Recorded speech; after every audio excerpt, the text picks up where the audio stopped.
In 30 minutes, broadcasting's finest duo will hit the airwaves.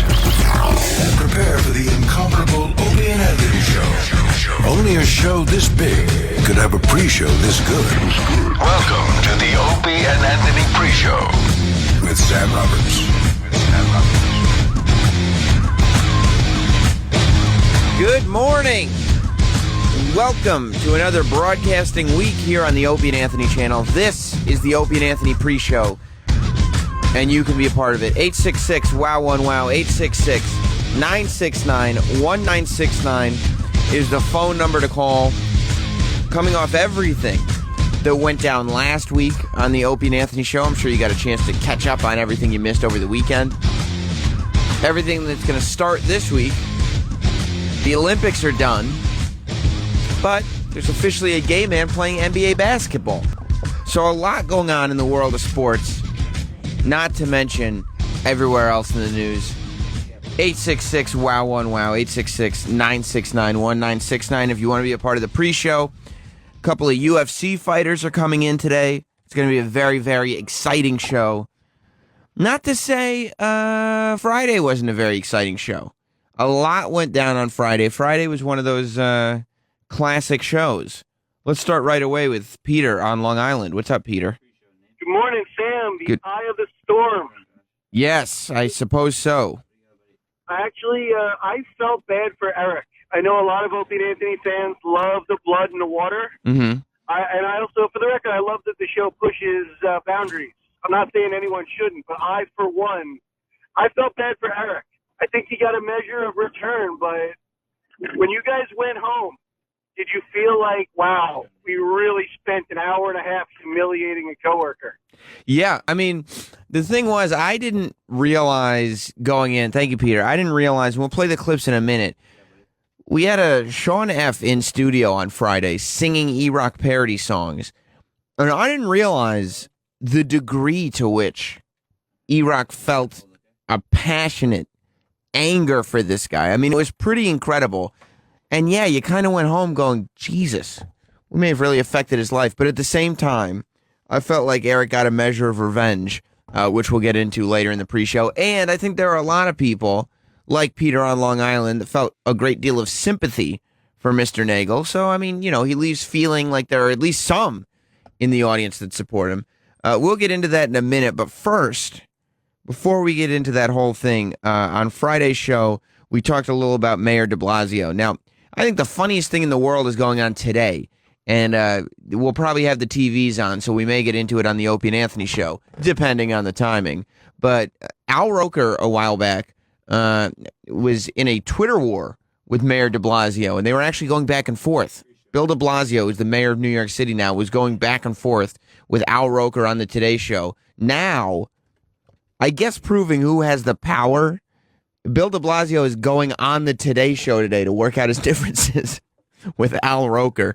But I think he should make a stop at the Opie and Anthony show because the guys had some comments on Friday for de Blasio and his new traffic regime that he's doing here in New York City. Let's take a listen to what they had to say. De Blasio at any time, he's the boss. You could turn around and just say, hey, what are you doing? Yeah, this is horrible. Use your fucking blinker. Stop at a stop sign. You're going to get me fucking screwed here. I think we're going to end up having a lot of fun with this de Blasio guy. I think so. I think really he's do. a real hypocritical piece of shit. I pointed out Damn it. I don't think he cares about people like he likes to make everyone believe because I pointed out a simple one. When that first snowfall hit and he was shoveling his sidewalk and his walkway, although his son did the walkway, everyone had to know that. He didn't shovel his neighbor's sidewalk. No, that's his responsibility. But he had all those cameras there, and it would have been a perfect opportunity to go, look, we all as New Yorkers, we should be helping each other out. Help each other. But that line stopped right at the end of his property. Yep. And there was something about that. I'm like, man, this guy is throwing some bullshit at us. He's a little selfish. All Al Roker said that was that de Blasio should have canceled school. And out and out called him a piece of shit. I think Bill de Blasio should be on Twitter going, I heard what Anthony had to say, and as much as I appreciate what he does, I disagree. I am not a piece of shit. Hopefully, something will come in that. But he will be on the Today Show, and we'll be monitoring that. Well, what we were talking about with some of the callers was what happened between Eric and Sean F. on Friday. It all started, we've been doing the E-Rock and Roland way off forever. I mean, it seems like it's been forever. It was 5 weeks, and they had a contest as to who could lose more weight. They were both supposed to be on Ian Smith's diet, but E-Rock followed Dr. Ian Smith's diet. He's the doctor that was on Celebrity Fit Club, and now he's on The Doctors and all this stuff. But Roland did not. Roland decided to go rogue and follow somebody else's diet, which none of us really bought. Let's listen to Roland. This is track 5. This is on Friday. Roland describing the diet that he was on. Roland, what about you? Boys, I'm fine. Rolling. Boys, I'm fine. Of course, you blew off Dr. Ian Smith. For Vinny Tortorishes. Fitness Confidential. If you want a diet to work, this is where I go. I feel fantastic. Not hungry because I had bacon. You kidding? Cheese. Bacon. Cheese. Steak. That doesn't sound like a... I had a delicious meal every day. Are you kidding? Wow. No, I was full every day. I had to take naps. That was my exercise. Wow. So I don't- Naps and I slept food. away and shit it too. This doesn't sound like a diet at all. No, it's like those low carb things where you can eat anything you want but carbs. I just don't think that's healthy. I don't know what it's doing. I mean, Roland did end up losing a bunch of weight, so something's working, but he's having cheese omelets and bacon every morning for breakfast. And then, well, we'll get to it in a second. Ian Smith did end up calling the show. Originally, he was supposed to be in studio, but he called up. And, I mean, the amount of monkey wrenches, I don't know what goes on in Eric or Roland's head, but they develop these problems with Ian Smith, and then they'll talk about it off the air, but they won't talk about it on the air. And then when they finally do come on the air, it's way over the top. And Dr. Ian's sitting there like, why are people so mad at me? You know, Roland comes out of nowhere and just decides, no, Ian Smith, I'm not doing your diet. I'm doing this diet where I eat bacon all day. Well, I understand why, but why start insulting Dr. Ian Smith as if his diet was unsuccessful when Roland never even tried it? But Ian Smith called the show and had to start with a preface because I guess our fans have been abusing him on Twitter. Before we get started, let me just say a few things if you don't mind, okay? Uh-huh. Just make it First of fun. all, first of all, you guys know I love you. Okay, it's 5 o'clock in the morning in L.A. here. I'm doing this because I love you guys so much. Yeah. But let me set some things very clear. First of all, I don't care if people are on the Vinny Testaverde diet or the Tim Tebow diet. I care less about those diets. If you want to go on those diets and lose weight, I'm happy for you. Run down Fifth Avenue naked. I don't care. Don't tweet me about you're on this diet and, you know, so-so the Super Show. Okay, fine. I mean, this is not the Super Show is not the only diet in the world. Happens to be the number one diet in the country, by the way, but it's not the only one diet in the world. So I don't want those tweets, number one. Number two, all respect to Roland. I'm happy for Roland. Roland needs to lose weight. If he loses it through surgery, through Vinny Testaverde, or whoever he uses, I think there's less Don't play about shotgun tweets. blast. And lastly, Yes. regardless of what E-Rock shows today, E-Rock was a champ. Oh. He stuck to it. The average weight loss, like I say in the book, is 20 pounds in 4 weeks. That's average, guys. Average means some will lose less, some will lose more. There you go. That's my setting right there. Now let's go.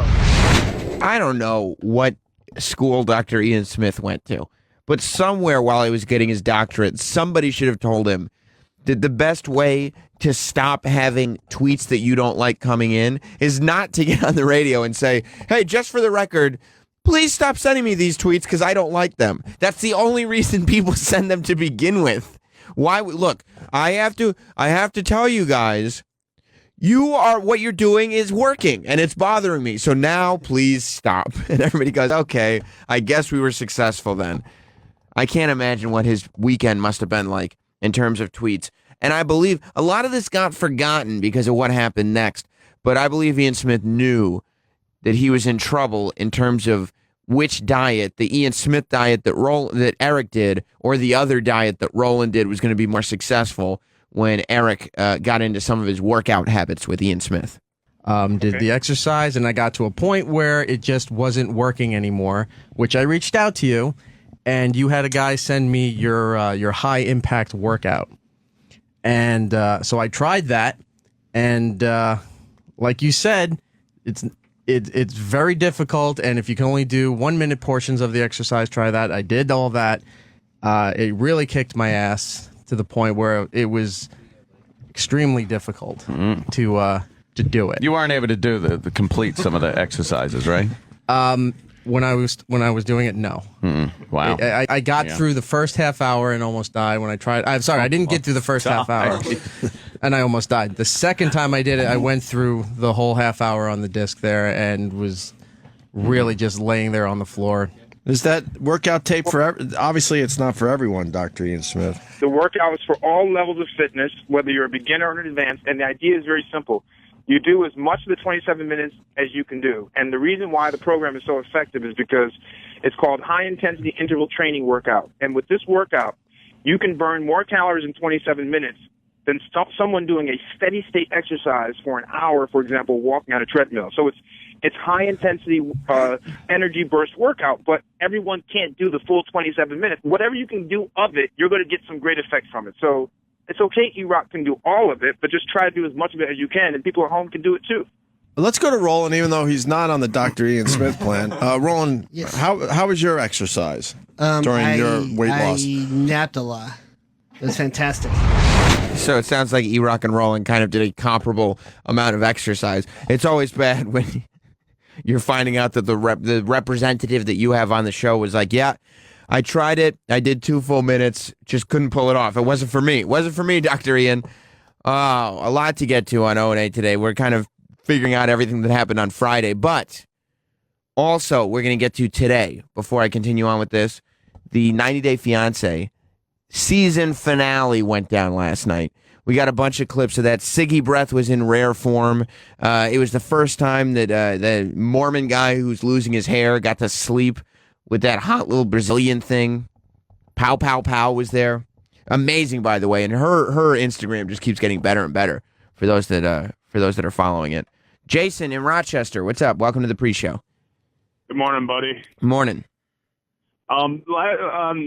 Friday's Ron and Fez show, they had Black Earl in studio, and supposedly Black Earl is becoming the PD of the Opie and Anthony show, and I quote, he says that he wants to make every segment written about in the New York Times and all the presses.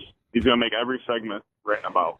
Well, I mean, that sounds good generally. I don't think that Black Earl from Ron and Fez is going to be the program director of the Opie and Anthony show, but with the Opie and Anthony show, only one segment would be written about in the New York Times, because whenever the New York Times writes about us, it means we're fired. So that would not be good news for us. Thank you, Jason. Yeah. I mean, press is press, but generally speaking, having the New York Times write about the Opie and Anthony show is not the best thing that could happen. E-Rock ends up losing much less weight than Roland. Roland lost 7% of his body weight. E-Rock only lost about 4%. So he owed Ian $500. Dr. Ian Smith gave E-Rock $500 and said, if you can lose 20 pounds, you can keep the $500.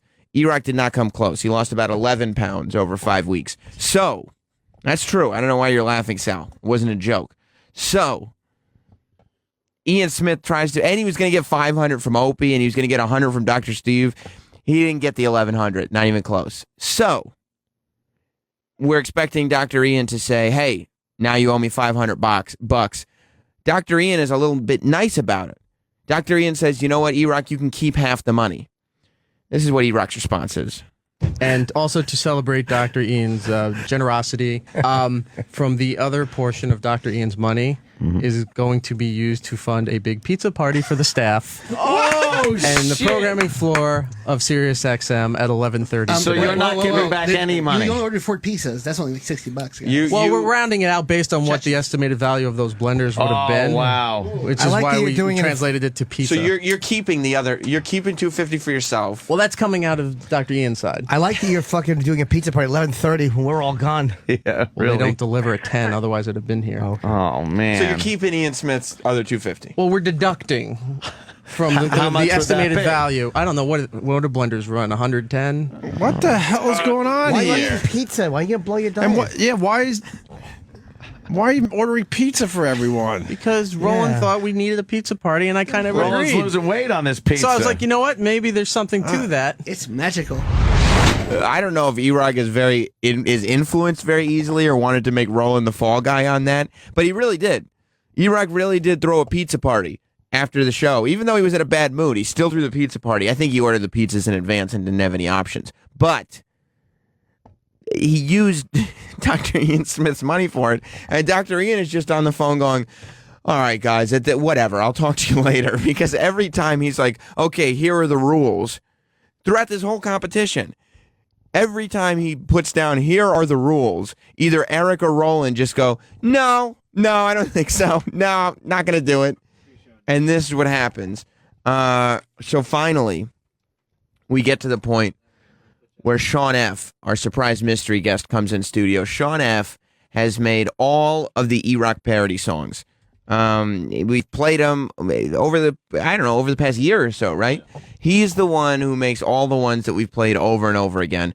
Of course, E-Rock doesn't like the songs that make fun of him, but I had no idea that he had a sort of visceral, murderous rage that he felt towards this guy. I thought he realized that it was all just a goof.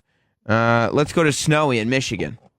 Samuel, my friend, normally I would call you like Bobby the Brain, the brain bit. I think you should get this other nickname, is Weasel, because if that had been me, yeah, booked that guy for, I think I would have shattered that comic over your head or his.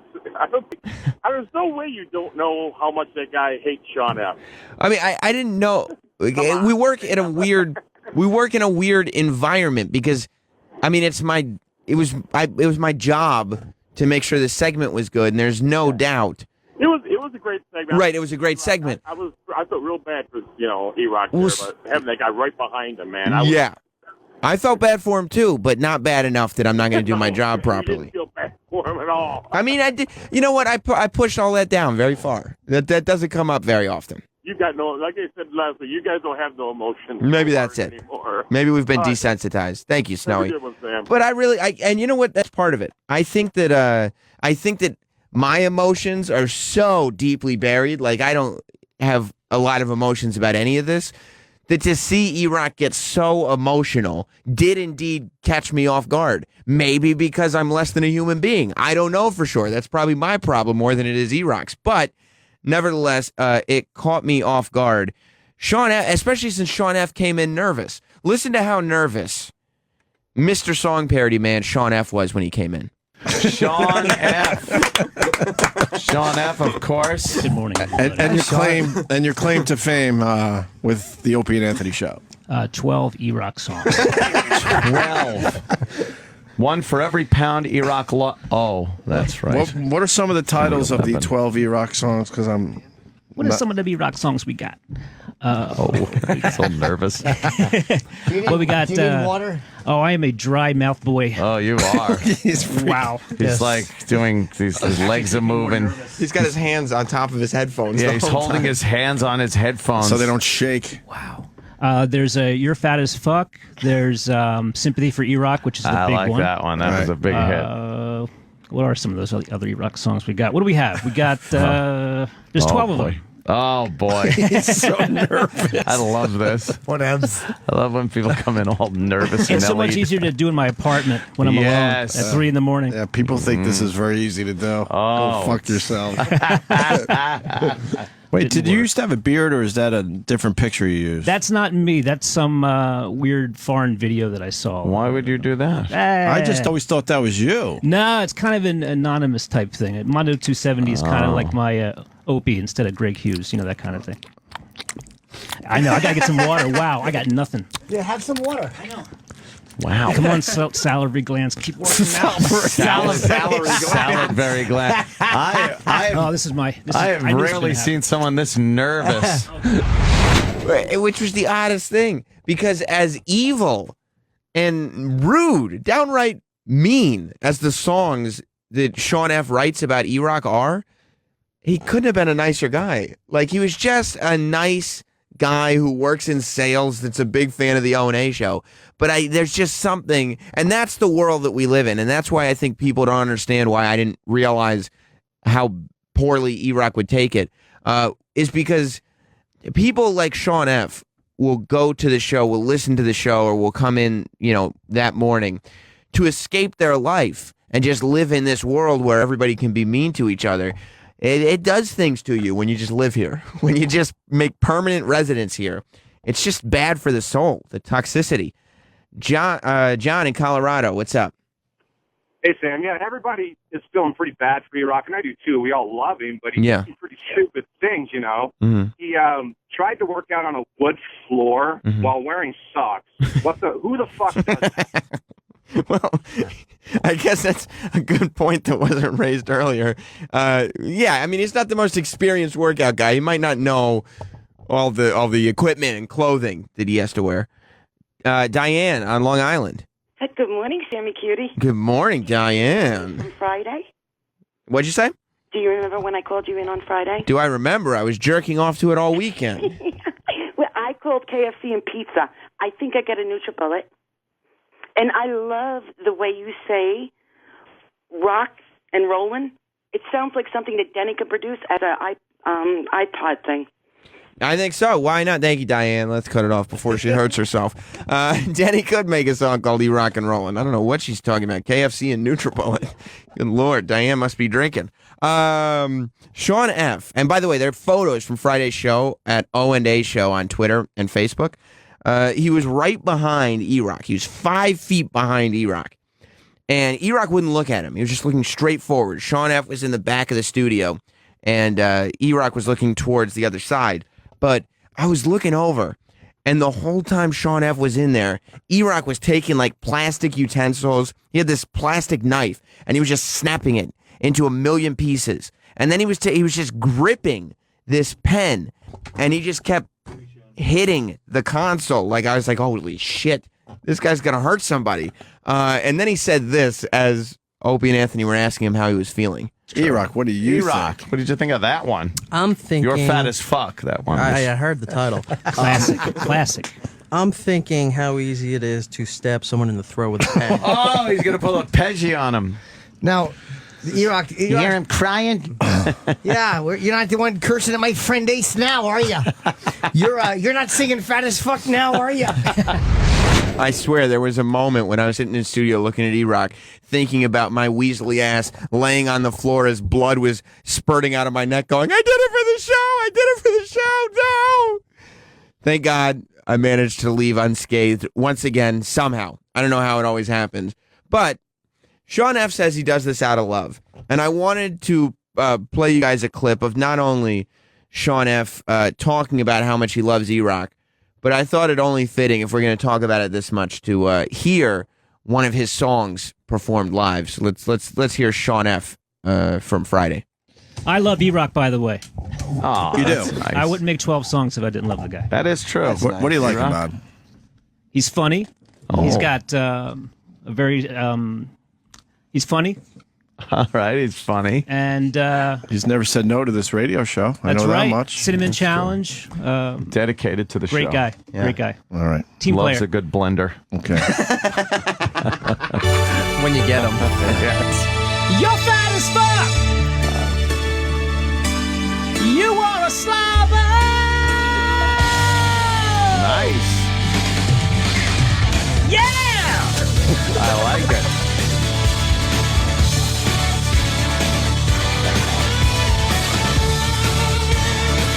Long intro. Mondo270 on the Twitter. Join in if you want to, E-Rock. Come on, everybody. After all is said and done, you look like shit. You weigh a ton. You're a fatso. You barely move except to eat. Your gut sticks out. Can't see your feet. You're an overweight fool. You're fat as fuck. I can't look over there. Oh, wow. It's motivation. It's motivation. I really don't get uncomfortable. Yeah. It's one of my faults, I guess, in life. It's a little uncomfortable. I'm very uncomfortable. By the way, Sean, I'm very uncomfortable. This is so rare. Holy shit, Nobi was right. I don't think any of us on the show saw it coming, because a couple of us knew that he was coming in. Not everybody, obviously not E-Rock. But I think most of us were like, oh, okay, we'll see how this goes. Not, okay, this is going to be the most uncomfortable segment in recent memory on this show. But Jesus Christ, Sean F. pulled it off. And look, regardless of what the content, because we were just listening to that clip as it was playing, and just, it's so mean. It's just really, really mean.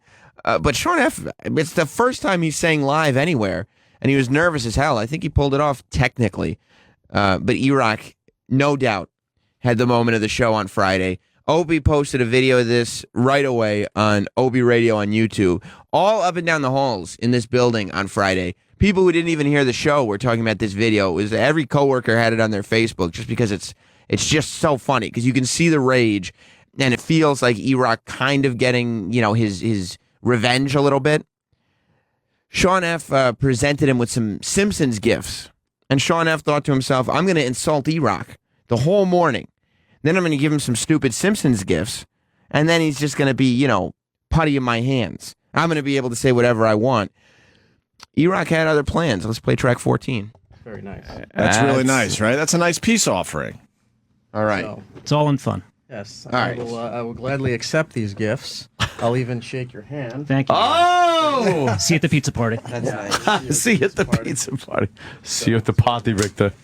Oh! Oh my God!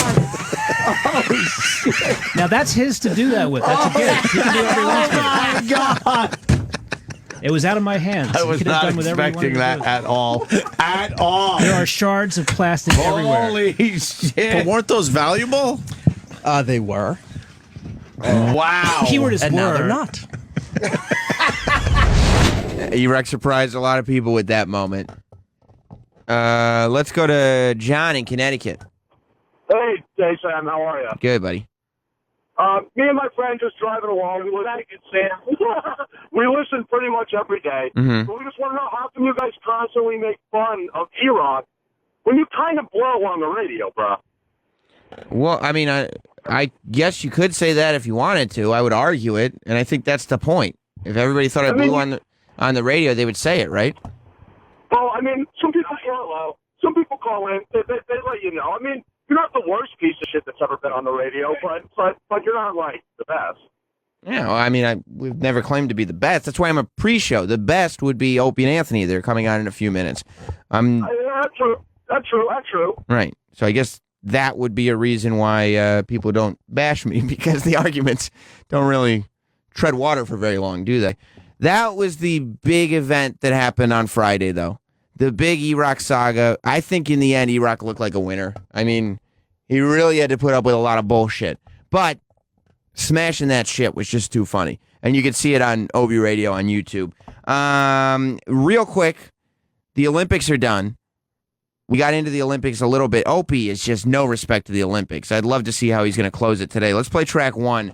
And Opie talking about Olympic broads again, playing hockey. I mean, they're playing a tough sport, but in the end, they're broads. When push comes to shove, they're just broads. They're broads. and what will broads do? They'll cry. Oh boy, did they cry!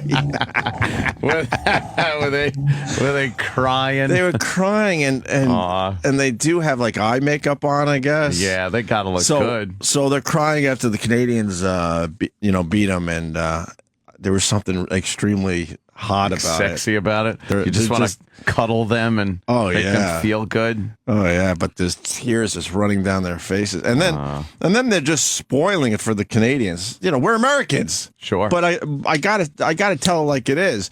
The Canadians won the gold medal. Yeah, and you got the Americans on the ice just fucking it all up with their tears and their sadness. It's like, get off the ice. Get off the fucking ice. Stop crying on our battlefield of victory. It's like the moment of these athletes' lives, and Opie just has to point out these broads are crying again. Well, I'm sure we'll get into the Olympic closing ceremonies at Sochi that went down over the weekend. CNN canceling our pal Piers Morgan. I'm sorry to hear that. I like Piers Morgan. I know he doesn't always get along with everything we talk about on the show, but he's a great arguer. I mean, even as a counterpoint. I don't know. I've always liked Piers Morgan. Also, Alec Baldwin leaving public life. Jim tweeted the article over the weekend. It's a good article but I wonder what the guys will think. It seems like Alec Baldwin may be a pain in the ass. We'll hear what the guys have to think about that. Of course, Al Sharpton is mad about the NFL using the N-word. He thinks NFL players should be fired for using that word. And Ted Nugent, of all people, apologizes. A lot of news to get into on the Opie and Anthony Show today. And it starts now.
The year 1994.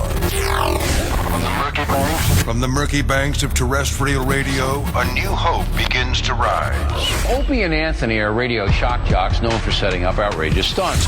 People sure are listening. Two Long Island natives who together would one day change the world as broadcasting's greatest duo.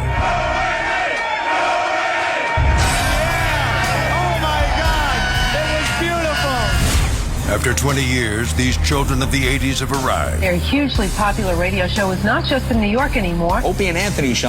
The hottest show there is. Through 55-gallon drums and wiffle ball bats. You push it in until you're comfortable. From mayors to mayo. It was an April Fool's hoax by two radio disc jockeys. With bottle rockets and bra bombings. And wieners and pigs. Opie and Anthony got their hands on the photo and tweeted it. Two men that have taken a box of cocks further than any. Well, these people will definitely stop. Guaranteed. Lift up the... They've met friends along the way. Is this Jim Jordan? I have a raging hard-on right now. Can I please put my dick in your donuts? And through fines, scandals, suspensions, cancellations, and terminations, it's the one show that remains unscathed. Striking fear into the hearts of management everywhere comes a radio show that after 20 years remains above all else real. This is the Opie and Anthony Show. But enough of this palaver. Let's get the show on the road. Yes, let's do it. Morning, everybody. Here we go. Time for a little radio. Hope everyone had a good weekend. Oh, indeed. E-Rock has been working on a little something. Something. Should we play this right away? I'm just making sure that this. Oh, you're just making sure it works? E to the R. Congratulations on Friday, E-Rock, turning that situation around. Oh, yeah. People, wow. E-Rock turned that situation around. What a reaction from the audience. They loved it. They absolutely loved it. I'm not going to explain it now. Just start listening to the show longer. It's up on Opie Radio on YouTube. Nice little plugger. Nice and early. This is going to be a good week. And whenever you want to get to that disc, whatever we thought we might have lost for Jocktober, right, we've gained back in spades. Oh, man. We have so much to do today. Wow. But it came to my attention as soon as I walked in today that, remember that old Scott and Todd show? Yes. I certainly do. Where Scott Shannon, out of nowhere, retired. I think he was forced out. Jason Collins is gay. Who gives a fuck? What a fucking non-story. I was listening all the way into that. I bet you the rest of the gay NBA players are kind of pissed off. Yeah. They've been playing for years. Right. I would say there's at least another 24 gay NBA players. I would say almost one per team. People are fucking ridiculous. Gives a fuck. He is the first openly gay player in any of the 4 major North American sports. Gives a shit. Right. Is he a popular player? He's with the guys. Well, after hubba. He signed a 10-day contract. He's on the fence as far as the NBA goes. 10 days? Yeah. I didn't know they gave that. I could do that. The Nets signed him to a 10-day contract, I believe, right? Yeah, 10-day contract. Here's Jason Collins checking into an NBA game and history. What's history? Shut up. Who cares? He's got the gay face. He does have the gay face. We got a guy who used to work for us. He was convinced people had the gay face. That's too long to explain, too. Oh, yeah. You know, but Jason Collins, congratulations, I guess. Hey, congratulations. I guess. You like to be with men and you play basketball. Wow. Wowie kazowie. Cares? This whole gay thing is really fucking ridiculous. Why does he have his finger like that, though? Is he looking for a hiney hole? Oh, boy, that's nice. Nice. Why is he checking into the game like that? I don't know. Is he ready to put that index finger in a hiney hole? Because he can't help himself? Because he's gay? Is that what happens? If you're gay, you can't help yourself? You got to try to find hiney holes all the time? That seems to be how important the media makes it. Oh boy, how does he even have time to try to play the game when he's too busy looking for hiney holes all the time? Crazy. Our country's fucking ridiculous. Just ridiculous. It's a non-story. Right. Be gay, play a game, whatever. Who cares? Jason Collins becomes the first openly gay athlete to enter a game of football, baseball, hockey, or basketball. But didn't that college student just come out? Or he's not a pro yet? He's not a pro. I don't know. It's like, who can get in there the fastest and be the first? Right. And who was the guy last year? There was a guy came out and came out of the closet to his. Guess what? I don't know. Cares? Because who gives a fuck? Because who gives a fuck? But you're right. I don't know. You know who I mean, right? Last year the guy came out and. Yeah. Well, this guy came out, but he wasn't on a team at that time. It's not quite Jackie Robinson. Robinson. Who it is? This is the guy? Oh, okay. Yeah, and now he's officially, gay in the NBA. When he came out, he was just gay because he wasn't in the NBA. Yeah. Now he's gay in the NBA. So, there you have it. Oh, all right. Yeah. Enjoy. But it's the front page of the paper. Come out and play. Get it? I get it. Come out and play. Nice. Like, come out. Oh, boy. Yeah, boy. Where were we? Remember the Scott and Todd show with Scott Shannon? Yeah. Who was a staple for our Jocktober, this Scott and Todd show. Certainly is. So they forced Scott Shannon out, I think. I don't think Scott Shannon's going to retire, even though he probably should. Maybe he should, but I've heard some rumors, yeah. I bet you probably ends up here. Who knows? Oh, God. Oh, yeah. Who the fuck knows? Imagine walking through the hallways here. Right. Hey, how you doing? And we'd probably get along with him. People will think someone's stealing a stone figure. Well, who's that stone figure? Oh. Wheeling in another decoration for the lobby. Anyway, Todd started his solo show today. Oh, good. Oh, wow. And the douches are aplenty. Oh, are they? Oh, boy, are they. This sounds great. We could start with this, but we got lots of other things to do. I would love to just hear some. I got to hear some. I just want to talk about this until about 10:10. Yes, That's all I want to do. exactly. For a couple minutes. All right. Well, we could get right into it then. What happened? What do you got on this? I forgot about the possibility of calling it the Todd Show. Right. You know how I see you put pre-recorded little bits, like we have the O&A podcast. Yes. No, if you say he has a Toddcast, I'll rip your hair out. Oh, no. I'm not going to continue my statement because I'd like to keep my hair. He's a Toddcast. He's a Toddcast. Every morning you're going to get Toddcasts. Whoa, right. Nice. Oh, and look at his pic. He's gotten younger. He's got spiked up hair. He's got his shirt unbuttoned a little bit. Oh, no. No problem. And look at he's got 3 chicks and 3 guys. Just in a New York City apartment. Like, you know what? Like a loft. We go behind the scenes for the photo shoot. It's supposed to be sort of like a bunch of young, fun people. And I'll say the girls do look quite young and fun. Look like they're like on a set of Friends or something, right? Yeah. Do you like his wristband on the right God, hand? no. I don't care for that It's either. the worst. Oh, that's dope. Yeah. Anyway, We have to take the picture from far away. I'm Mr. Older Than I Should Be, Wrinkles, Young Station.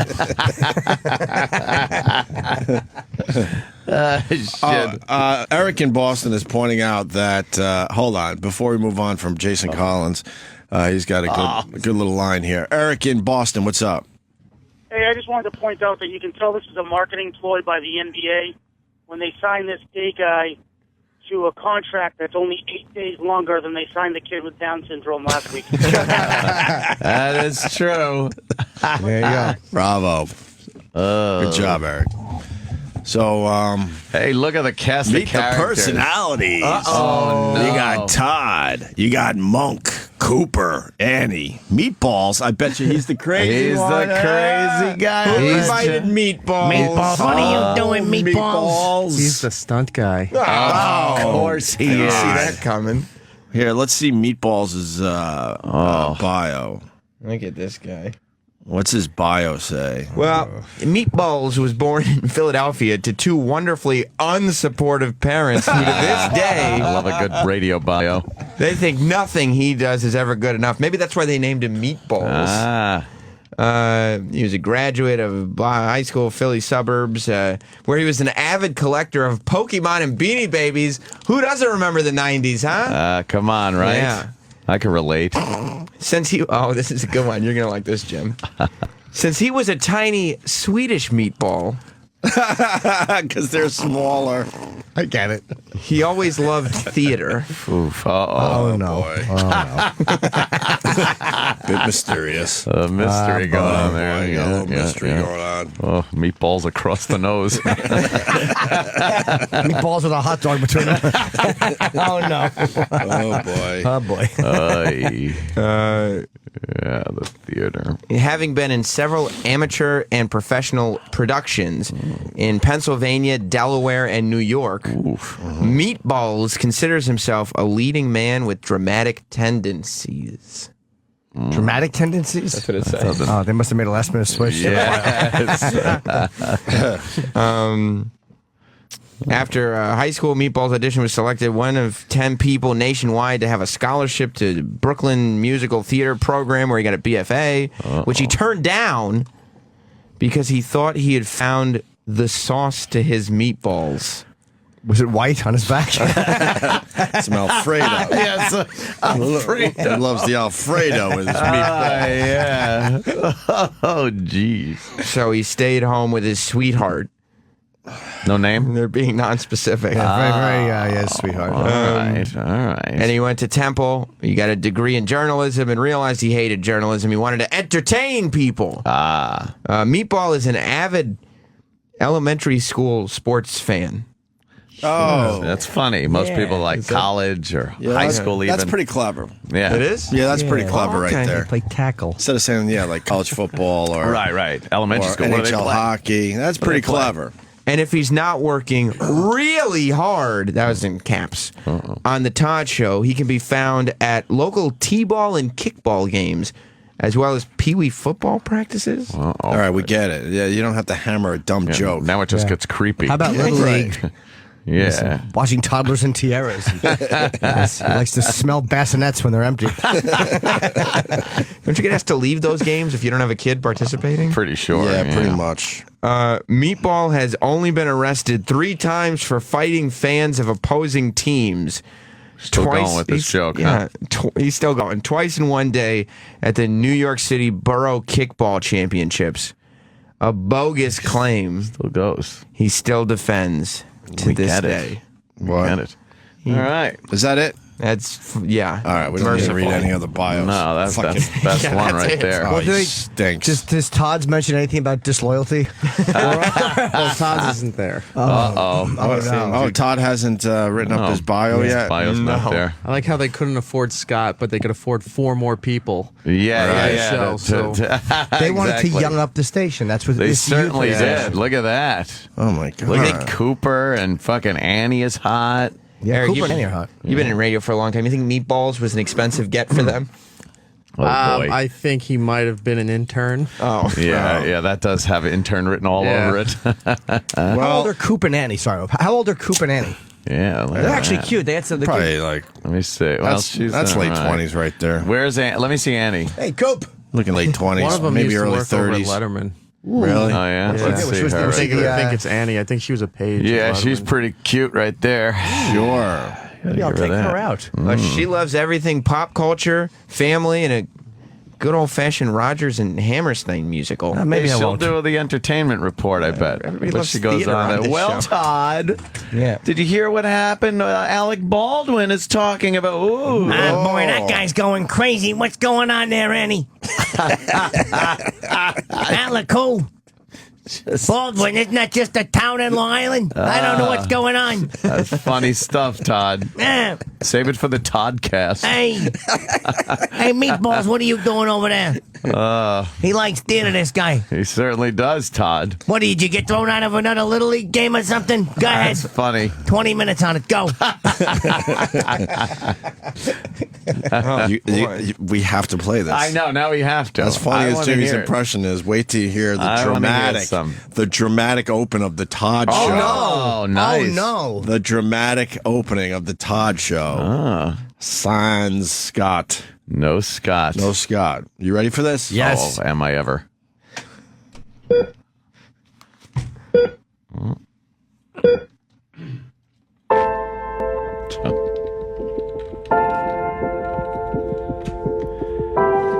This radio station has been home to some of the greatest broadcasts Hold in the on. history. Who is this? I don't recognize this person. This is Todd. Who is this? This is Todd. This guy's voice is so fake on the air. It's like it's like fucking Latka and Vic Ferrari. Who are you? This guy was talking. Yeah. I could listen to. Yeah, because it's a regular voice, kind of regular radio voice. There's a post on their Facebook page that says, coming up at 7:15, Chelsea Handler calls Todd and the gang. Yeah. And there's one comment on it. It's left by a user named Junior Mint. Which was the name of my college ill-fated rap group. Right. And it's a photo of E-Rock. It's just a photo of E-Rock looking a little dreamy in that photo. He's got his bedroom eyes on in that A little one. dreamy. Like it did in the Lindsay Lohan picture. Yes. You ready for this? Oh, yeah. It's just This a dumb is radio so show. dramatic. There's another, Junior Mint is leaving another, it's a photo of Meatball and his landlord. Right. And the only comment is a photo of intern David with a mustache. And before any listeners start going, we like your intro isn't dramatic. If you don't understand sarcasm, in our intro. The difference between Todd's dramatic intro and our dripping with sarcasm, plus self-fucking. You don't even need to justify it. The Opie and Anthony show doesn't suck. Well, that's true too. But you're really selling us, Sam. That should be how we sell this program. Yes. It doesn't. It suck. doesn't suck. We don't suck. Dot all the time. Yes. Here we go, boys and girls. Has been home to some of the greatest broadcasts in the history of our industry. The ghosts of legends walk these hallowed halls. Did someone write that? That's like a Bob Costas thing. That's terrible. What are they talking about? The ghosts of legend. Yeah, like fucking. Like Scott. Yeah, Scott Shannon. Like Scott Shannon's ghost that you summarily threw out of the building. Now, You exorcised his spirit from the building, the hallowed halls. Now, WPLJ's been around forever, right? Mm-hmm. It was around when we were growing up.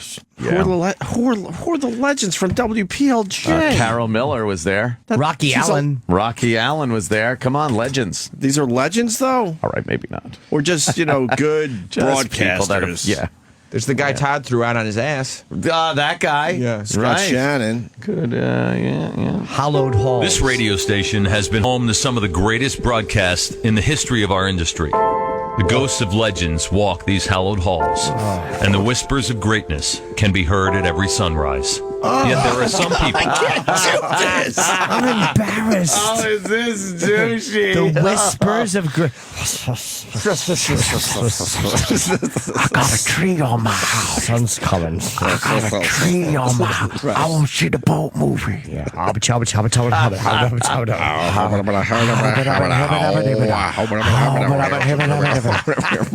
What is he doing? My name is Lester Merkel Herkel Ferkel.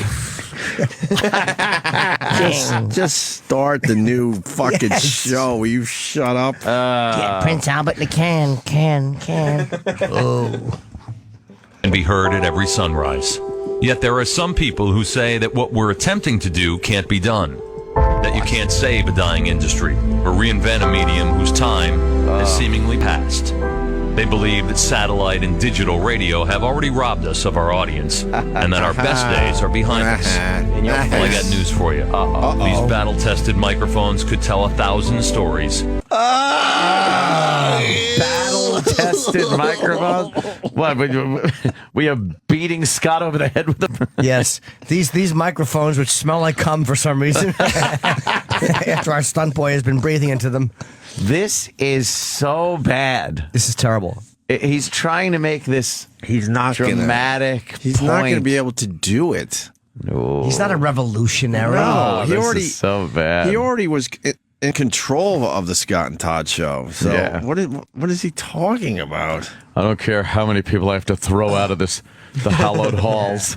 Now, you might not recognize the person that talks for the other 4 hours of this radio show, but it is indeed me. Oh, God, this is so embarrassing, man. Battle-tested. This is bad. Battle-tested microphones. What battle? What battle?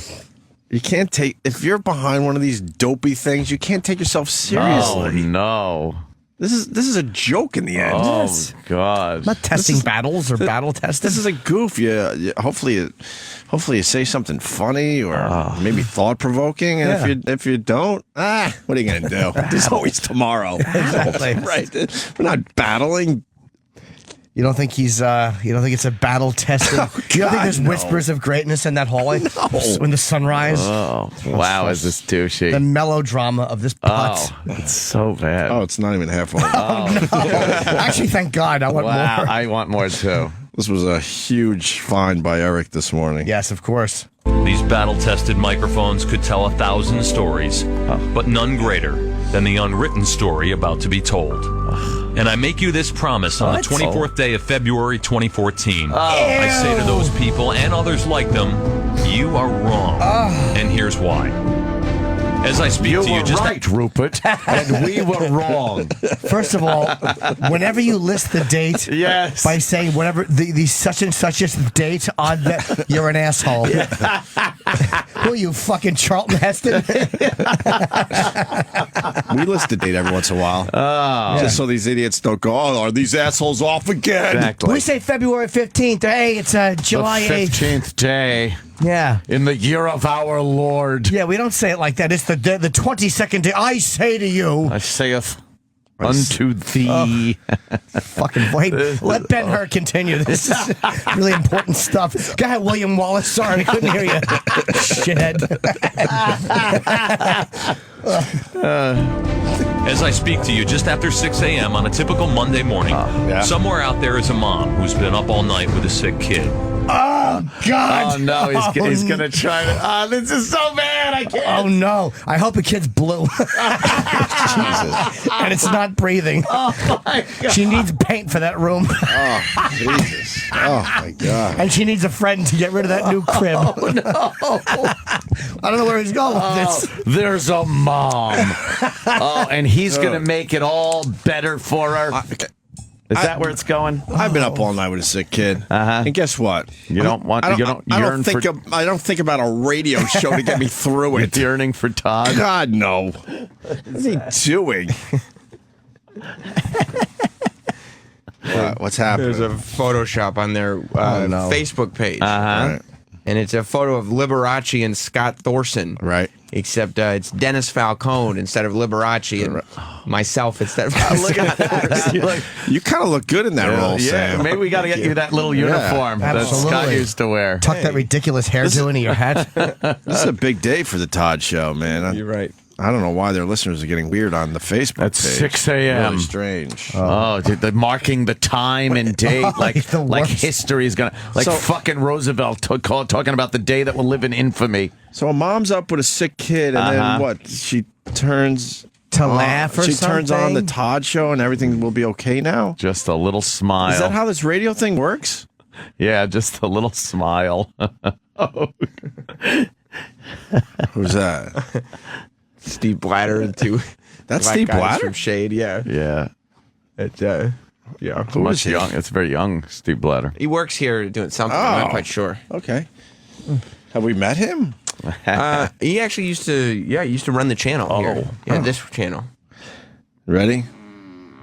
Oh, God. Oh, Jimmy. That's not me. That's more of the speech. That's the sick kid that the mom's been up with. He made a bubble in his crib. It's a tummy ache. His belly hurts.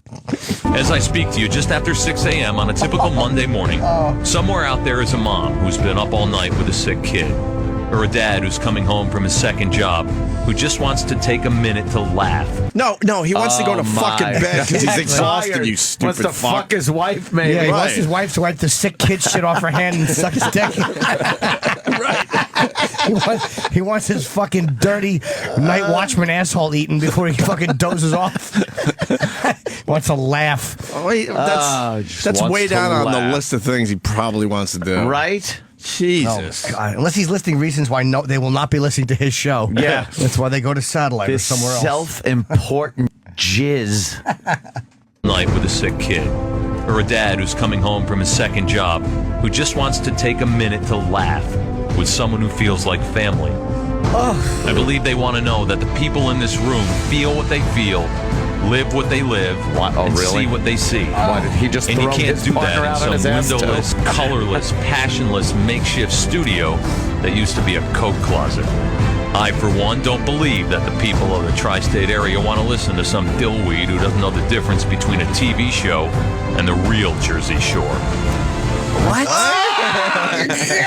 Wait, what? You never say dillweed. A dillweed. Stop trying to sound younger. No young person even remembers when people said dillweed. Dillweed. Do you understand that? I am cringing. This is what stupid regular radio does. It's like they can't compete. If you got a good solid show with good personalities making you laugh and shit, they think they could like compete against that by being local. This is a local thing, guys. Hey, look at that. So basically, he's saying, "Look, we know the real Jersey Shore. Yeah, not just the TV show that no one talks about anymore." By the way, nice, it's relevant, a horrible reference. Relevant reference. He's awful. It's like this, and you stay up at night. You want to know who shot Jr. It's off the air, you idiots. Wow, they know the real Jersey Shore guys. Some dillweed. Some dillweed. The way he said, some dillweed. Right. Look out. Whoa. Hideous. To some dillweed who doesn't know the difference between a TV show and the real Jersey Shore. So to paraphrase a scene from one of my favorite movies, this is our opportunity. Let's see, what could this scene be that he's going to paraphrase? No. So to paraphrase a scene from one of my favorite movies, I can't quit you. You had me at hello. Oh, shut up. So to paraphrase a scene from one of my favorite movies, can I put my film in your refrigerator? to paraphrase a scene from one of Yes, I Am a Woodsman. I hope he fucking breaks his leg in a rock quarry. Fucking idiot. It's not even tongue in cheek. No, he means every word. Every single word. No, he doesn't, by the way. This is his statement, I guess, to start the new era. Yeah, his mission statement. Scene from one of my favorite movies. This is our opportunity to rise from the ashes and grab glory. We are New York! We are New Jersey! We are Long Island! My head is tingling. Connecticut! We are douchebags. You. Oh my fucking God. And they wonder why regular radio's dead. This is horrendous. We are you. What are you talking about? Hey, we can relate to them, man. We are you. Who enjoys that? That was so fucking douchey. I'm humiliated for him. Yes. It's not over yet, man. Oh, no. We are We are you. Turn off your Spotify, shut down your Pandora, and you can't be serious, XM. We'll take that fucking challenge on. You can't be serious. It's spelled different, Todd. Yeah, exactly. Are you guys a little nervous? I'm a little shaken up. Yeah, he's putting on his battle outfit. Look out. The battle-tested microphones. Exactly. I don't know about you, but I'm a little nervous. Yes, his battle thing is he completely covers up and hides his funny bone. And then sheds a dildo in his asshole and he crawls through glass to work. We are Connecticut. We are New York. What do you name it? Street Martin Luther King Boulevard. We are the Bowery. Shut up. But you guys got to be nervous, though. A little nervous. A little scared. A little scared, right? Did you hear about the whispers in his hallowed halls? I heard about that. We don't have those whispers here. No, not at all. Oh, no, because everyone fucking hates being here. It just screams of pain and torture. Oh, there's no whispers in these hallways. It's loud and clear. You know how bad his fucking battle-tested microphones must smell? After Meatballs gets through with them. Hey, someone spilled bleach on the microphone. No, I just did the traffic. Oh, okay. Is Eric's whole job this morning is to just bring clips of his first show, right? Yeah, we already talked He about understands that, right? Yeah. Oh, please. Bring it in like a special report. There's We so don't much care going what we're on doing. today, and This is all story number I one. want to do. Yeah. Nothing Yes. more important than this. Cancel all guests. Wow, is this critical. bad? I do have an update. Yeah. Disc 2 is on its way. Oh, thank God. Really? I am Oh, yes. so excited about this. I you love happy? this. Yes. I love being angry with these people. Piers Morgan is going to be saying bye-bye to CNN. See, there you go. That's another story out of the right.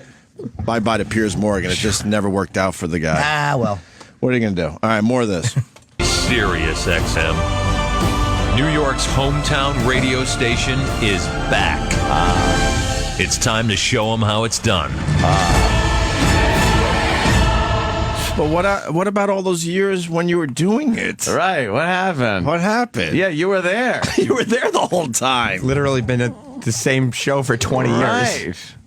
It's a rebirth. So he's decided after 20 years it's really just time to start doing it. We've gotten rid of the anchor, the albatross around my neck. That's basically the what he's trying to baggage. say. That's what he's saying. Yeah, what is that? Wow, what a douche. What a dillweed. He is a dillweed. There was nothing tongue-in-cheek about that. No. There's nothing tongue-in-cheek Yikes. about his leather wristband either. No. Oh, he's embarrassing. We are. You. We are you. Jeez. Oh, he was probably so proud of himself when he fucking heard that. Hey, I need you guys to yell out names of Connecticut. It's like the lamest yell. That was so bad. 3 people yelling. You think they all had to like sit and listen? Like they turned it up really loud. Do you think he wrote at first too? Do you think he wrote something like, "And a father that's coming home from his job"? Oh, wait a minute. Why don't we put 2 jobs? That way we, people know that we know they're working harder and we're here for them. We're here for them. Ugh. Oh God, I can't even fucking remember that now. Mom's been up with the sick kid. Oh, the mom with the sick kid. Big deal. Do your Just duties. wants to laugh. Do your job at home. Get that toilet clean, that food on the table. Right. Fuck you and your laughs. You're done rattling those pots and pans. Get that ass in the bedroom. That's right. Get that baby maker up in the air. Right. You guys want a healthy one, you fucking pig.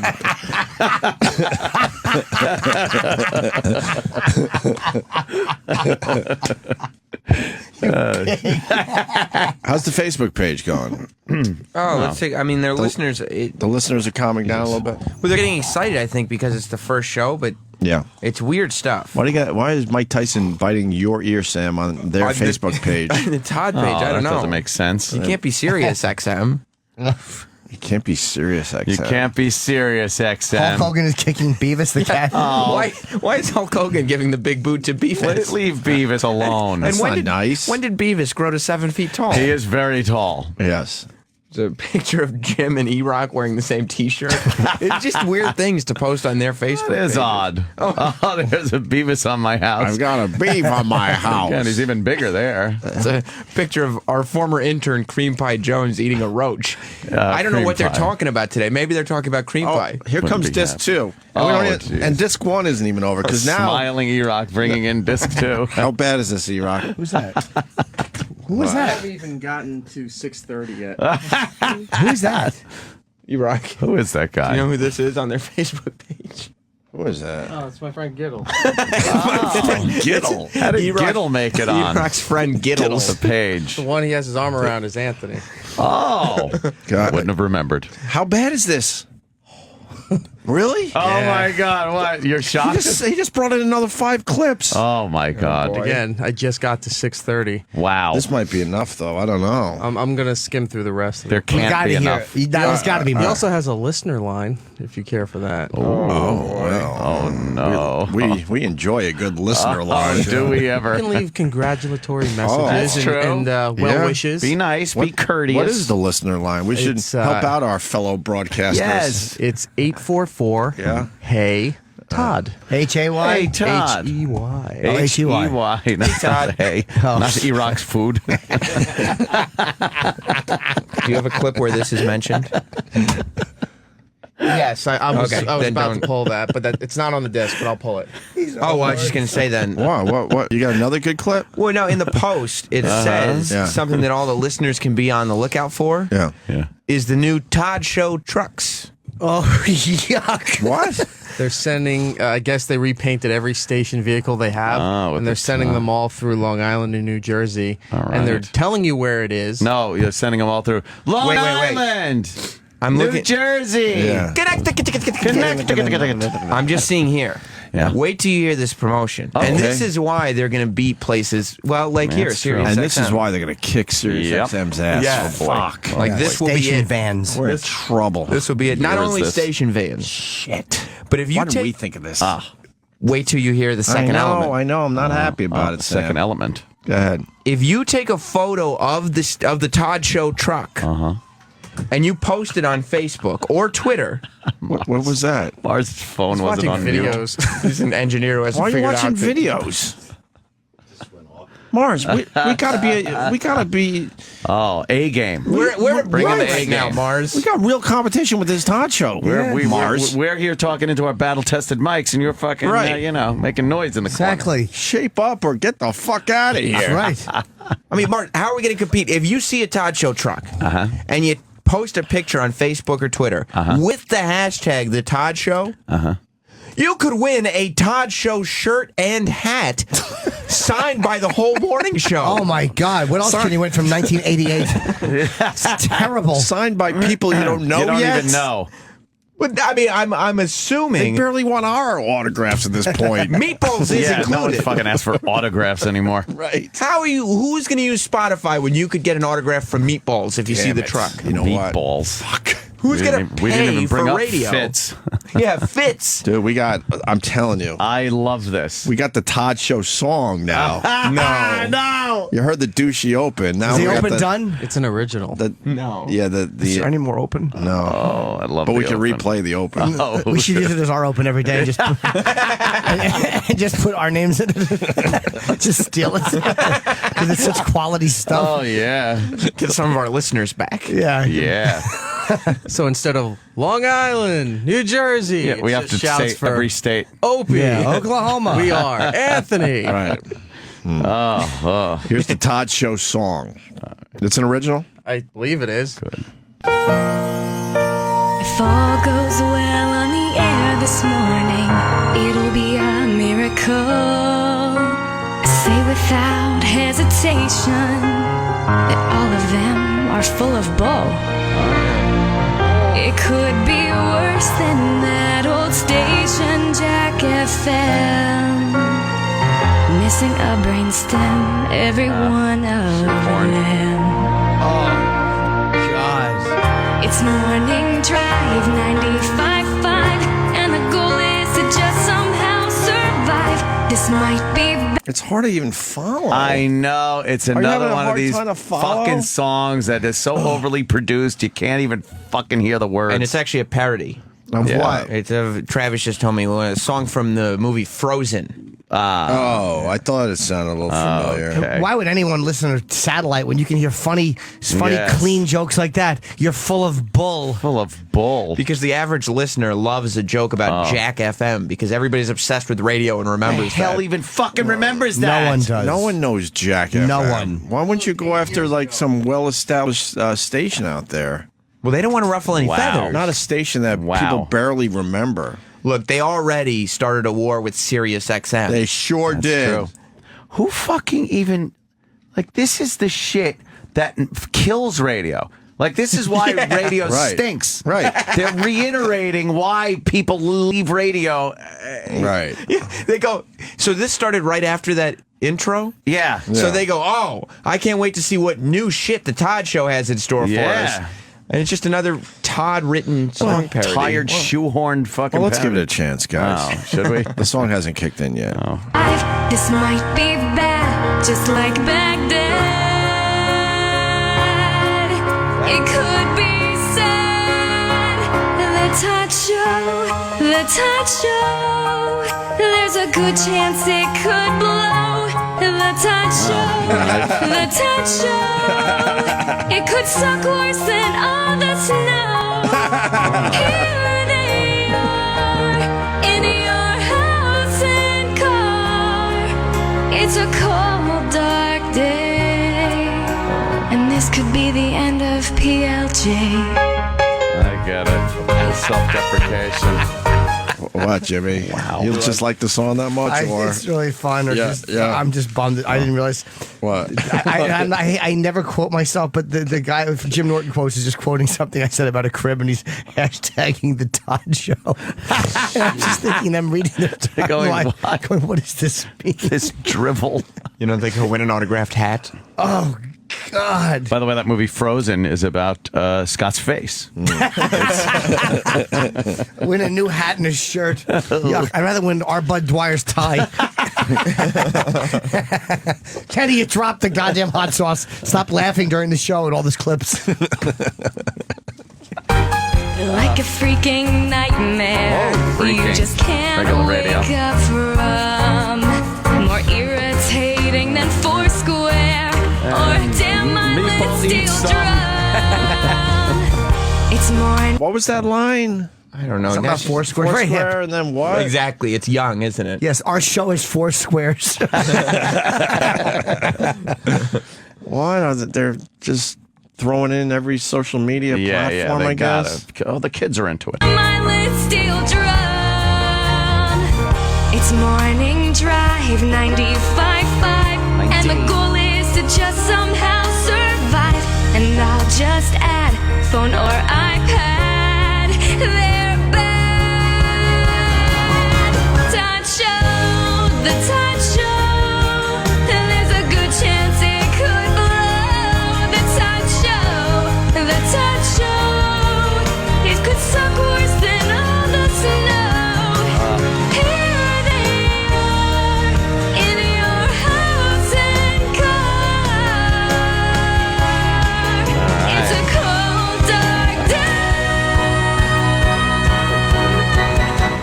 hope you listen anyway. The Giddles army is attacking your Facebook. They got all these pictures of Uriah's friend Giddles. I don't even know where you get a Giddles picture. I don't know. Amazing. How can I be involved with this if I don't have a Giddles picture? They found a whole bunch of pictures of Giddles, and they posted a picture of Giddles and Uriah when he was young with his cool, like, circle sunglasses and blonde hair. Little blonde hair. And then it says the Giddles army is attacking your Facebook. My favorite is the one of fucking it's Taxi, and it's like Beavis driving and Amy Schumer in the passenger seat. And Amy's going like, ooh, like Beavis is diddling her like the taxi driver. The tagline for this movie is, he's a cat, but she's frisky. It'd probably do better than the real movie. Well, that was a great. Is it over? My chin picture. Well, the song's over. Good. But now Todd says hi. After all finally, the first break. Time. After all that bullshit, it's time for him to. Now it's time for him to perform. Battle-tested microphones cracking open, and you can have the greatest radio show open, and you can have the greatest song about you, but then these mics go live, and you got to have something. That's true. You just have to have something. You got to bring it. So let's see what Todd brings on his first day as a solo morning show guy. Restoring terrestrial radio to glory. Check it out. The Todd Show in the morning. The Todd Show in the morning. 95.5 PLJ. Officially signing on the air, show number 1, The Todd Show, New York City's 95.5 PLJ 605. Well, hello, everyone. It's been a couple of weeks since we've had an opportunity to speak to you, at least officially, in our time slot. Yeah. How you feeling, Monk? It feels sort of unreal. Yeah? Like we've been talking about this moment for such a long time. Yeah. Now it's here. And it's finally here. Why is the music playing? Well, you got to have a music bed. Why? Because, it's great. Because what you're saying is bullshit. Because it's new. It's brand new. But they're reinventing wait radio. a minute. They did that forever anyway. Oh. Haven't they only? They're only supposed to have been talking about this for like 2 weeks. See, PLJ should have got rid of Todd as well, and then it would have been new, Right? Then make it a young. Then you could say it's morning new. show. Yes. How embarrassing is it that the guy was just talking on the exact same mic 2 weeks prior? Yeah. And then Monk, who was also there, is like, yeah, it's kind of like a surreal. No, it's not surreal. No, it's actually exactly like it was, except the old codger isn't there anymore. Yeah, they just finally got the old man out of the picture. After they threw him down the stairs. Told him to get the fuck out. The old bag. Throw his wheelchair down the stairs. They Richard Widmarked him. Yeah, babbling old hag. Old hag. Yeah. It's some good stuff right there. That's some good stuff. Exciting. Right. Very exciting. Gonna reclaim radio, I guess. Yeah, with the music bed. Fucking with the nothing same changed. old music bed. The song that has the station name in it. Right. 95.5. Beavis Kumia posted a photo of, I guess he's watching two lions have sex with each other. It's on my big TV. Yeah, it's Beavis porn. Beavis porn, nice. Yeah. Why don't we do this? We got food in front of us, and we have another 5 tracks. Oh, good. Wow. Let me read the track. Good. The tracks for everybody. On the way, you're going to hear. No one's going anywhere. On the way, you're going to hear "Getting to Know You." Oh, like Getting to Know You, new staff. Okay. Oh, good. Getting to Know You, new staff. Meeting Sheila, Holla. That's the name of the track. Oh, no. She like the sassy black girl, I wonder? Meeting Fitz, a Todd douchey moment on the way. All right. Oh, good. Meatball's first assignment. Oh, no, already? Wait, meeting Fitz? I think they misspelled that. It's F-I-S-T. Their new chairs have arrived.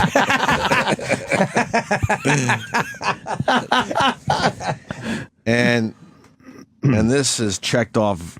Yeah, and is being suggested that we should play immediately. But it's Todd introduces a brand new concept, never done on radio. Wow! Oh no, never done on radio. You know what I'm noticing? Not much diversity in the Meet I the just thought the Personality same section. thing there. Not much diversity on that morning show. Gotta like it. Mm-hmm.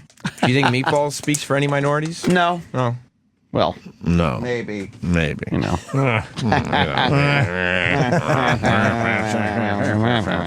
So we're going to take a quick break, and we're going to continue with part 2 as we look at Todd's brand new morning show without Scott Shannon. Hey, this is Dr. Steve from Weird Medicine with another Dr. Steve Medical Minute. Hi, I was just wondering, for the past week or so, I've woken up and went to the bathroom, and my poop is dark green. I was wondering what causes that. The spectrum of colors you can see in your stool is broad and varied. The brown color in normal poo is caused by the breakdown of iron and bile that is secreted into the intestinal tract. Here's a trivia answer for you. The brown pigment in feces is called stercobilinogen. Toss that one out at your next church potluck. Poo isn't always brown, though. Bright red turds are a sign of bleeding, usually in the lower GI tract, and need to be evaluated by a healthcare provider as soon as possible. White or clay-colored chodes are a sign of obstruction of the biliary tract, possibly from a stone or even a tumor. Black stools can come from iron, Pepto-Bismol, or bleeding in the stomach. Although green stools can be seen in people who eat a lot of spinach, the most common cause of green logs is blue food coloring found in kids' cereals and yogurts and stuff. Mix it with yellow bile. This indigestible dye makes a lovely emerald green colored stool. Is this bad for you? I have no idea. Be sure to check out Weird Medicine Saturdays at 10 p.m. Eastern, right here on the Opie and Anthony channel. Fluid. And now, True Confessions. Confessions. From O&A talent booker, Roland. Bring me a good cock and I'll suck it right now. This has been True Confessions. Confessions. From O&A talent booker, Roland.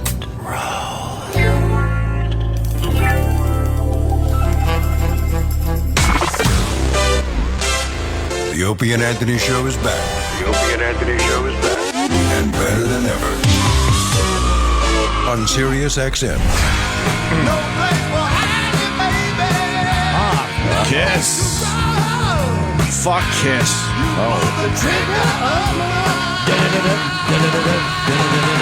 Love I got it. Love gun. Jim Norton has blinders on, though. He certainly does. He'll always love Kiss.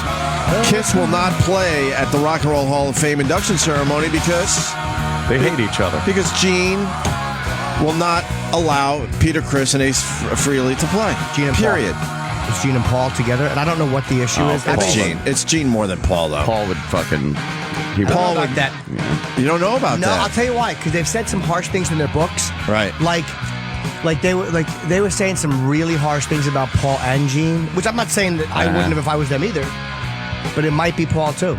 I don't think this is just Gene. I think if you're going into the Rock and Roll Hall of Fame, you got to go original lineup. And then if you want to bring some other guys on as an acknowledgement, like, well, these guys have also been with us for what, off and on 20 years at least, right? Yeah. Some of these guys. Gene's that's fine. An asshole. But Hall of Fame shit, you got to go in as original as possible. Sure. You have to. Gene doesn't seem as easily offended, though. Like, he's a guy that almost, because he's such a business guy, Gene could probably, I think, let things roll off his back, like, and whatever, like okay. his wig. I would never say that about a guy who I love so much. You might. Of course. But, I think Gene would be more likely. I think this is probably more Paul Stanley. That's my guess. Wow, okay. You know more about Kiss than us, that's for sure. And then, honestly, there's no reason to say that other than I think that Paul might have been really offended by shit that was. But then again, Peter said that Gene had. I think he said Gene had herpes. That Peter wrote that in his book, and then Ace Peter said some also hard shit about. Peter also hinted that Paul. No, Ace. Is that Ace's book? Ace hinted No, that. Peter. Wait. Chris's book hinted about Paul Stanley maybe being a bit mysterious. Oh, I think that might have been Ace's. How he was doodling dicks all the time or drawing cocks. I think Ace said that. I could be wrong. Wait, I read 2 Kiss books then? Probably. Good show. No, I think it was Peter Chris. Because I don't think I read Ace Frehley's. Whatever. I could be wrong. Yeah, of course harsh shit has been said, but you're going into the Rock and Roll Hall of Fame. Suck it up. I agree. Ooh. They only play, 3 or 4 songs, right? Lick it up. When is that going down? It's at the Barclays Center this year. It's in April, yeah. You going? If the original lineup will be there, I want to because I want a photo with the 4 of them more than I want both of my legs to work into my old age. Look at you. I don't think it'll ever happen. Did we get the photo when they all were in? Oh, we didn't have Peter Chris, though. No. We had 3 out of the 4 that Yeah, day. I've gotten 3 out of the 4, but not all. Right. Who else is going into the Rock and Roll Hall of Fame this year? That don't matter. We got Todd clips today. Exactly. There you go. We've done two big stories already today. Yeah, absolutely. Now back to the Todd Show. Back to the Todd Show, which we're obsessing on. If you're just tuning in and listen to the replay, that's one beauty of satellite radio. If you miss something, you have another chance to hear it. Exactly. Scott and Todd used to be a show here in New York City that we had a lot of fun with over the years. A Jocktober staple. And then they kicked Scott Shannon out the door. He wasn't ready to retire. No. Although he sounded a bit, older and stuff. Yes. And I understand PLJ wanted to move on, but they probably should have just wiped out the whole fucking show. Thing. But they think Todd could reinvent regular radio with the Todd Show. It's still Todd. And today is day one of the Todd Show as he announced in the Open. Oh, the big fucking maudlin Open. The dramatic Open. Where it's day one of the Todd Show. Oh, yeah. And you watch out. His whole thing is that he's reclaiming terrestrial radio. Right. A lot of changes and different attitudes and stuff, and it's the same shit. How about you just turn on your mic and just do it? And if it works, great. Yeah. Don't tell everyone what you're going to do. Just start doing it. You thought it was maudlin? Oh, it's not maudlin. I just want to play the intro again. Dude, I want it to be the intro for this show. Oh, it should be. So now we're up to we're up to where he has to, now kind of introduce everybody. The intro's over. The song about the show is over. Right. It's time to talk. Time to intro the people. Get to know the new show. Let's get on with it. Yeah. And don't forget, if you see we'll help him out today. If you see the Todd van, all right, you get a T-shirt and a hat autographed by a whole bunch of people you don't know.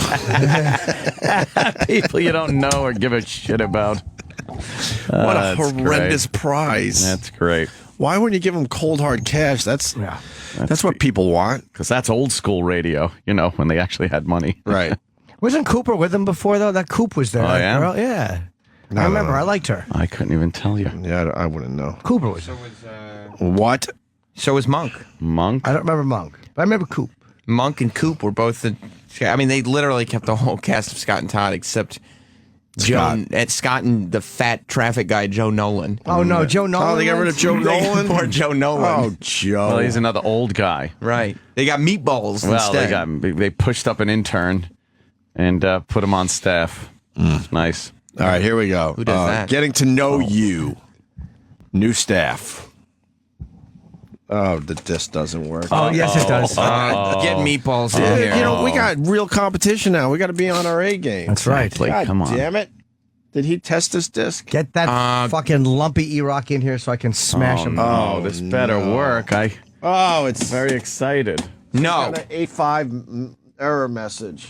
What? Does that mean that he didn't Let me try it in this the one. wrong kind of... Try it in the other one, yeah. Oh, shucks. Oh, sugar. We got to Clean tone up down our the language. language. Yeah. Yeah, that's right. Oh, E-Rock. Eric says he's buying another disc right now. It's an A5 error. God damn it, in his big dumb orange sweatshirt. Big fucking fat tangerine. You don't like his... I loathe it. Wait, big what's incompetent nectarine. Sam's got some intel on the CD. I think I've done some troubleshooting and figured out what might be going on. It's burned on a DVD. Oh, E-Rock. Oh, E-Rock. Goddamn dummy. We've had war declared on us, E-Rock. We can't be burning audio things on DVD. It's not a DVD player right there. As we wait for Eric to bring down a new disc, I want to take this opportunity to tell you That looks about like my morning NutriBullet. I bet that looks exactly the same shooting out fuck your yeah, it bunghole. does. Yeah, that's what that mom took out of the sick kid's diaper in the beginning of the fucking Todd Show. Before she needed the Drinking now. hilarity, that's the Todd Show. Exactly. Yeah, I'm drinking his hilarity. Oh. I went with 2 boosts this morning because I knew it was a big day. We have new competition in the radio world, so I went 2 boosts. Smart. You need a boost. You wanted the energy? Wanted the energy, man. We got to be on our fucking A game. Be on our toes. Who's battling cancer now? Jake the Snake Roberts. Jake the He's Snake. battling cancer. Well, who's he? Is he a new guy in wrestling? Oh, boy. and Hulk Hogan is going to be back with the WWE? Yes. What is that about? We've got Hulk Hogan coming back for WrestleMania this year. Scott Shannon joining, too? Jesus Christ, they're bringing the old guys back. Well, Jake the Snake is he's going into the Hall of Fame, but coincidentally, he has cancer of, the knee, I think. Uh-oh. Is that Is that even possible? Yeah, it's some weird like behind his muscle or something. Oh, wow. Holy shit. How do they do that? I don't know. But the fact that Jake the Snake Roberts has lived long enough to possibly have to die of cancer of all things. That's crazy. That's something to be proud of. Yeah. That's right. What is Eric doing? He was probably in the middle of burning that on another DVD. Right. When he heard DVD. that and was like, oh shit. He's ruining That's right. Been in this business for how long? He's ruining our momentum. You know what? I know that he's a big fan, or was a big fan of Scott and Todd, right? Yeah. I think he is sabotaging. I think he's if I may hoping use a he's a word that we've saboteur? heard here on this very program. I think he's hoping meatballs doesn't work out. Yeah. Oh man. Or he just wants some to eat. Or maybe he's distracted by the news that the Hulkster's coming back. That's true too. Oh God, yeah. If I remember the list of heroes, the top three. Just go top three. Top three? Yeah. Let's see. Greg Opie Hughes. His father. And the great Hulk Hogan. MySpace heroes. That list is so bad. That was so Remember what was the song that we were playing that he started to cry and he had to leave? To well up. He's running. He runs running. Oh my God. Oh, good. He made the corner. He was going to smash in here like an asteroid. Jesus. All right, E-Rock. E-Rock. All right. You got it. What happened? Why'd you do What that? happened? Why'd you grab a DVD? And E-Rock. E-Rock's running. He's taking this That's right. competition very seriously. This is the new I dropped 3 pounds fucking E-Rock. Oh my God, he's got a new fucking pep in his step. You're a rail, baby. Yeah. All right, here we go. All right. So we got Getting to Know You, the new staff for this brand new show that has a lot of the old guys on it, I guess, from the other show. Mm-hmm. Plus, there's a bunch of new people we're going to introduce you to, and there's no time like the present because they've been waiting and stored away in coat closets for about a month.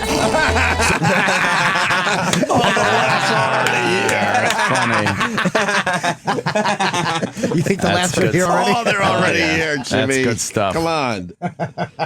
That's good stuff. I can't wait to be up all night with a sick kid. Oh, and the laughs are coming. Because this is the remedy. Oh, let's do it. Getting to know you. Getting to know And he plays an ancient song. I know. It's in the 40s. Look at this. Fucking old fogey. like you. Cornball. Oh, how much? The starring Meatballs in one of his dramatic productions, The Queen and I. Oh, God. What an old man to play that. That is. What? A little song for everything. It's new and hip. Oh, God. Let's begin with a lady who came all the way from Poughkeepsie, New York. She loves everything pop culture, family, and a good old-fashioned Rodgers and Hammerstein. A good old-fashioned Rogering. Rogering would have been by a man with melanin. She enjoys a good old-fashioned Rogering while being held down by someone who looks like Nate Newton of the fucking early 90s Cowboys. Why couldn't she? That's what he should have done there, though. Yes, of course. And she's laughing because he said all the way from Poughkeepsie, and that made her laugh. That made her laugh. Poughkeepsie's a funny place. Mm-hmm. Good old-fashioned Rodgers and Hammerstein music. She was born at New York Hospital to a Midtown Manhattan stud that met his South Jersey good girl at the original TGI Fridays. She's the typical middle child, extremely talkative, a tad bit naive, and always demanding it's not fair. Please welcome Anne-Marie Leamy to the Todd Show. Welcome, Annie. Thank you. I'm so happy to be here. That intro gave me such chills. It's really happening. Us too, It's yeah. really happening. It's real. It finally It's got fair. here. It's finally fair. Now, we should also say She's pretty, though. She's beautiful, yeah. I guess she was doing radio in Poughkeepsie or something? Beautiful broads never work on radio. No. It's rare. Sam's an exception. Thank you. You're welcome. Usually need one with the big sunglasses 2 out that of 3. hide behind a tree when they're taking a picture. All right, man. Oh, the years we laughed about that one. All right, man. We might have worked for someone that had a very good radio voice, but when it was time for publicity photos, they were very creative. They knew how to work it. They actually had her peeking out from behind a tree with huge Giant sunglasses on, so you couldn't see any Was of she it. fat? Oh, a tad bit. She was a big pig. Oh. She had the sexiest The voice. sexiest fucking voice. Everyone would call me up going, hey, man, I don't even want to give her name out. Nah. Hey, man, when can we see?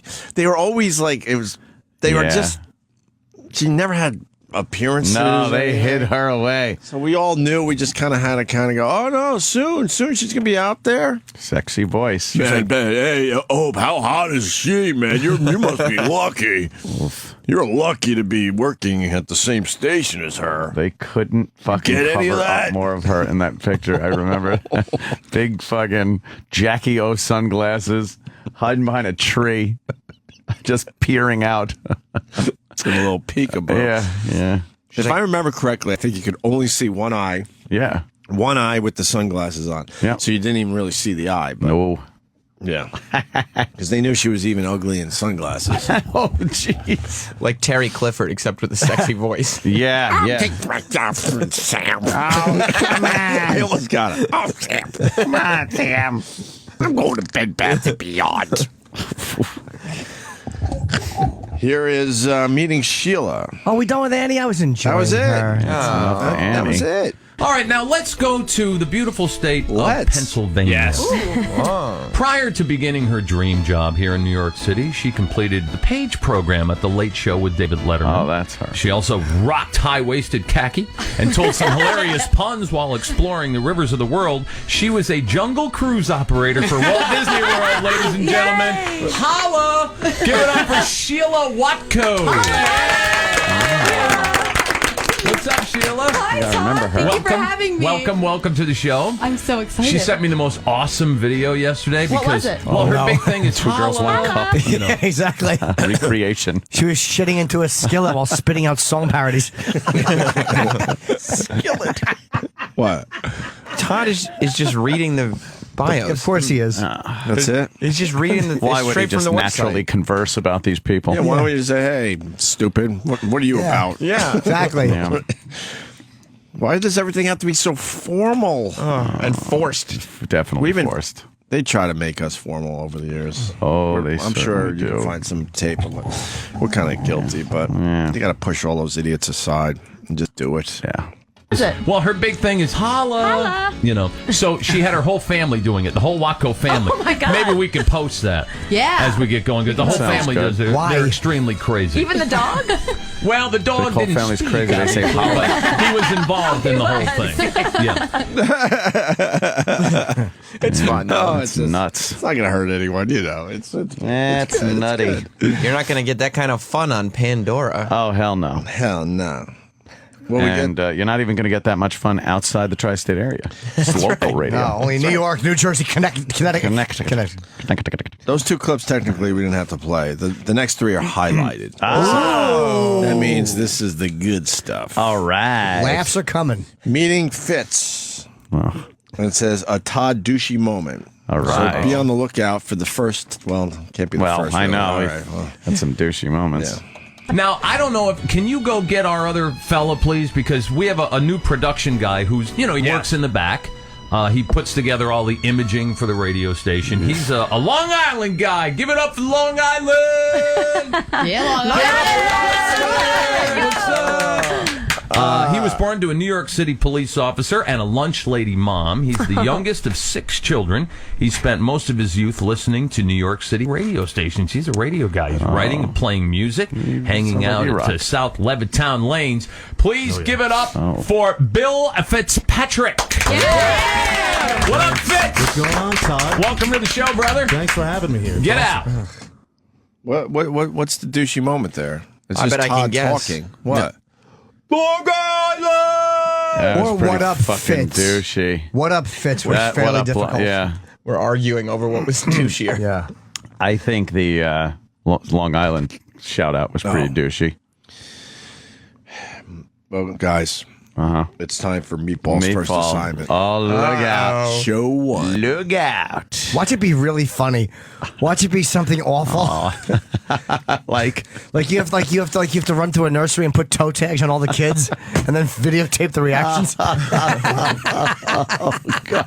Like some really outrageous, terrible, fucking cruel bit. You know, you got to fucking call in a bomb threat to a cancer ward. Oh, fuck. And then trip them and they all run out. Just some monstrous bit there Fitz doing. Really bad. Or whatever, meatballs. Meatballs. Sorry. I hope it's just all turd bits that Mancow had him do. Turd. Meatball. You're driving the car toward the wall. We got Paul in Jersey. He's a Todd fan. Paul. Hey, Opie Anthony. Hey, I had a quick check in Carlstadt, and the Todd van is there. There's two people giving out stuff, but nobody's even paying attention to them. Oh, yeah? You see the Todd van? I'm parked right next to it. And it's just sitting there? Well, you should take a picture of it. Yeah, get yourself a hat. Get yourself a hat and a t-shirt. That's right. Signed by people you don't know. You in a hat and a station dildo that they insert with a croquet mallet. So you see the Todd van and no one's there? But isn't there a lot of excitement? It's day one of the Todd Show. Should be. No. No. What do you mean, no? There's two people trying to give out stuff. Right. Nobody even pays attention to them. Oh, my God. That's embarrassing. Well, what are you going to do? Well, there is obviously excitement on their Facebook page because where they're announcing that that now you're not even looking for the Todd Show truck anymore. The guy from they're just telling you where it is now because the quick check address is. Are you trying to say that the Todd van stunt is a bit of a bust? Yeah. So now they're just giving the address out. Well, one of the comments on the address to where you can find the Todd Show truck is a photo of Tom Skerritt. Nice. There you go. There he is. All right, let's find out what Meatball's first assignment is. Show 1 for the Todd Show. And we got a great day for you, Meatballs. Your first assignment is just waiting for you to attack it.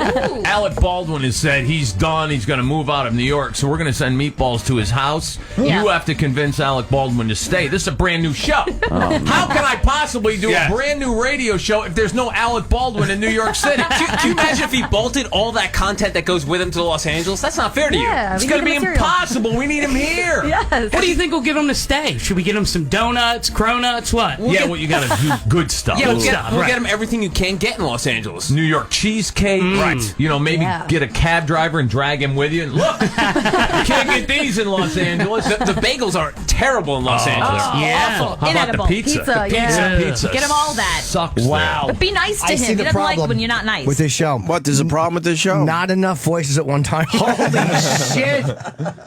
I can't. I'm stunned. Remember, guys, let's keep the energy up. Whenever we're on the air, everybody just say anything. Just say anything. Make a noise. We cannot have a half a second of real conversation No. or dead space. That was really bad. Yeah. Give him a donut or a cronut. Maybe they're all just nervous first day jitters. Who gives a fuck? You're right, fuck 'em. No one gave us a fucking break. And it's not the first day. It's just Scott's not there. Yeah, exactly. Scott's not there. Right. Same studio. all that. Sucks people. there. But be nice to him. He doesn't like when you're not nice. Oh, I'll be very nice. Be very nice. I will.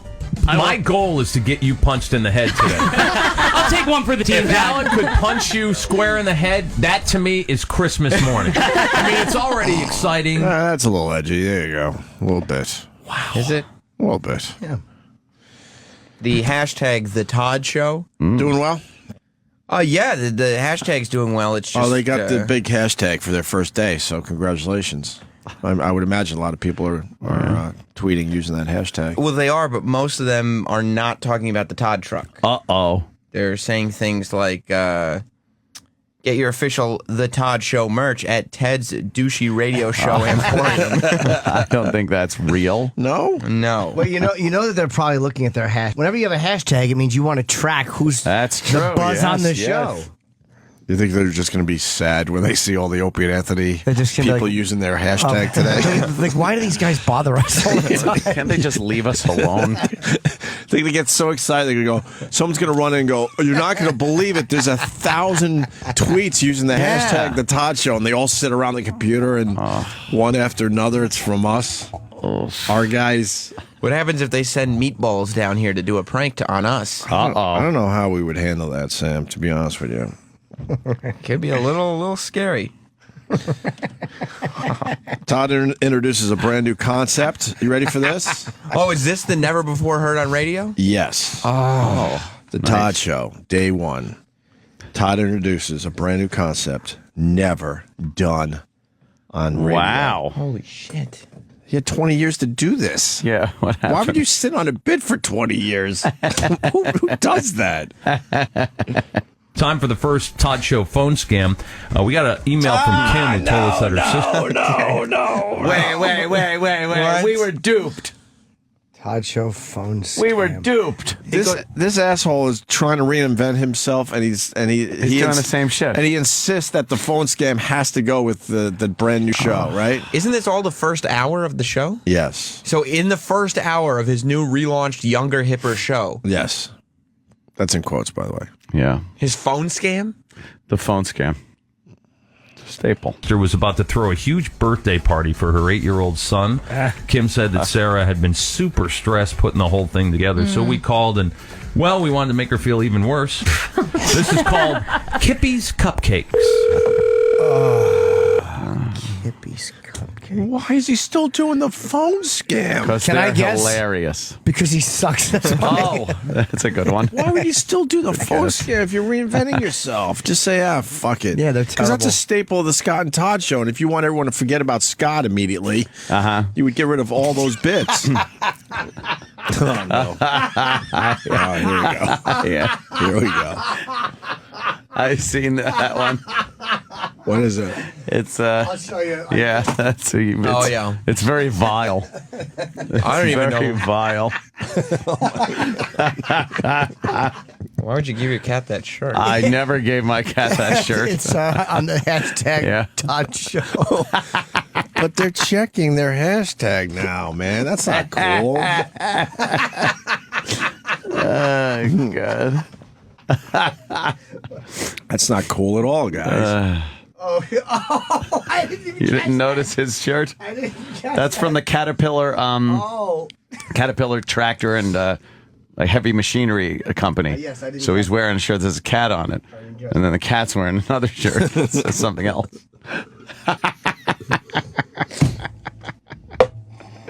Oh, boy. That's fucking hilarious. Jesus, Jimmy is spinning oatmeal. I didn't even catch that, dude. It's hilarious. Very creative people out there, I must say. Oh, yeah.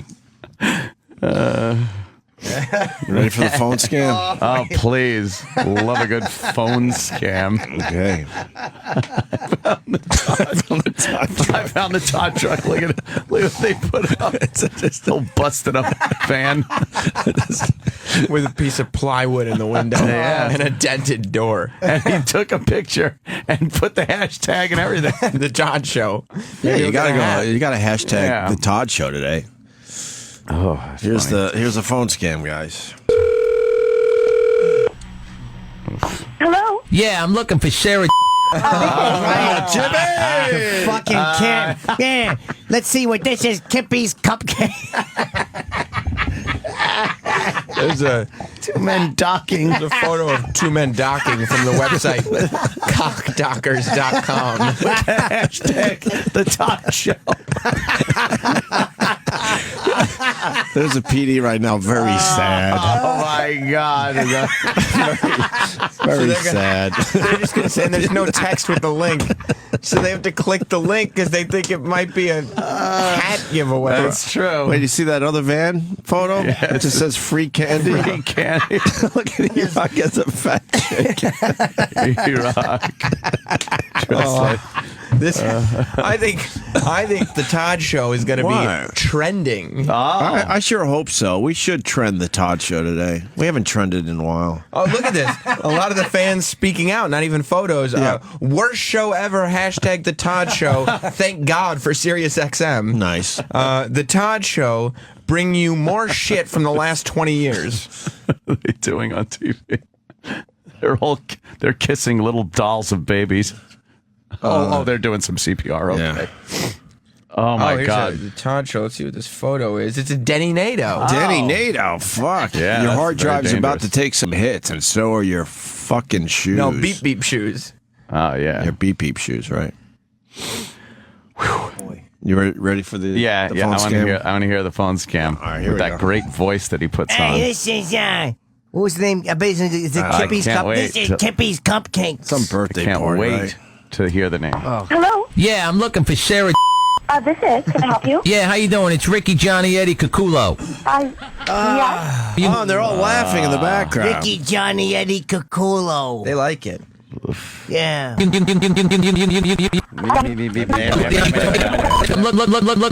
Looking for Sarah.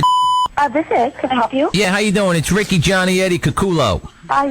Yes. You can call me Kippy. Kippy. Okay. Yeah, you ordered the cupcakes, right, from bakery? Yes. Hello. How are you? Yeah, how you doing there? I'm Kippy. Hi. What's up? What can I do? Well, I'm for about you? to fire them up right now, but it says here you want them paleo ones, right? With the almond flour, the raw honey, the bacon, and the broccoli. No. Paleo cupcakes. What is paleo cupcakes? I have. Yeah, with the caveman.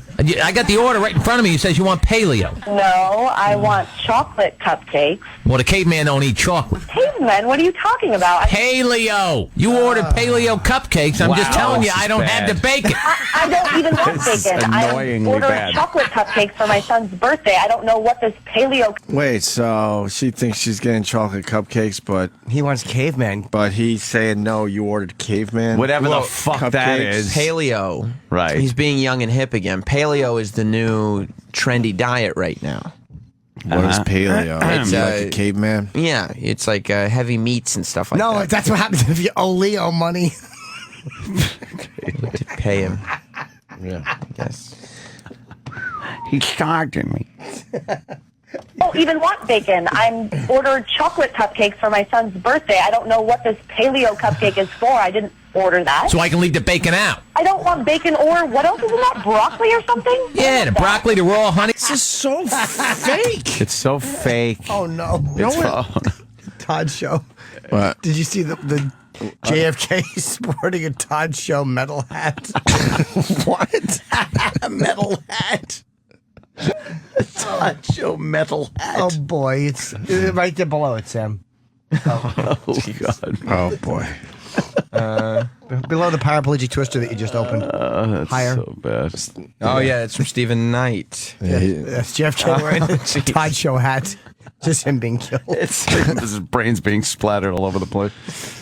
Oh, is that fucking? This is so bad. No one would fucking No one argue with a hangs on this baker. long. You think this Look, is fake? I ordered chocolate fucking cupcakes. Stop. It's all phony. Of course. Look with His the dumb jerky boys impression. Yeah. with the amount of tweets that are literally pouring in. Yeah. We are in danger of the Todd Show becoming a trend. Oh no. Oh no. See. Which would mean that once again, terrestrial radio beats Sirius, I think. Yeah, I think you might be right. These fans are rabid. We're trending. Yeah, did you want to? Oh, is that bad? That is a monster shit coming from that man's asshole. The shit is so big, the anus is prolapsed. And the only text with the tweet says hashtag the Todd Show. That is a giant shit that man is taking. That is a heavy shit. Oh my God, what a log.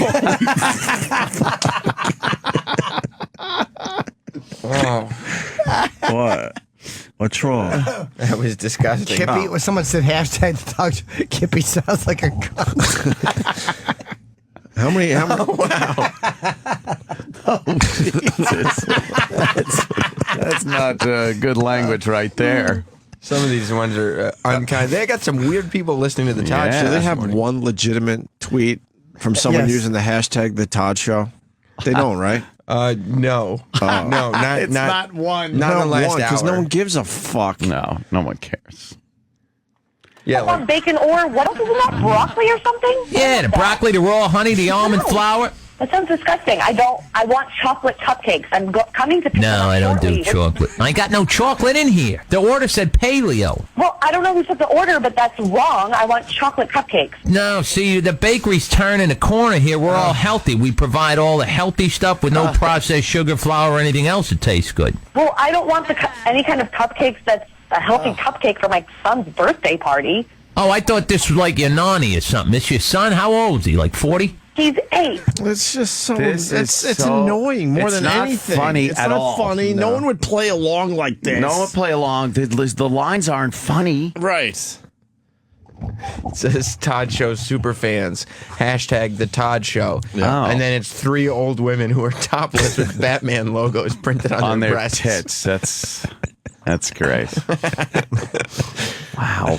Something. This your son? How old is he? Like 40? He's 8. Oh, 8. No, he's not going to like. Why'd you order these? I didn't order that. I have no idea what you're talking about. Well, this is what the order says. I don't have any of the other ingredients, and you're supposed to pick these things up this afternoon, right? Yeah, I was about to leave to go pick them up. Well, don't come yet. I ain't got nothing. Well, how can you get me chocolate cupcakes? I'm expecting 3 dozen of them. You got any chocolate? Me? Maybe you could just put it over top of them. So, yeah, put it in the microwave. Well, what's going to be in this cupcake then? It needs to taste good. Don't you want to give your kids something healthy with the broccoli in there? No, this is a birthday party. They can eat healthy for lunch, and they get dessert of cupcakes. Who doesn't want cake at a birthday party? You know, you're coming at me pretty good, but you placed the order for these cupcakes, not me. Oh, yeah, and there's no way I would have ordered something that said paleo. I have no idea what they're talking about. Is the big reveal coming up? No, we got 2 minutes left. Oh, my God. This is fucking terrible. They need the big reveal where he goes, let me tell you, you've been victim of the phone scam. I want to throw the same sound at the end, but I get to check up. Oh, no. You got another disc? All right. Is the other stuff at least better, E-Rock? Look at this. I think this picture, I think they found the truck. Oh, wow. Yeah. That's a girl bending over in the mirror doing a selfie of her fucking pussy and asshole. Yeah. Chip Chipperson sent that one. Oh, he did? What is it? Hashtag Lemon Party. Hashtag the Todd Show. Hashtag the Todd Show. It is dangerously close to trending. 2 D's, obviously. The Todd Show. Oh, boy. Here we go. Listen. Who can I speak to about who did I place the order with? They don't come in yet. You crazy? The guy who hired me was in prison. He beat the line cook with a 5-pound bag of frozen shrimp. Excuse me? I got a good referral for this place. What kind of Nah, this establishment place is is on. It's the only job I could find. So that's why I'm here. But listen, I'll make them up, and then maybe you melt something in the microwave, and you know. No, don't make anything. I need a referral of a different bakery that can get me 3 dozen chocolate cupcakes in the next 2 hours. Well, I can't refer you to somebody else. They'll can me. I'm not buying cupcakes from you. Why would the lady go, I need a referral? Why wouldn't you just fucking look it up yourself? Of course you would. Of course you would. Because it's phony. No, I understand the phoniness of it, but they're not even smart enough to go, no one does that, so we got to take that out of the bit. No. God, they suck. It's annoying. We were having fun, Todd. You just fucking ruined it. You know what I mean? Yeah. That fucking father just applied for a 3rd job, so he doesn't have to listen to this shit. Yeah, this is Kippy. Man, not only do I not say funny things, I do it in a voice that was created by a group called the Jerky Boys. Yeah. I'm not even original. Not at all. I forgot how this goes. Terrible. We actually have a lot of fun, and then fucking Todd has to ruin it. Yep. With these dumb phone scams, and it's not fun anymore. I don't know what they're doing over at the Todd Show. Right. But I guess they're aware that there's some excitement happening with their hashtag because they just tweeted out again to take a pic and post it on Facebook with hashtag the Todd Show. You think they're trying to combat some of the Twitter folks? Yeah, I guess so. Because it's not even a chance. Good luck. Good luck. Good luck. Oh, no. Plus the replay. This will be happening all day. Oh, yeah. Give it up. They send their listeners to see all these hashtags. Right. Yeah, Because you yeah. search out a hashtag. Yeah. And they'll find things like... It's a very dirty show. I don't know. Let's click... Yeah, just... Oh, the result of Todd's first show. Hashtag the Todd Show. All right, let's take a look at Probably this. a fan of the Todd Sure. Show. Oh, geez. It's Jonestown. Dead people on the ground in Jonestown. It's the aftermath of the Yes, Jonestown that's not- massacre. Can me. I'm not buying cupcakes from you. Do not charge my credit card, and I am not taking any of your cupcakes. No, they already ran that all through. You've been all charged for this. Okay, I'm disputing it. There's no way I'm picking any cupcakes up from you guys, and I need another solution. You let your son eat that stuff, his cholesterol gonna be like 4,000, like that Buddy Belastro. Excuse me? Are you telling me how to parent my child on his birthday? All right, listen, a little free advice. I don't know why you're getting all offended. I'm just throwing it out there. Okay, I can't. I have no idea what you're talking about. You have to stop. The charge. Yeah, she didn't know what to say there. Exasperation. Yes, she didn't know what to say. She didn't know what to say there. Why would you edit that part out? Are you telling me how to parent my child? Oh, who would say that? No one. You have to just stop. The charge will be on your credit card from Bakery $180. Refund that charge. There's no way. I'm not getting any cupcakes, and I'm not taking anything from you guys. You need to refund that. All right, so I have them ready 3 o'clock. What? No, stop it. I am not taking up any of their cupcakes. Don't bake anything. Don't charge me anything. You got to pick them up because these paleo ones don't last. They go bad quick because of the broccoli. Because they sound disgusting. I have no idea. Don't make anything. You're welcome. Excuse me? Hello? I think maybe we can find some chocolate somewhere. What? Well, your sister Kim set you up. You're on PLJ Radio. You just been phone scammed. Wait, what? Kim? Yeah. Are you so you're not... Oh No, you're okay. Oh, God. Yeah, I think. Kim, so you're not... She goes, Kim? Oh. You would know Wow. who Kim is, no? You don't think this is good? Oh, my God, listen to Wow. that acting with the reveal. Wait, what? Kim? Yeah. Are you... So you're not... Oh my God. You're okay.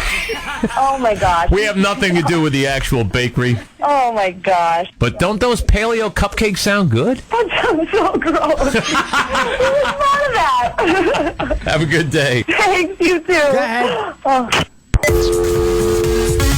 The preceding content featured stunts performed by a professional scam artist. Accordingly, the management of 95.5 PLJ's producers, affiliates, and subsidiaries must insist that you do not attempt to recreate or reenact this material in any way.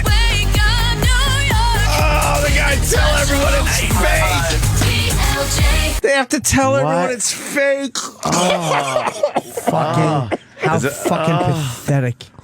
And I have to tell you, too. That's why your industry is dying, Scott. They have to tell everyone it's fake. That means we would love to do prank calls. We were really fun. good at it. You just can't do it anymore.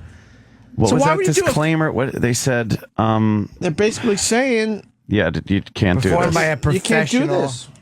Producers, affiliates, and subsidiaries must insist that you do not attempt to recreate or reenact this material in any way.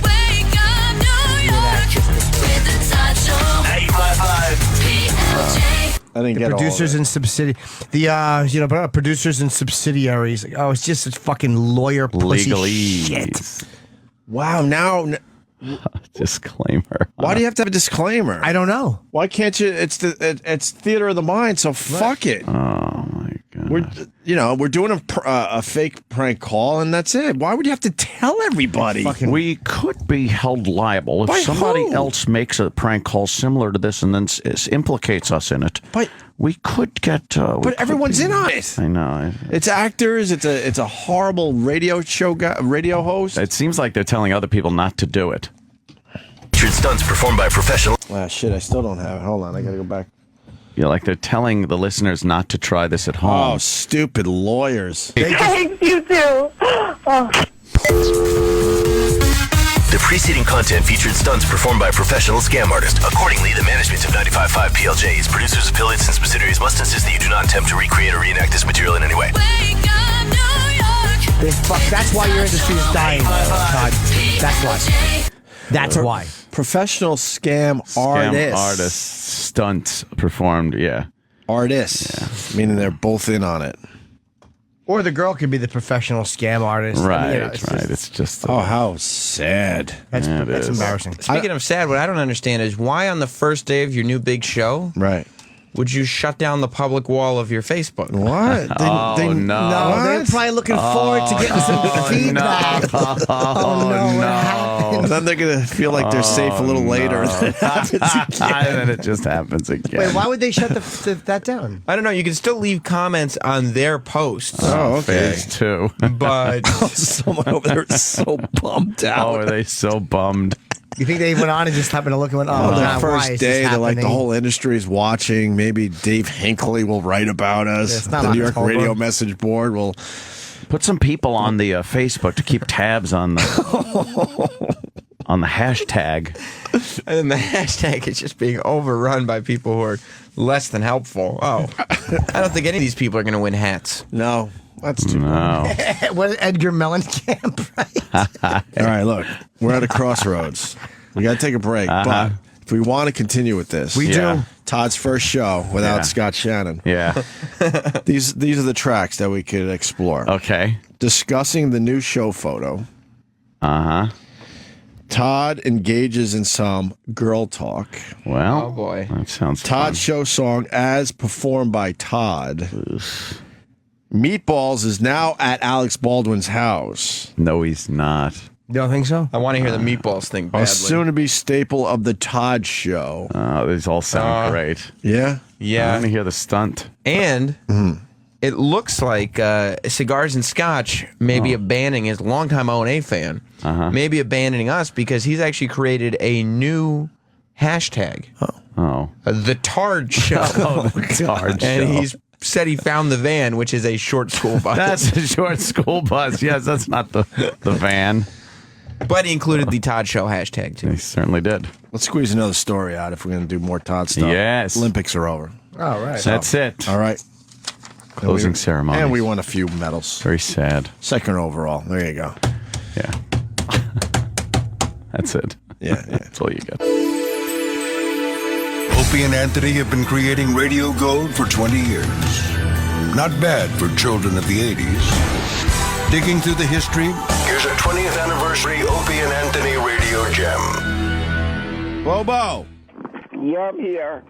Oh, God. Are you ready for the one-man band today? Yep, that's right, the one-man band. All right. Now, explain some shit. Is your mom home? Oh, she's home this time. They're both home this time. And what are they doing right now?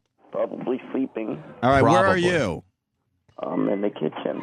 You're in the kitchen, very close to your mom and your sister, okay? And what kind of stuff you got for your one-man band today? Hey, I got an air horn, a kazoo, a little noisemaker like you use in New Year's, and the pots and pans. Pots and pans. All right, and what song did you practice? Remember that original song you heard yesterday? Oh, the original song about your dick? Yeah, that song. Okay. Ready? Mm-hmm. And go. Bobo one-man band.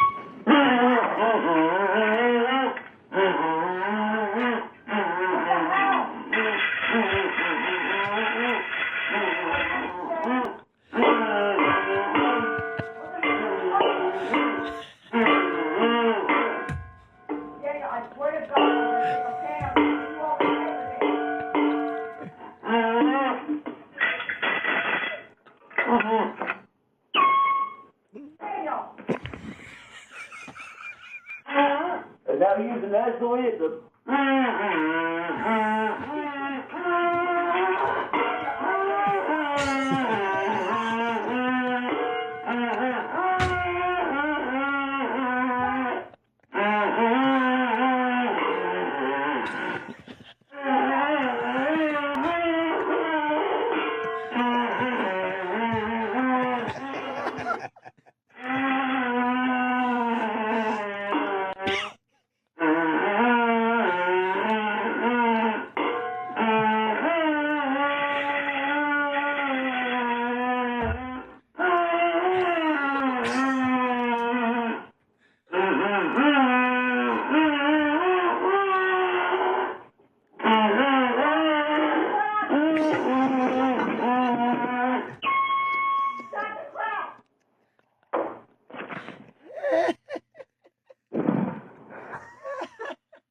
I guess your mom's up? Yeah, he is. Now just smash the pans together. Go ahead. Just smash them. And say, And keep going. and sing "I'm Sorry, Mommy." Yeah, go. I'm sorry, mommy. Do the I'm sorry, mommy song. Keep going. I'm very sorry I woke you up in the morning like this. I'm very sorry. I'm very sorry. Yeah, so why your face? And the band plays on. Daniel!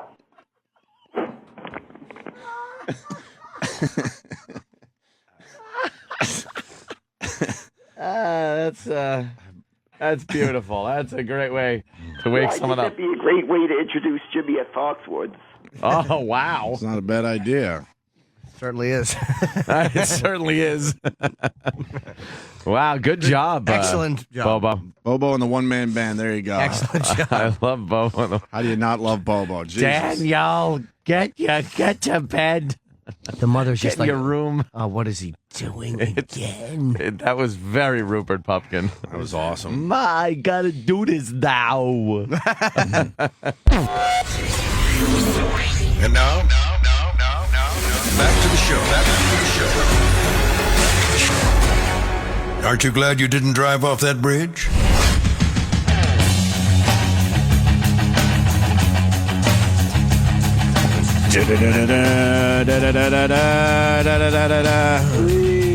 Are we having them on, Roland? I forgot. We said no, right? Okay.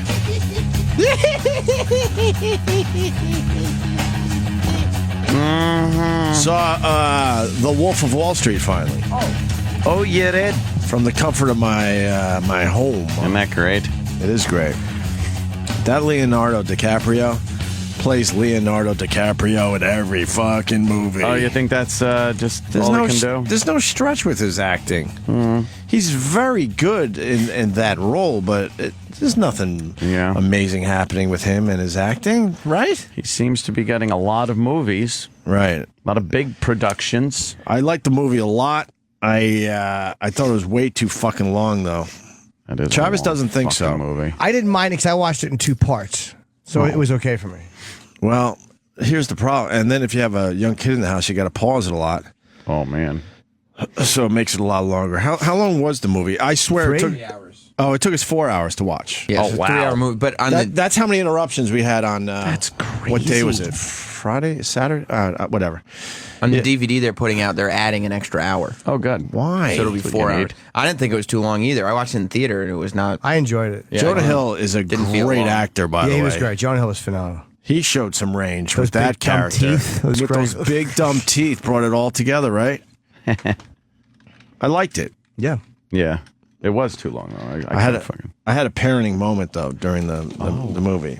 What's that? We set up my son in the other room so he watches his TV. My young son in the other room. But he has to come in and ask a million fucking questions, and then he's wondering why are we watching a movie without him? He can't understand that the world might not revolve around him 24 hours a day. Yeah.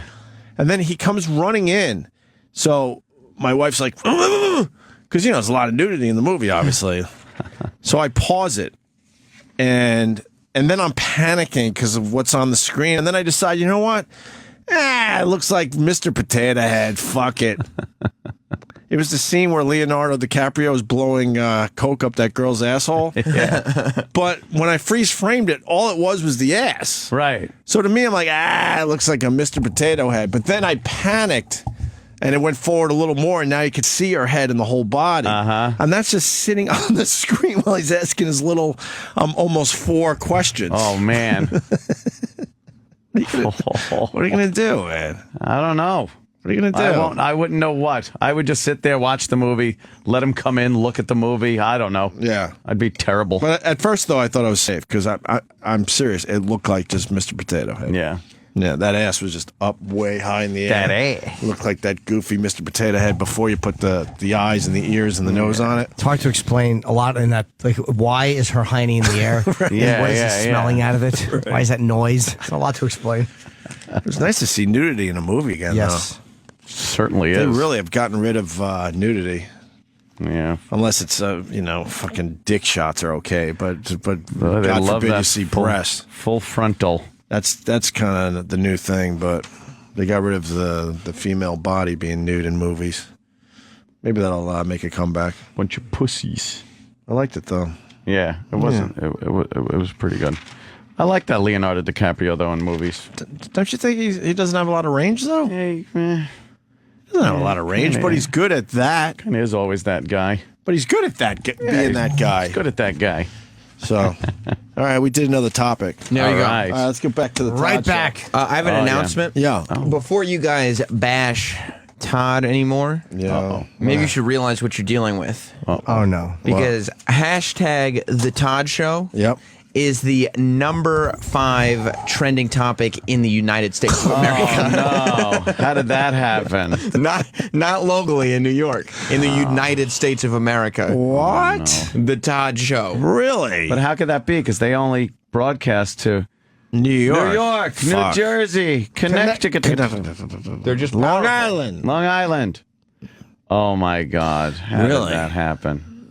Yeah, that's not possible considering they're a local show. They pride themselves on being local. I hope they got a lot of hats to give away. Yeah. Yeah. What does this one say? Like that one. Trending in America. Yeah. Oh, it's a close-up of an asshole. Number 5 trending topic in the United States of America. Who looks at that and says, yeah, I need that? Yeah. Sorry. Gotta be tolerant. That is a balloon knot. I apologize. Can't even tell what gender that is. It's just an asshole. It's just an asshole. Apologize. That's actually not a bad one. There's no roid in it. The Todd Show, discussing the new show photo. Ooh. For the people just tuning in, listen to the replay. This is all we're doing today. Yeah, we don't decided. worry. Wow. What happened? No, just one of the pictures posted by one of their fans Oh. is a piece of wood through a man's skull. I don't know how that happened. Holy shit. That's a ugly photo. Is he dead? Oh boy. Oh boy, is it? I hope so.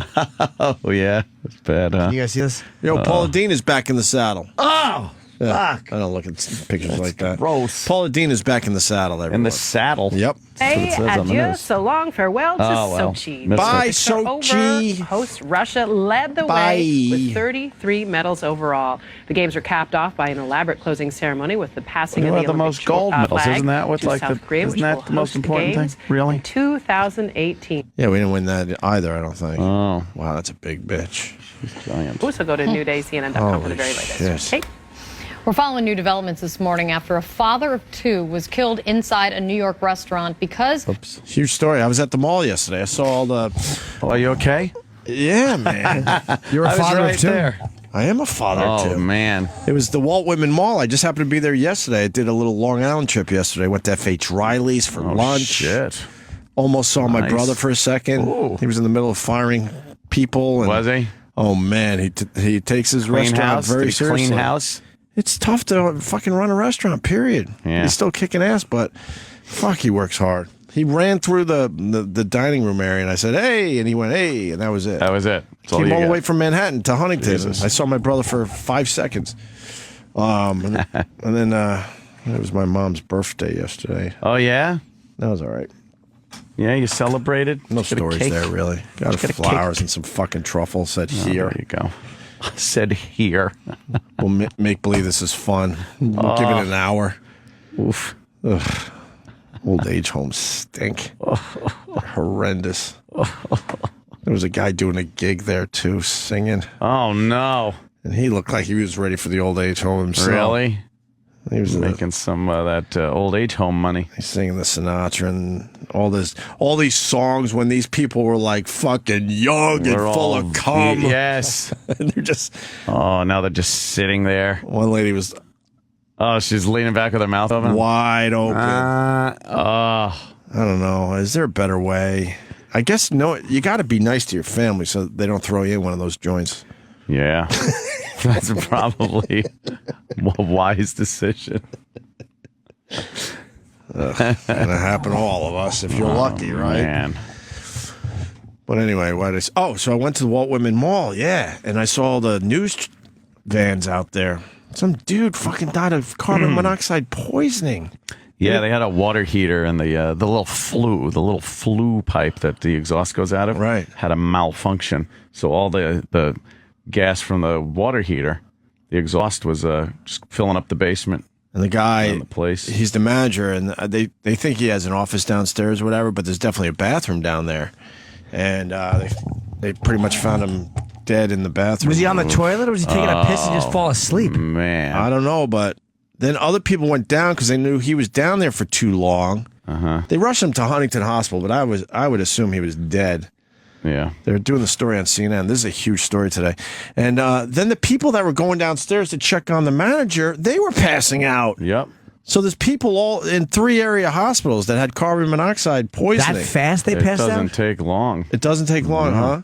You just fucking pass out. We got detectors. You're not getting air. We Yeah. got detectors in our house. Yeah, and you don't gotta even have know those if it's hitting you because it's odorless. Yeah. So you don't even know. All of a sudden you just feel a little woozy, then boom, you're dead. It really happens fast? Very. If there's a lot in the room, like if it's really fucking full of it, yeah, it'll happen real fast. Just fucking, and also you get like this whole kind of a weird euphoria thing, so you don't even realize that there's a problem. Right. You'll just start like, fall right over. And I guess the detectors aren't even a law.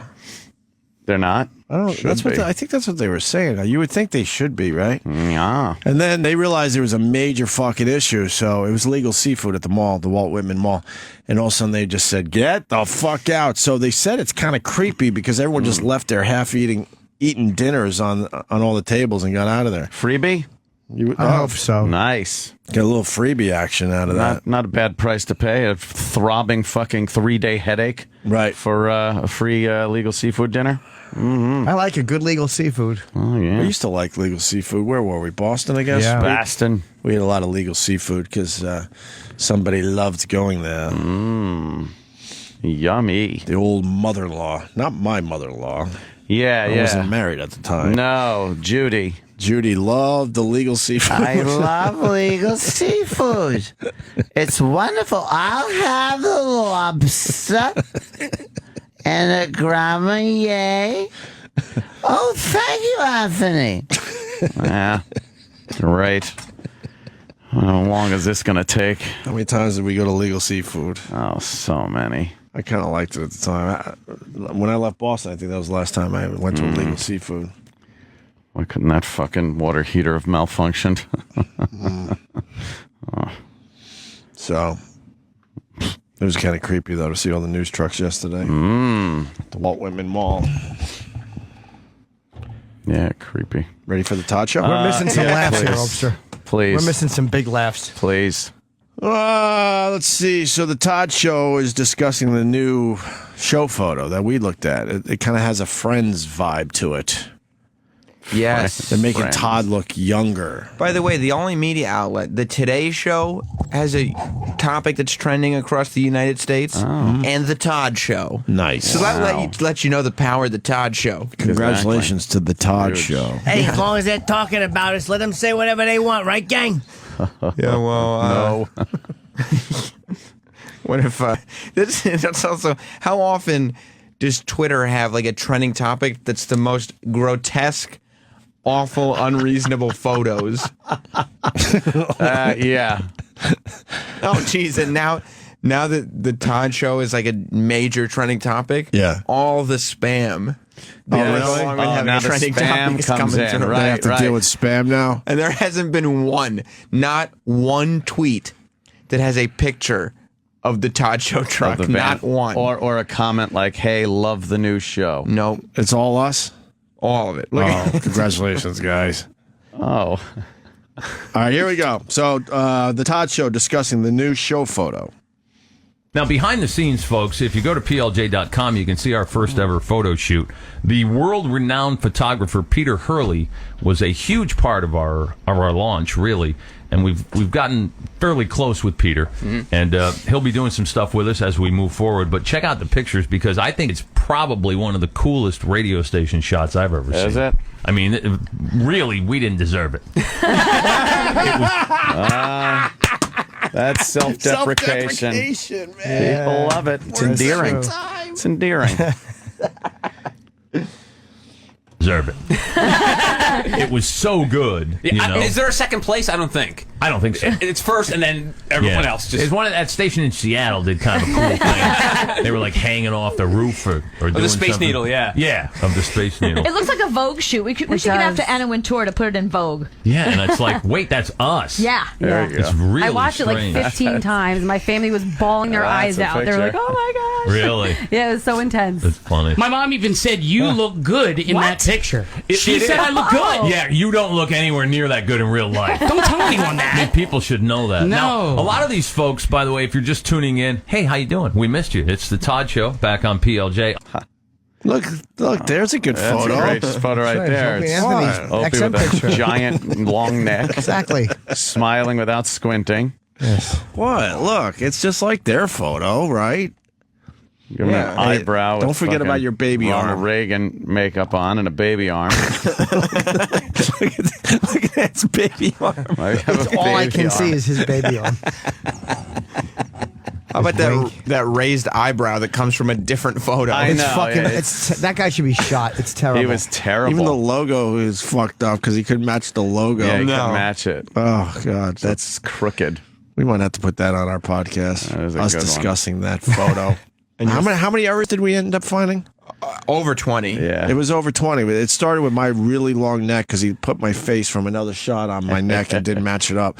And then we discovered his baby arm. My baby arm. He cut the picture in half. And isn't your elbow in the wrong place, or is my elbow in the wrong place? Look how far over his aunt's elbow is. His elbow is literally. But then I got a bicep between my elbow and my wrist. What's that? Yeah, your arm is Right here. your What is arm is lumpy. It's not a tumor. What a horrible picture. Yeah, it's really bad. Anyway, their photo, Scott and Todd. The Todd photo is actually a good picture. Oh, that's a good picture. It's the coolest picture any radio show's ever had. That Annie is a delight. Yeah, I will have no. like her. I will have no bad mouthing of that delicious, lovely Annie. Fucking sexy right there. Let's go to the next track here. Todd's good. first show. Oh, good. As the Todd Show continues to trend on Twitter throughout the nation. Todd engages in some girl talk. Annie was in Poughkeepsie. Right. So she had to come all the way down. And where are you now? You like in Westchester? Are you halfway? Or where Right are now, you? I'm actually in Poughkeepsie. I'm trying to transition. Probably in the next couple weeks, I should be in the city. But, I own a home back home, so I'm trying to figure the whole transition out. And but hope this thing works. Yeah, I hope it works. And, the couple commute's not weeks, you bad. could be back in Poughkeepsie. Oh, no. And I might be there with you. And then Sheila and Meatballs were from the Pennsylvania area, but Sheila was already here because she was working at the Letterman show. Exactly. And she has kind of an interesting story. You do not live alone. I do not live alone, no. You have two roommates? I do have two roommates. Where'd you meet them? On the lovely website that is Craigslist. Now, isn't that a stripper and a killer? Something like that. But it's okay, right? I mean, so far, no one's tried to kill you or because Or strip Craigslist. you. I worry about you. I know. No one's tried to kill me. No one's tried to sell me into any sort of sex slavery. So Cool. I can't really hope for anything else, That's all I ask. That's good. But do you have plans, perhaps down the road a little bit, to get away from the Craigslist stalkers? I do. And maybe in a year or so, hopefully I can bang out some student loans, get a nice studio. I do prefer to live by myself. Yeah. Maybe get some cats because I'm a cat lady at heart. Okay, that didn't sound cool. Usually you don't plan on getting cats. It happens. It happens. Yeah. Or you just take one in, and next thing you know, you turn around and there are 90 of them living all over your house. And you're like, what is that smell? I started with one cat. That's the first break that didn't annoy me. Yeah, because it's just talking. Well, No yeah. music. He's just talking to them. Yeah. Just do that. There's nothing wrong with Hopefully that. you'll find your way. Yeah. Somebody found a picture of the Todd truck. Oh, no, that's two Two That's guys. two really buff good-looking guys gay kissing men a lot kissing hard. each They're other. in very good shape. Yeah, so. I'll say they are. What bodies on these two? Yeah, we didn't need to play that one. That was like, Yeah, that was like Whatever. actually a regular old break. well, whatever. He wasn't going, and then my roommate. He did it for a half a second at Yeah, the he end. slipped into it, Yeah, didn't he? Yeah, he's did. like, what are you gonna be, a roommate or something? Yeah. I gotta get out of that. The Todd Show song, as performed by Todd. You're about to witness something the human ears never heard. human It's the ears. poking prod. The Humaniers? Humaniers. He is the king of the shoehorn. The king. It's supposed to be human ears. Yeah, all right. And he goes, human ears. Human ears. I can't take a shoehorning. You're about to witness something the human ears never heard. It's the poking, prodding, manipulation of spoken word. Manipulation. It's a daily celebration of the good and bad in life. And some satire so sharp it feels like it came from a knife. Wake up with the Todd Show. Wake up with the Todd Show. Wake up with the Todd Show. Todd Show. I don't know. I didn't know half the words. Because they're not words. They're fucking twisted around words, versions of the words. I don't know. I don't know what happened there. It's terrible. It's really bad. No. That's bad stuff. Humaniers. Just like Jocktober, this is falling apart again. Oh, it's just the It worst. starts out so much fun. Right? You just get angry. Yes. Ruins my day. We spent 2 hours He's about to attacking say his 2 premiere. fucking hours. Attacking him. And I'm sure Eric's going to run down with another disc. We'll Of probably. course. This might be it, though. Meatballs, he's at Alex Baldwin's house now, if you're Alex. listening. Alec, whatever. Is he? Yeah. Alec Baldwin's house. Remember we set that bit up earlier? Oh, boy. Because Meatball is their stunt kid. Stunt guy, look out. Now he is Stunt guy, definitely stunt boy. really there, right? Yes. Why would he like that, meatballs? What's the story with Alec Baldwin, by the way? We could get a little more material out. Oh, Alec Baldwin. He wrote a whole, little essay. Anti-media. Wrote a little essay about his situation with the paparazzi and the media. And But doesn't he make it worse because he's an asshole, though? well, yeah, but he even kind of addresses that in this little essay thing that he did. It's really good. It's well done. It And is well he's written. right. He says he loathes and despises the media. Yep. And he's right. He used to walk around our neighborhood, Jimmy, because, well, I think I know why. Maybe he wants to keep that private. Nothing too crazy. And he would walk in the middle of Columbus Avenue so he wouldn't be bothered. Right. Yeah. With the traffic. He figured he was safer in the middle of traffic. Not in the than middle, on the sidewalks. but on the side, on the side as cars are zooming by instead of the sidewalk. Yeah. Yeah, between the sidewalk and parked cars, he would walk with the traffic. Well, he's saying he's leaving New York. He wants to go to L.A. where you can just stay in a gated house, get in your car, And not drive, interact where as you much, not have yeah. to interact with people. He said in the old days you could walk around New York and people were kind of cool. They'd be like, "Hey, big fan" or something, and then leave you alone. Right. Because now it's just nothing but a barrage of pictures, people trying to catch you in an embarrassing moment so they could put it up on Twitter and Facebook, and they're just waiting for you to make a mistake. Right. He had a lot of really legit points in that thing, man. It was great. Right. Yeah, It was a very- little long-winded, but I still thought it was really good that he wrote it. Yeah, I hung in there for the whole Me too. thing. It's pretty well done. What else did he say?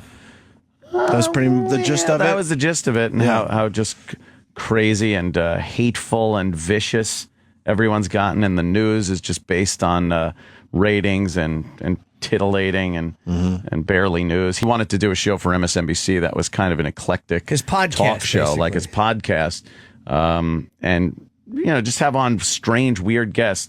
He mentioned one like, Deborah Winger. Who's heard from Deborah Winger in years? Right. But you want to have her? And they were like, really? No, like he just wanted to do this. We didn't want a controversial show or one that had a lot of conflict in it. He just want to have a fun, goofy fucking talk show.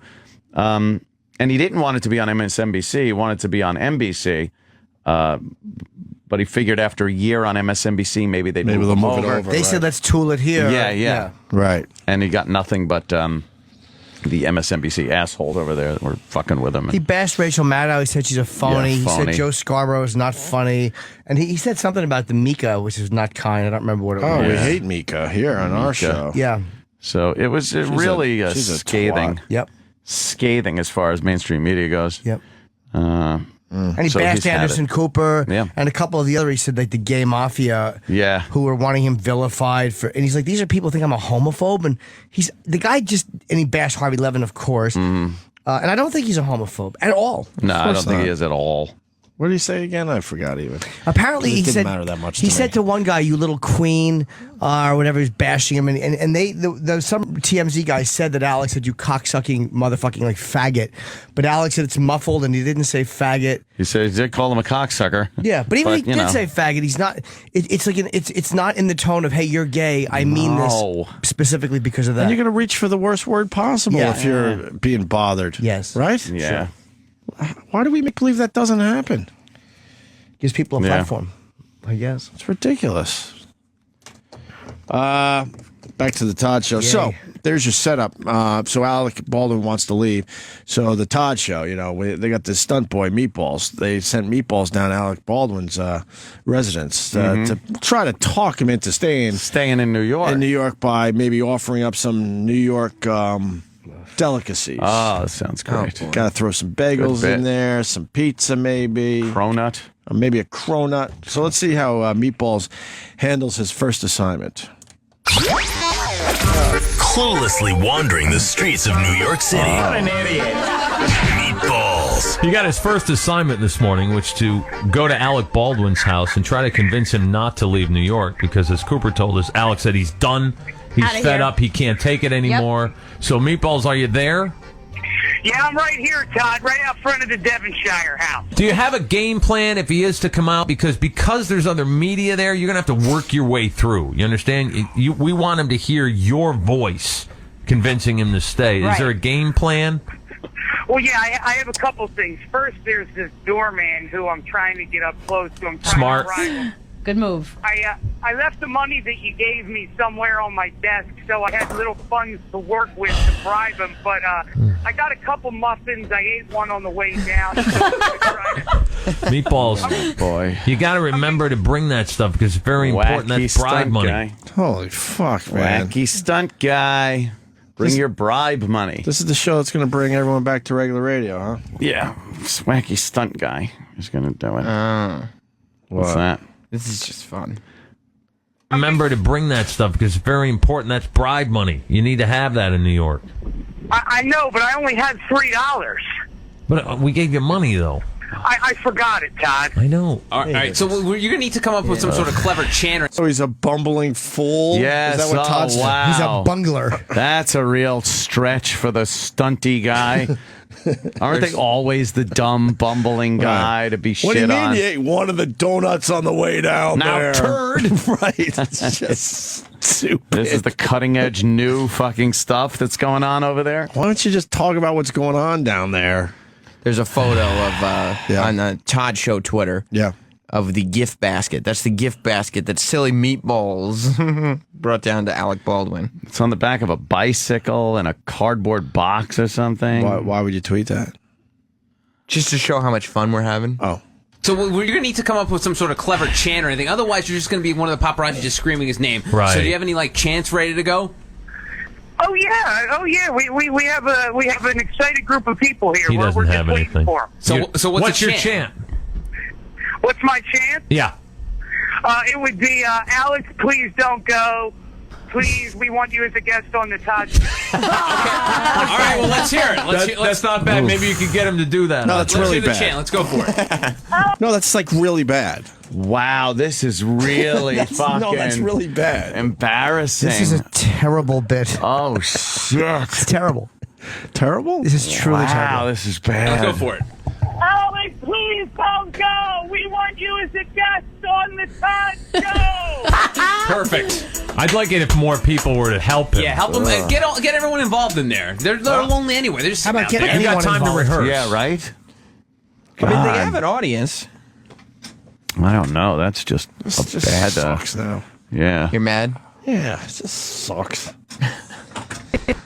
Turning news into a Todd Show bit. I did want to say, too, Yeah. speaking of their Twitter, a minute ago, they tweeted, the Todd Show is a trending topic in the U.S. Thanks, everybody. And then immediately deleted it.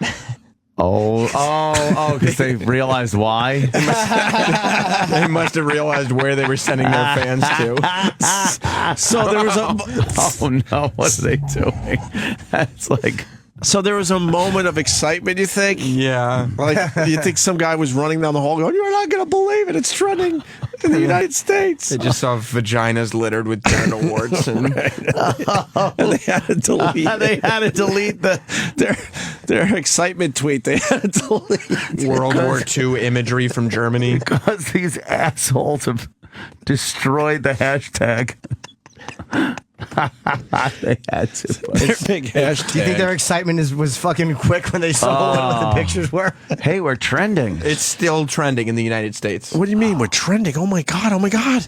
And then they just looked at Just a couple in of New them. York? No, Todd. In the United States. Here's how it went. Okay. You guys are doing the show. All right. All right. Hey, and So this Alec meatballs. Baldwin, he's gonna leave for. Yeah. Todd Show's trending. What? The Todd Show's trending? Oh my God! I'll tweet about it. The Yeah, go PD just poked his head in. It's those jerks. 2 seconds later, he comes back in with the hand across the throat thing. No. Forget it. It's just they're dumb fans. Maybe because they click it, and the first tweet that comes up is, "I love hashtag the Todd Show because it's like someone standing over my head and shitting right into my ears." That's the first thing they'd read. That would be what they read. That's not complimentary. No, not at all. Oh, we're ruining their big day. Yeah. That's gotta No, suck. they're ruining radio. So good. But you know what? To be fair, Yeah. Yeah. they took the first shot. Well, they did. I mean, Are you serious, XM? That's right. I remember hearing that. right. How are those fucking battle battle-hardened mics that he's got there. Right. Here's the Todd Show. We're almost done. Turning news into a Todd Show bit. All right. I love when they... The reporter was reporting, as a reporter would do, and a guy comes by, steals the microphone, and screams some profanities into the microphone, and it's kind of hilarious. The 3 victims were part of a CXS group. They're riding up. Oh my goodness. Wow. Well, there's your regular radio. That's better than satellite, all right. There's your regular radio. There you go. Yeah, that's fun. Forget satellite. Listen to the beeps. Yeah, that's better than satellite. You can't even tell what he was saying. No. You can't hear any of that. Part of a CXS group. They're riding up. Oh my goodness. Wow. Obviously, somebody has interfered with Laura Ingalls' live shot, grabbing her mic and running. We apologize for the profanity, which he also said on our air. She sounds like Mom there, doesn't she? She must have really, what do you think it was, F-bomb? Or it had to be something horrible. Something really bad. How about you know, so how about you figure out a way to fucking say it? Tell the people. And by the way, why did they all go, ooh, if they couldn't hear what they said? Right. They just heard beeps and went, oh. That must have been naughty. There are beeps. That must have been naughty, I bet. You only beep out naughty things. Yeah. Something horrible. Something really bad. We have it without the beeps. You can't play it. No. Well, keep your hand on the trigger there. You can beep at it if it's All too right, bad. let's see what she says. Go ahead. Here we go. The 3 victims were part of a CXS group. Listen to the Todd Show. Oh my goodness. And obviously, somebody has interfered with Laura Ingalls' live shot, grabbing her mic and running. We apologize for the profanity, which he also said on our air. That's not profanity. Unbelievable. Yeah. Yep, it was unbelievable. I can't believe it. Completely. Whoa. I can't even believe it. Watch out for the Todd Show. All right. Is that about... Well, unless you want to play the last one we have here. Well, I would want to hear Gotta finish it the up. last one. Yeah, finish it up. Last one. It's labeled, this track, a soon-to-be staple of the Todd Show. Oh, good. New bits. Have you ever gone to a restaurant and fallen in love with a waiter or waitress? All the time. Happens to me constantly. I can do it all the time. There's your Todd Show phone scam, the Olive Garden of Eden. No. What? No. We can't do another phone scam. I thought it can't was sit gonna through be- another phone scam. I thought he was going to have a conversation about something. Yeah. A natural, organic conversation. Here's something. Converse. Right. Have a talk on a talk show. Have a bit of a talk. Right. No, we can't do another phone scam. We can't, right? I just want to hear the name. Hi. Thank you for calling the Olive Garden Italian Restaurant. To best serve your needs, please choose from the following 3 options. To place a to-go order, press 1. Nope. For seating information, press 2. Nope. For all other inquiries, press 3. There it to is. hear these options again, Shut up. please press. Thank you for calling Olive Garden. Lisa speaking, may I help What's you? so funny in there? I don't know. Nothing. I was just laughing. What are you laughing at? I'm not sure yet. Oh, who are you? My name is Lisa. Who? Who's it? Uh-oh. Here we go. Lisa. Lisa? Well, this Yes, is... sir. I just laughed at you. You got a manager in there or something, dingbat? Yeah, sure. One moment, okay? Yeah, put him on. What a fucking rip-off of the Jerky Boys. Total ripoff. Plus, you just cut all that out. Yeah, why would you There's get 30 right or 40. to the guy? Just get right to the fucking stupid He fake must have- fucking phone scam. He must have thought that was really funny. And the lady blew it. She goes, I don't know. What are you laughing at? She goes, I don't know yet. Oh, God. She was laughing at Because she's an actress. She's a bad actress. Right. She's excited to be on the radio. She forgot she's supposed to be an Olive Garden Oh, right. waitress. She goes, That's Usher, no? Pharrell in this? He's in everything. Oh, now we got this Pharrell. That's him, no? Hold music. This don't sound like Italian music. You ain't Italian, Pharrell. Still holding? Yeah, I'm still here. Glad I'm not bleeding to death. Can you hold on 1 second? Make it pronto. It is. Hello? Yeah, you're the manager? minute 30 in. This is where the phone scam 30 should have started. in. I am. Yeah, I was trying to get through to you. I was talking to some dingaling on the phone. I don't know what was going on there, but you're like the boss, right? There's nobody bigger than you? Right. No. I apologize if one of my employees wasn't good on the phone with you. Yeah, it's all right. It don't really matter. Anyway, the girl you got working in there stole something from me. Which waitress did you have? Well, I don't even know the name of the lady, but I can describe her to a T. What do you want to do? I'm getting it's just terrible. Should we just stop? I don't know if I could do it again. Yeah, I can't. I was hoping to hear his name, but that's all I was. He doesn't hoping give for. the name. For you. Would that help? Sure. She was either a very light-skinned black girl or a very dark-skinned white girl. It don't matter to me. I don't see color. Oh, all right. Well. But you know what she stole? What's that? She stole my heart. Damn it. Well, I don't know that that's possible, sir. Yeah, I fell in love with this girl. all right, no. Someone has to make a call here. Sorry. This is how it always ends. Yeah. We get so excited. That is true. And there's a high energy, and then you just get mad. I'm just depressed. But to be fair, it took us 2.5 hours to get here this time. It did. But fuck, man. And New York's like the #1 market. That's really This depressing. shit is going on in every fucking city in America. It's lousy.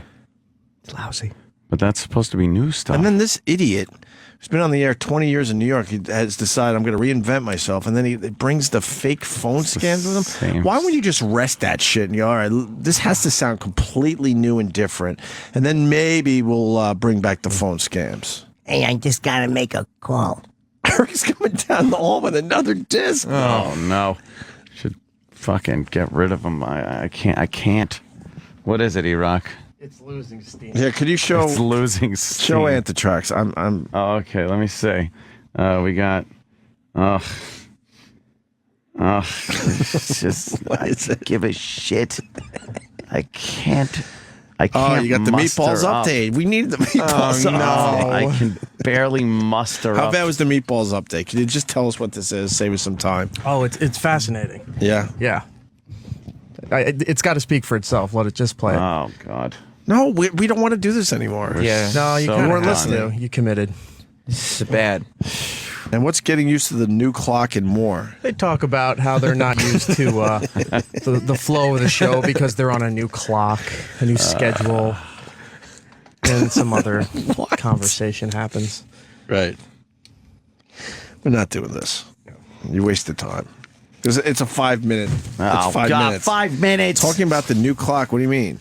Their new clock, their There's a schedule, how they flow the show, There's going a format into commercials, clock, to which I music. think is the worst thing you can do in radio is to actually have everything fucking scheduled every morning. it's terrible. It's stupid. It doesn't leave you any room to just fucking turn the mics on and see what the fuck happens. Yeah. They are playing less music. bad, right? Though. Uh-oh. Yeah, he's Well, they talking want a everybody lot to, more. They want the people to get to know him. The worst ever. What? Terrible. It's fucking. This is awful. Almost 3 hours. I can get you to 10:30. I gotta piss. It's repulsive. I don't know. We got this standing by, maybe. What happens with meatballs, for real? Tell us. Yeah, just tell us. He's at Alec Baldwin's house. He's at Alec Baldwin's house. Even though he's probably down he's the there street. with all the media. He's there with Pix 11. Yeah. And people are begging us to keep playing this. No. might What? Go. Sorry. Yeah, he might have some interaction with Alec Baldwin. I wasn't quite sure. Something about you're putting stuff in front of my door that my kids can trip over. Is it? It's not Alec Baldwin, is it? They have not said anything otherwise. It's not Alec Baldwin. Alec Baldwin's not going to interact with the media now. He's definitely not going to interact with meatballs. Meatballs. With the likes of a meatballs. Well, we can all agree that the bit is not going well. Oh, we can all agree, all right. Yeah. It's not going well. No. It's very bad. All right, hold on. Let me see something here.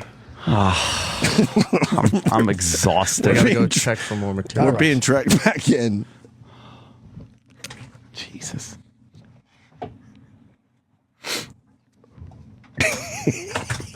I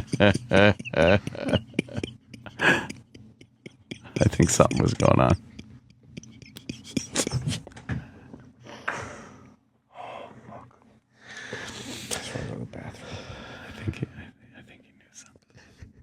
Is Meatballs there yet, Monk? Hey, what's up? What's going on? What's happening over there? Well, sorry about that. I don't know what happened with the phone, but I have a great setup here. I have my bike right out front of the door, so you're going to hit my bike if you walk out the door. Yeah, sure. And it's got the box on it, and I got him a really expensive tea with the chocolate croissant. And what's a chocolate what? Croissant? Croissant. And That's French, right, Meatballs? That's French, yeah? You don't have a great accent for that. A croissant. That's something you do in the... That was written for him. The fuck? Oh, that's what Todd thinks is funny. He Call wrote it that a line croissant. for the guy. Say croissant. I can work off that. That sounds like something he'd put in one of his phony phone calls. Oh, he wrote that for the stupid kid. You pool, they have to drain. Somebody dropped the croissant. We got to drain the pool. See, now he can rip on the fact that he said croissant. So, Meatballs, give us a scene. Describe what's going on outside of Alec Baldwin's please. apartment right now in downtown Manhattan. All right, you got it. And I also have some breaking news here. First, there's a bunch of news crews out trying to get the scoop. But there was this lady who was walking out of the building with a bunch of dogs. And I went to talk to her. And they came over and tried to bite the croissant. And I said, no, that's for Alec Baldwin. And her name was Nancy Friedman. She's a celebrity dog walker. She does walk Alec Baldwin's dog. And she said she can't believe Alec would say that because he's a real nice guy. I got to find out what's going on over here because Sheila and Annie cannot even breathe. Really? What's wrong? With your cutting gassers? The breaking news, he met the dog walker. It's very breaking. Because dire we used to- scenario. when we were in that secret location, Right. me and Sheila used to go get a croissant every morning, and we would share it with him. Right. So how he doesn't know how to say it, You can't say it. we He'd wash can't it down with understand. his Dunkin' Donuts. No, it's because he can't retain things. He's a brain like an Etch-a-Sketch. If you don't say it in a minute, it's gone. Take that. What do you call it? A croissant? Croissant, yeah. Jam it down your Croissant. throat. Croissant. I can't. Meatballs, come on. This is your first assignment. Well, I think I'm doing a good job. You're Are you not. saying I'm not doing a good job? That's exactly what I'm saying. Yeah, nothing has happened. You've Exactly. set up things in hopes that he trips over them. We got That's bamboozled not going to make again. him want to You're stay. setting up a lawsuit for Todd, is what you're doing. I also talked to his dog walker. Yeah, but that doesn't matter. That has nothing to do with anything. No one knows who that is. Get it. All right, call us back. Right. Call me every 10 seconds. Love you, bye. What happened to the part where Eric said that? Yeah. that That's probably Alec- later on. Or And Alec something. Baldwin. That was the only clip That's on the there. reason why we played it, to hear the fake Alec Right. Baldwin. He said Alec Baldwin actually said something to him. He said that, right? He did.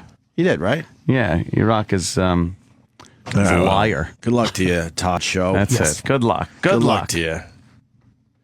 We got some fighters coming in next. Uriah Hall and Demetrious Johnson. Very cool. What are they promoting? Black History Month for the UFC. Ooh, Black History It Month is. for the UFC. Yeah. forgot it was February. Why is Black History Month sort of subdued this month? Could we usually play something? year. We usually have. I mean, in general. Oh. I'm not noticing a lot on TV, like Black History Month things. I don't know. The Todd Show is still trending. Really? Oh, wow. Thank God. In the United States? Across the United States. We hijacked their little hashtag today? It's trending higher than Daytona 500 or Starbucks. And Jason Collins, the gay NBA guy. And Jason Collins. Damn, this Todd Show's hot. It's the Todd Show, and then it's the Today Show on top of it. And that's it. Wow. Very cool. All right. Can you can't just be like happy. click on one picture? Just No. oh, It's somebody opening their asshole up. Ah, God. This is what's trending on Twitter. It's supposed to be a prize truck. Click on another random A one. gaping asshole. Sad trombonist. Yeah. Yeah. Just a random one. Please, Sam. Just one more random one. No problem. Scroll down a little. How about this one? Let's right. see what this is. Oh, it says... That's not her truck. Here's her act. I don't know. I don't know. Just what that another means. truck. We'll grab another one. Yeah, they were trying to find the van. Oh, jeez. It's a Photoshop. That's not a Photoshop. Well, you don't think they use Photoshop for that? That looks like a bad MS Paint. Well, it's a picture of Sheila from the Todd Show. One of the new broads on the show. But somebody used a pink mouse Yeah. to draw boobies and a penis next to her mouth. That's crazy. This is their big day. And it says hashtag the Todd Show, hashtag Sheila, this show stinks. Oh, man, come on. It's their big day, Jimmy. This is getting just mean. It's being ruined. This is just mean now. And they're just random and stupid. They really are. There's the question. There's a photo. It says hashtag the Todd Show, and then a photo pops up that says, "What do you call two Mexicans playing basketball?" And then a photo of a jolly Mexican man with a big sombrero, and under it says "Juan on Juan." It's just stupid. Right. Yeah, it's stupid. I don't know why this is trending. The Todd Show is trending. All right. We got some UFC guys next. Stay there. Hello, is this Mr. Yes? This is police officer Booby McCoppergun. Yes? Your wife was raped and hit with a brick. Oh my God!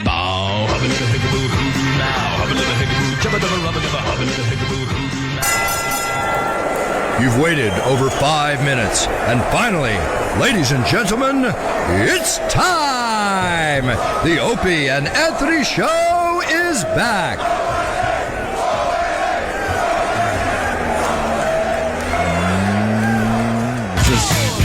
Okay, here we are.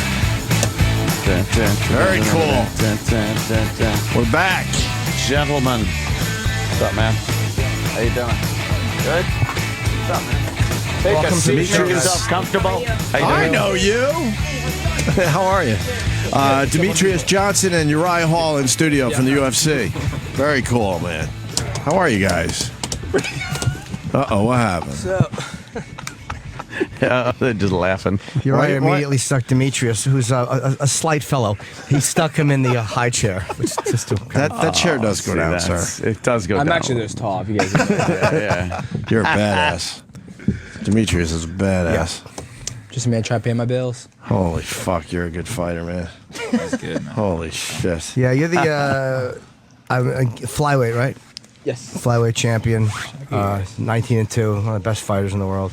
Mighty Mouse, right? Is the nickname? Right. Yeah. Of Mighty course. Mouse. Yeah. It is, though. Yeah, I know. Badass.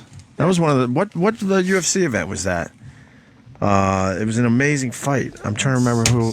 Which one, for Demetrious? Yeah. Please help us. Just with Joseph Benavidez when he knocked him out in Sacramento in December? Yeah. That's the one. Yeah. That was a solid fight. Who are you? Who am I? Look at you. I just recognize you, but I Karen don't- Bryant. Yeah. Yeah. Who was what? No, I don't know her by name. I recognize her, of course. But I didn't know she was coming in. I would have fucking Googled and said, okay, and wrote her name down. But you're recognizable. I know who you are. And you work for Fox. I do, yeah, and I also have my own company, MMA Heat. But yeah, I do a lot of the interviews and stuff with them on Fox. So you should interview them. We'll just watch you.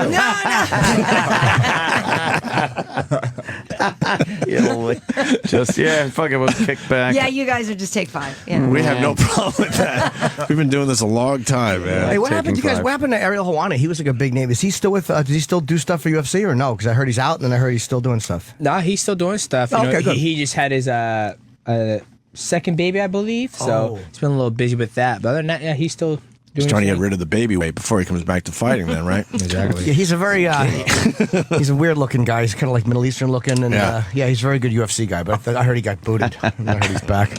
This sort of weird looking Middle Eastern guy. Yeah, but I'm saying I don't know if he wants to be known as that. You're right. I'm like, no comment. Yeah. I'm drinking water. Kind of. Yeah, that's a good way to avoid saying something. Where are you? Where are you from in New York? Right now I'm in Brooklyn. I'm originally from Queens, but stayed in Manhattan for a while. Now I'm in Brooklyn, so I'm trying to figure some stuff out. How much of that UFC? Because you did a great job in the UFC house, and you came in, I think, second, right? You against lost finals, yeah.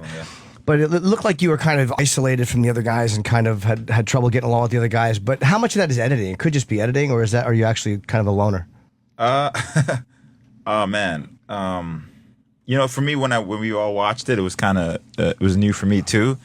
But some things were thrown out of context in certain ways or whatever. And looking back now, it's like maybe it was good for TV or whatever. But when your friends know who you are, you really don't have to explain yourself. So I think maybe some of it was editing. Yeah, reality TV is so weird. It's like they want people to be real, but they feel like they have to get a story line. And I guess with the fighting house, the interesting part is that people are actually going to fight. That to me is what reality TV should be. Right.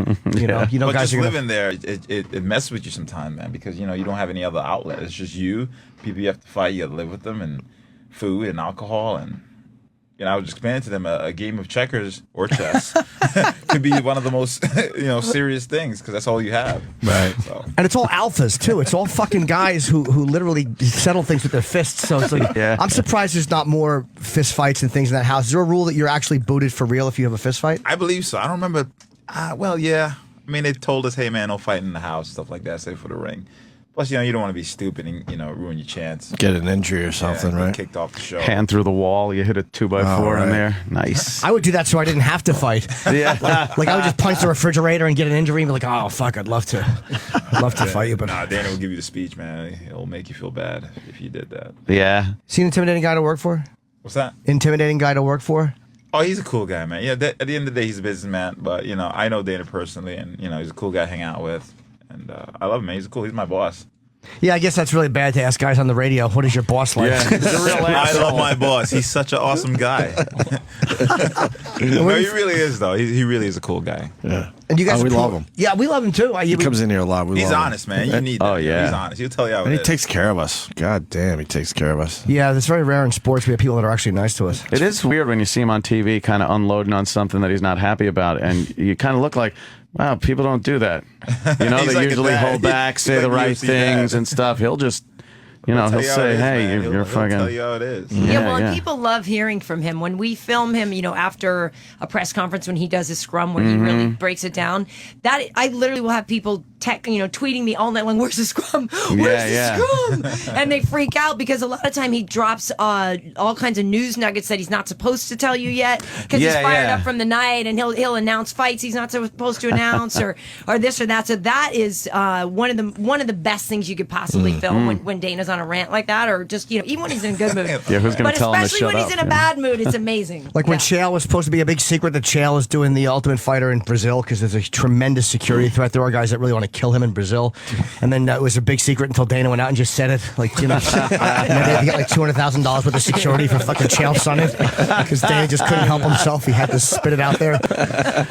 He will make anything, man. He'll talk about this bottle. He'll be like, man, that's the coolest bottle I've ever. Yeah. He'll make anything like. He could sell anything. He could sell anything. Yeah, He's absolutely. good, man. But he also speaks for fans too, because if a fight stinks, he says it, and I like that. Like you watch something, you're like, that fight wasn't that great. Yeah. And then he'll come right out and he'll go, that sucked. I was unhappy with it. Like you feel like, all right, well the guy's being honest with me about what he was good and what wasn't good. Very rare.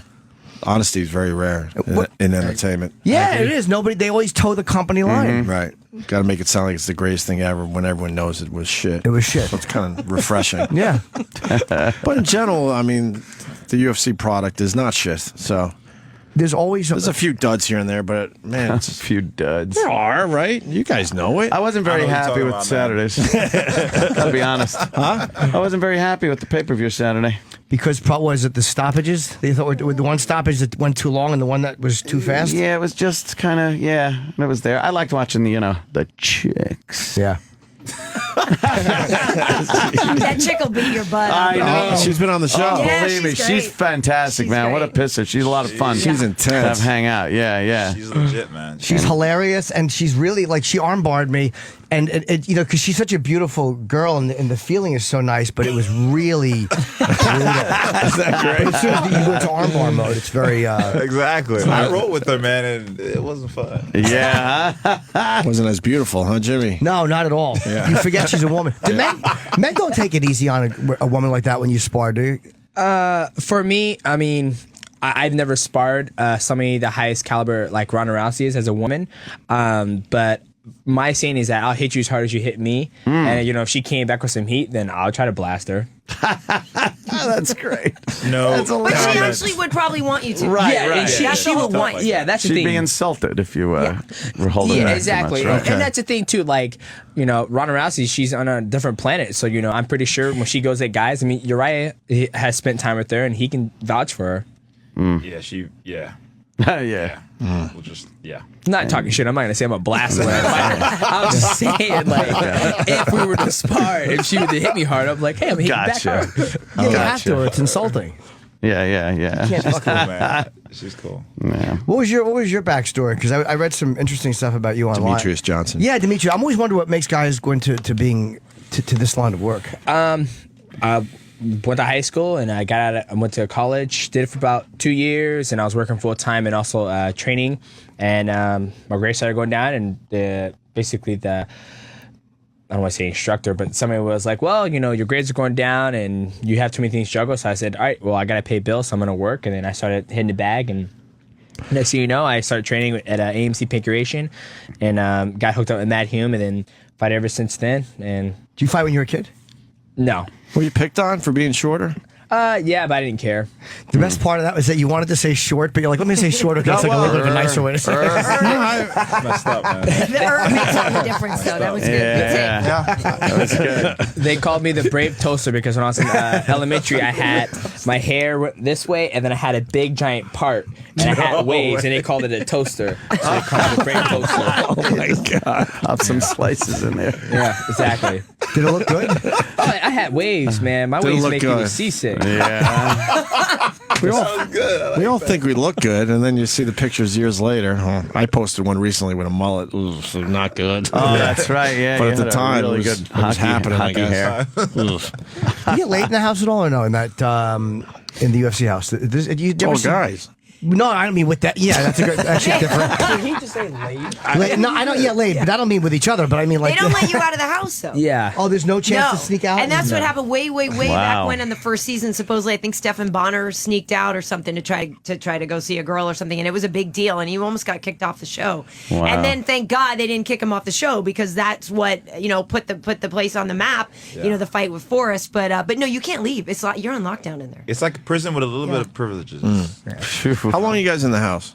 I was in there for 6 weeks. I think weeks. the first season was like 3 months, maybe. Yeah, exactly. And then the live season, same thing. The live season they did 8 weeks or 12 weeks, I think. That's a long So, time. Even 6 weeks is a long time. Yeah. Wow. There's no way. And if anyone was going to get laid, it should have been happened last season because it had man and woman. I thought it was going to happen. I thought it was going to be real world, but it wasn't. It turned out really good, though. That's right. That was the first time they had it was Rhonda and Misha Tate doing it, and they had, I guess, men and women in the house together. But no one's going to try to have sex under those circumstances. You'd be surprised. I mean, there's cameras everywhere, man. It got to a point where there's a yeah. camera in the bathroom. I had to call my, hey, man, you got to take that camera down. What's that about? See, I'm just the opposite. Because you know what? They might have like little gossip and stuff, and people might go in the bathroom and talk. Yeah, But they say, hey, we turn it off. I'm like, yeah. Yeah, sure. Keep the cameras up high at least. Jesus. Just capture the audio. Not what I'm sporting.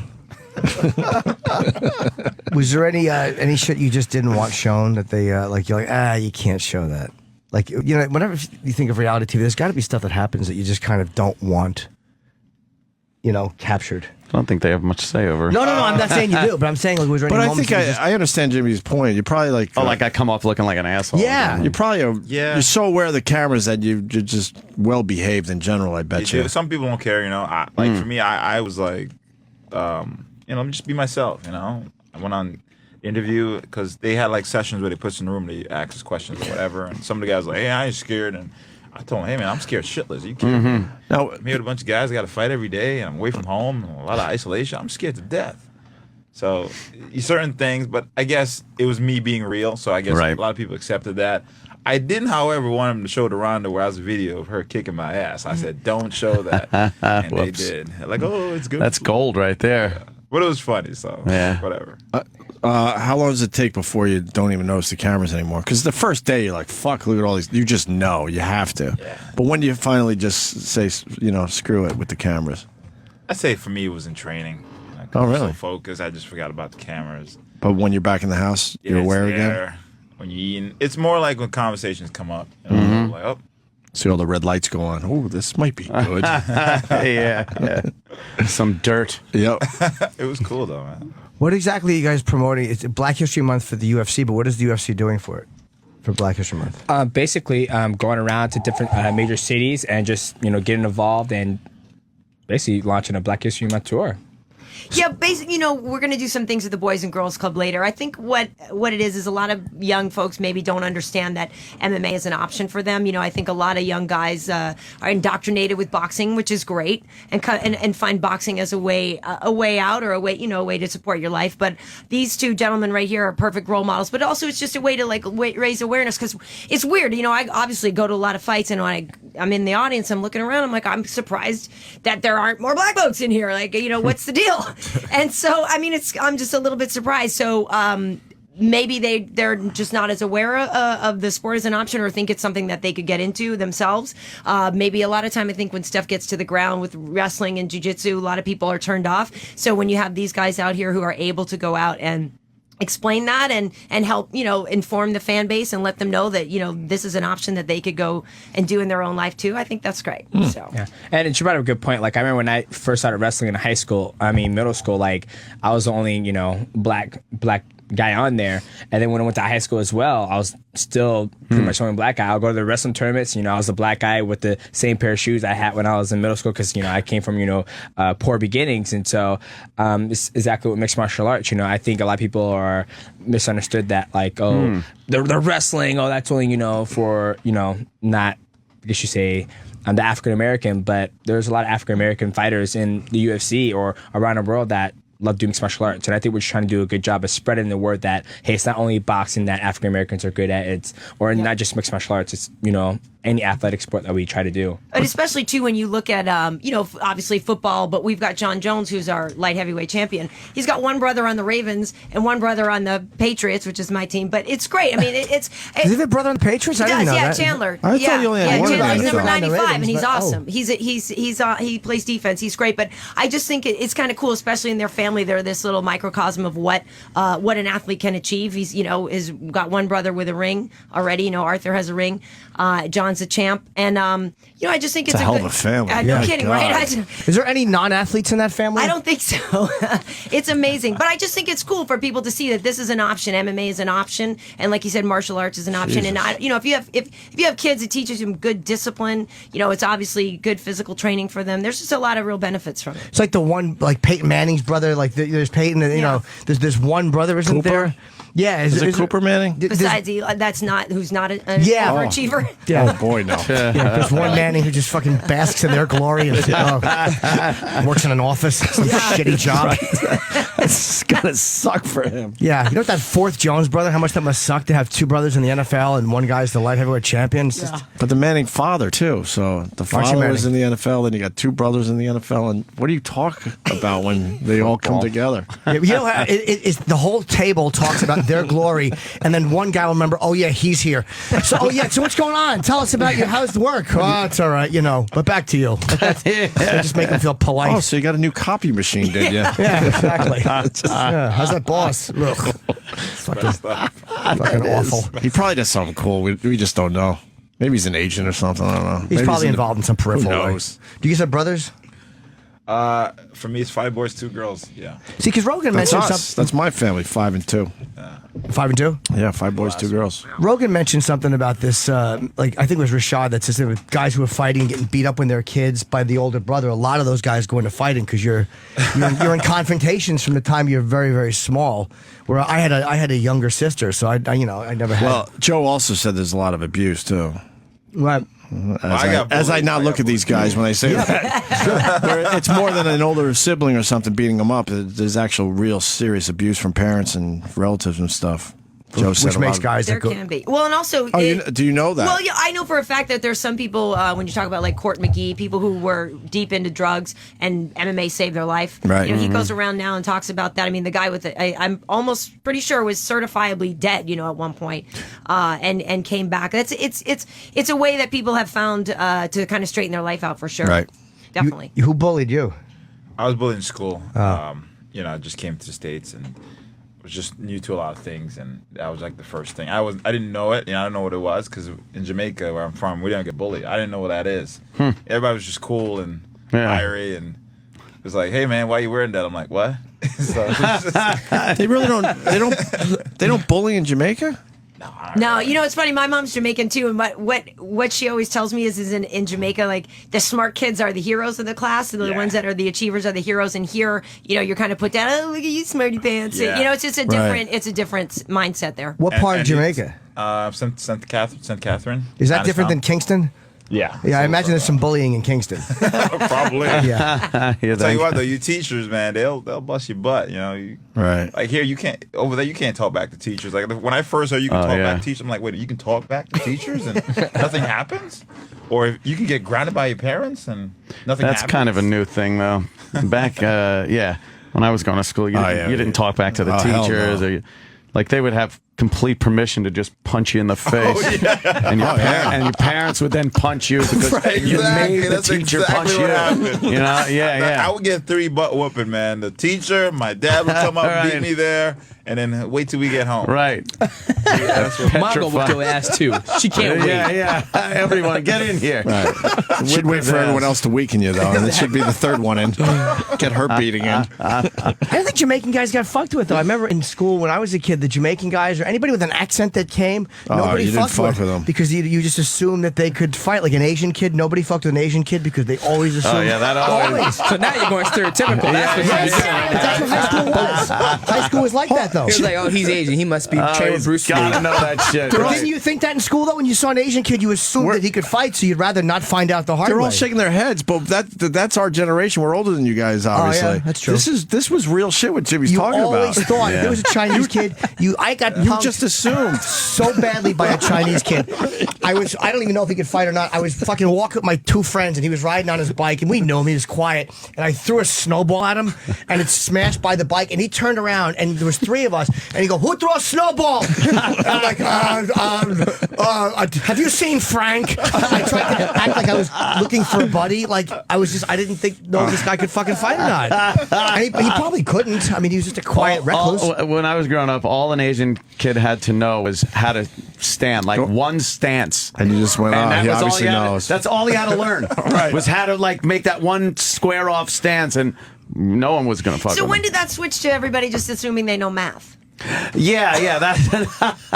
They all knew math when we were growing up. Yeah, that was true back then, too. They were always good students. That's always been there. That's funny. Yeah. But no one messed with kids who you thought might be able to fight. Like a new kid came into school if he was from Jamaica. Did you do much fighting in school? No, Jimmy. Sorry. I could assume no. I got beat up, man. You did? got beat up. Really? Yeah. Jeez, you should bad, go look some names up and knock on some doors. For me, hey, remember me? with martial arts especially, and that's one of the great things it did. It changed my demeanor, I'm not aggressive, I'm more assertive. So it changed that. And I ran into people, picked on me, and, they were like, "Oh my God, you're doing this?" And I'm like, yeah. But it's none of that. I don't really focus on that. It's negative. It's not good for you. How long were you in school? Like, how long had you come to the States before the first, confrontation happened with another student? I would say maybe the second day. It's gotta suck. You don't know anyone yet. Wow. Bad. So it was like throwing in the jungle. Like, here you go, survive. It was nuts. But you know what? You look back now, and I'm like, well, I'm kind of glad it happened. Well, I wasn't happy it happened. Not at the time, Right. yeah. But it kind of morphed me into who I am today. Yeah, anything that happens to you kind of makes you who you are now. So hopefully you learn from it or whatever, grow from it. Right? Yeah. It still sucks though. Yeah, it's got to, but something's got to motivate you to want to do that. It's like there's got to be humiliations or beatings or things that make you want to stand up and. Yeah. Well, defend it was yourself. a way for me to channel that energy into something positive and constructive. And, my mom found out. I was cutting class, too, because I didn't want to go because, I would get picked on. I didn't want to go. So when they found out, and my mom was yelling at me, and I broke down. I told her, hey, man, this is what's happening. And she finally put me into martial arts. And I just ran with it. I couldn't wait. And the funny thing is, I would go to school with my bag, and they would see me like, oh, it's that karate guy. So all of a sudden I got disrespect. Yeah, okay, yep. So it felt cool. Like, no all one right, messed with me don't fuck then. with them. Then I became like the popular kid-ish with the non-popular kid, and Right. Nobody fucks now because everybody takes mixed martial arts. That's like the thing to do. So you can't, first thing you do is look at somebody's ears and you make sure, and you see if they have any type of scarring, any scarring in the ear. So I got a funny story. So I'm a huge video game. I like to play video games. I went to GameStop and I was going to buy a new game. And, I'm a quiet guy, don't like to be bothered with, I just like to do me. And I'm at the store and I'm looking at the games. I'm just sitting there and my ears are sticking out. And this guy goes, man, not gonna mess with you. And I'm like, what's going on? He goes, my dad told me about people like you. And I'm like, oh no, what the hell you mean? What do you mean, you people? What kind of accent did he have? Hey, I won't talk to you. And he looked at my ears. He goes, your ears, they're cauliflower. And I was like, yeah, it's just from wrestling, man. And he goes, oh, you seem very intelligent. You seem very nice. Oh, man. You don't seem like a guy who's just going to tear my head off. And I was like, dude, it's a sport that I do. I love to wrestle. And even in mixed martial arts today, you know, people see my ears.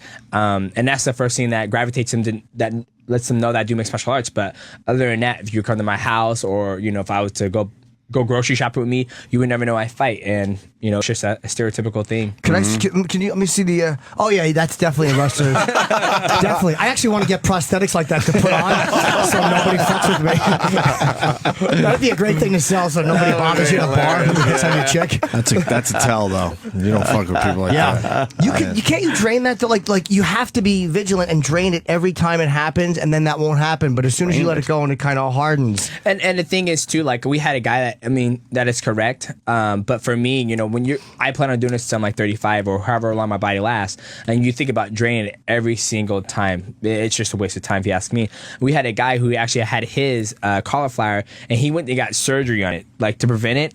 Shit blew right back up. Really? You got to put a needle in, I think, and suck the blood out. But is there something you could do when your fighting days are over? Nope. I mean, I'm pretty sure nowadays, you know, with technology being so far in advance, I can go get some cadaver ears from a black man and just put on my ears. But, I mean, at the end of the day, like, this is who I am. I mean, this is how my ears are in. Well, there you go. I don't know if you guys remember, you know, obviously you remember Kimbo Slice, but he fought this guy, James Thompson, when we first had some fights, like, on CBS. And James Thompson had this huge, giant cauliflower ear. And he walked in the room, and we're all doing the pre-fight interviews and stuff, and we're like, dude, you got to drain that thing, right? No, it'll be fine. Of course, Kimbo just went out there and hunted the ear. Right. And so it was a question of when, and they, sure enough, punched it. It exploded. Wow. It was blood everywhere. It was it was gross. Oh, it was man. gross. Yeah. So please drain them, Demetrious. Please. Well, and see, mine are all calcified. Yeah, so it's not so liquidy in there. So no more liquid, and and it can't get any more liquid anymore. It's like it's to the max. It. Like it's done. It's basically like cast iron now. It doesn't affect your hearing at all, right? Nope. What? Okay. Oh, you were supposed to say what? Only when I wear headphones, like I can't wear, you know, the standard like iPhone the headphones. earbud, the yeah. earbuds. I have to have ones that actually go in there because it's like the hole is very small. Dude, I got shitty ear holes. You're not alone. Well, you should see too. You know, when these guys come on the air with us at Fox and they come and do the, you know, they need the little IFB. All these guys have to get custom ones because the regular ones they just pop out because the guys have ear holes anymore. Fucking tape it around from the outside. I can't keep it in there when I'm working out. Can't listen to anything because it pops out. Are they big or small, your ear holes? Oh, it's just shitty. This one's tiny or something. I don't know what the fuck's going on. The left one's all right, though. The left one looks like a rock star, but right You know, the big headphones so are back much. in style, though, right? You just wear Beats by Dre or whatever. That's and you're true, good, yeah. right? Beats by Dre, I would wear the Octagon Monster headphones. I would never. Yeah, what's wrong Oh, with I'm you? sorry, my bad. Why would I want to wear the Octagon headphones that Dana sent me for free? They gave us Beats, but they're too bassy for radio. Yeah. And we've lost our hearing from doing this for so fucking long. I can't hear in a goddamn restaurant anymore. I just enjoy my tinnitus at night. Yeah. Staring at the ceiling and hearing hissing noises. But it's good not to hear people, trust me. Especially in a restaurant. They're babbling about some horse shit. Just nod a lot. Yeah. Whenever their lips stop moving, you just shake your head like, yeah. Good point. Fucking zilch. Are there certain people that you'll fight that you want to hit a little more than other people? Depends. Shut up. Oh, all right. No, he's talking. This is it. Yeah. Thanks, Demetrious. Like, yeah. Well, you know, when I was on the show, there was one guy that, you know, got under my skin a little bit. And at the given time, you know, when there's no other outlet, like I said before, you know, small stuff will get to you. And I really wanted to punch him in the face. Yeah. But, you know, now it's whatever, man. If I'm going to go out there and I'm going to fight anyways, I'm going to punch you anyways. So, you know, I don't overthink it. No extra pleasure when you get a good one in and go, yeah, that guy deserved that. If you smack talk, I'm going to be like, yeah, okay. I can't wait to get in there. And for me, I like to keep to myself. Like there's people in the past have said things to me and they don't realize that it got to me. And you remember it. And then I remember that when I get it in, I'm like, yep. Wow, really?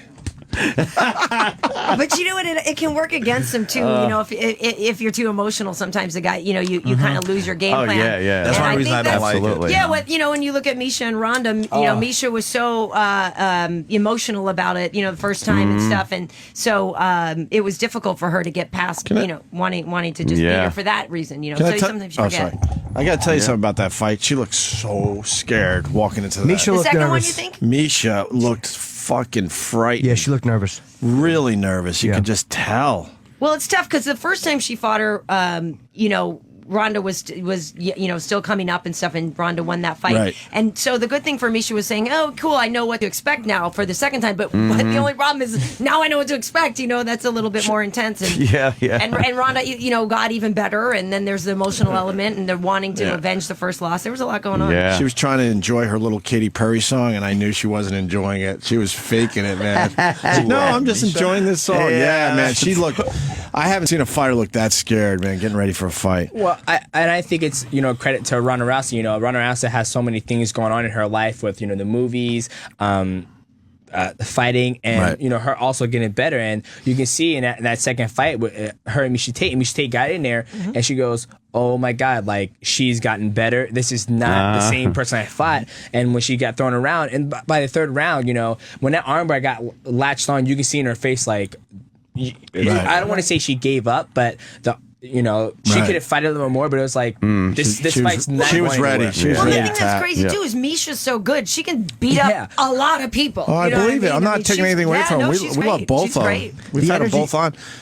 Oh, good. Oh no! See, the energy. I was at that was the Silva Weidman too, and the energy when Rhonda and Misha came out, it was more intense for them than it was for Anderson, and I couldn't believe this fucking build up to this, because Ronda Rousey is the best walkout face in mixed martial. No one has a meaner walkout face, and you don't look at like, wow, look at the girl making it. You're like, this is a fucking brute. Oh, yeah, She yeah. has a very, very intense walkout face. She has the best song too. What's that song? It's a Joan Jett song. Bad Reputation. Yeah. Oh yeah. Great song. Perfect. It's her face and that song because she doesn't give a damn. And Silva looked kind of strange when he was walking out too. Yeah. He was emotional that night. What was it? He looked unsure, or something was going when the on. last time Anderson Silva came off a loss, Right. was, you know, when these kids were in second grade. I mean, you know, he had been a winner for so long, and that was really intense. Right. That and he was stopped on the way out a couple Yeah. times. For a minute. Even Rogan was like, was a little confused it by was what he different. was doing. Yeah, it was different from the Anderson we've usually seen. Joe said something like, there's sometimes when a guy beats you or does something, like there's some guys that can walk it off, and there's other times it feels like someone has taken a piece of your soul.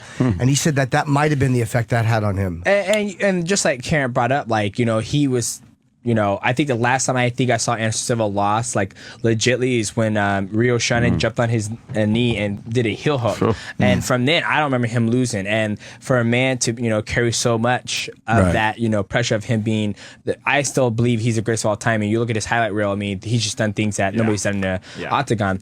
And him to, you know, come off a loss and go back in there and fight Chris Weidman again, like, to prove, like, he probably felt like he had to prove something to himself and everybody to the world, and him taking that stop. I'm like, okay, because when you walk out there, I mean, I tell you right, you know, to this day, like, there's no feeling like when I walk out there to get ready to fight, I'm just like, it's time to go fight. And I think to myself that everybody in the whole arena is looking at me that I'm going to lose. That way, it's just like, that's just me going to my little place. And then I think that's where he was trying to do that. And I was like, all right, here we go. Got to go out there and defend, you know, show the world that I can do this. Yeah. Plus, we never know what if he won, maybe he would retire. I mean, who knows what he was really thinking about.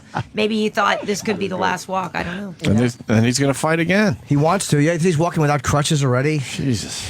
And I don't know if, I mean, obviously Dana will let him do what he wants to do, but I mean, I think for athletes too, you know, once it's in you, man, it's hard to kind of let it go. You know, and But his leg, like the leg, the leg. How do you come back from But that? then they say he'll never break it again, though, because there's a piece of titanium in it. So it's like now you could probably throw that kick against a wall and not break it. and the body will calcify it. Like each time you break a bone, your body will go back and, you know, repair it, and you'll have like a big giant calcium. So people who break their hands all the time, like if you were to look at like me and his X-rays in our hands and look at your guys' X-rays, you'll see big giant calcium deposits and where we broke our hands. Calling us pussies? Yes. Basically, yes.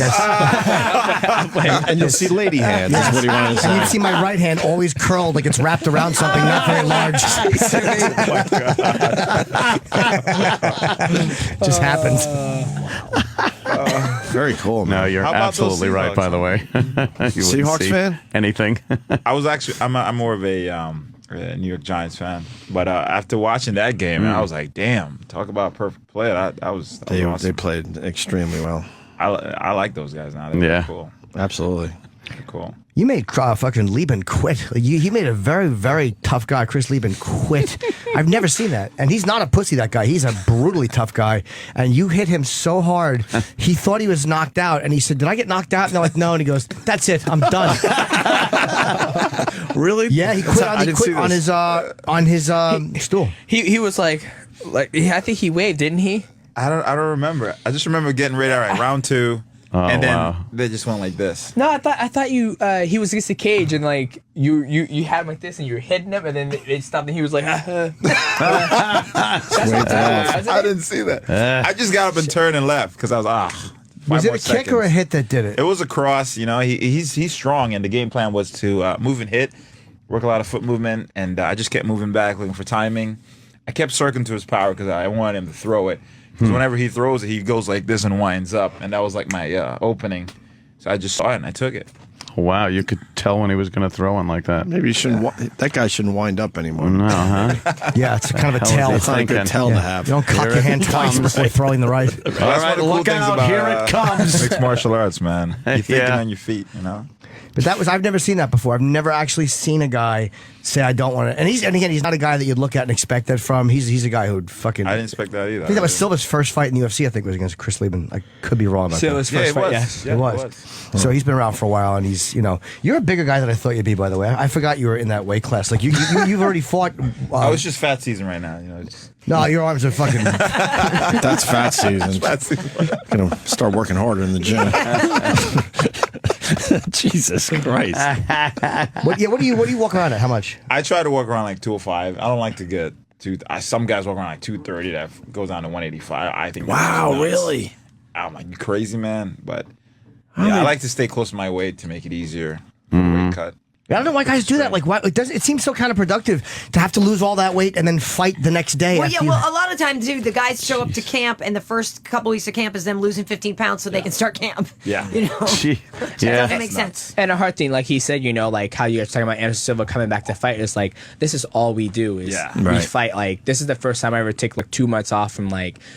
I focus on trying to be a dad and a good husband, and now I'm fucking going crazy. And like now when I go back to the gym, it's like it feels normal, and like now I'm back on my training schedule. It's almost like normal. It's life for me. So I couldn't imagine you do this for 10 years straight, and then next thing you know, you're 38, and it's like, oh, I'm retired, and now I got about hopefully 40 more years left in my life. What the hell am I going to do? What am I going to do with it? Yeah. Right. Yeah, what do you do? It's like guys like Tito and Rampage who just don't want. It's hard to give it up. They go over and start fighting for someone else.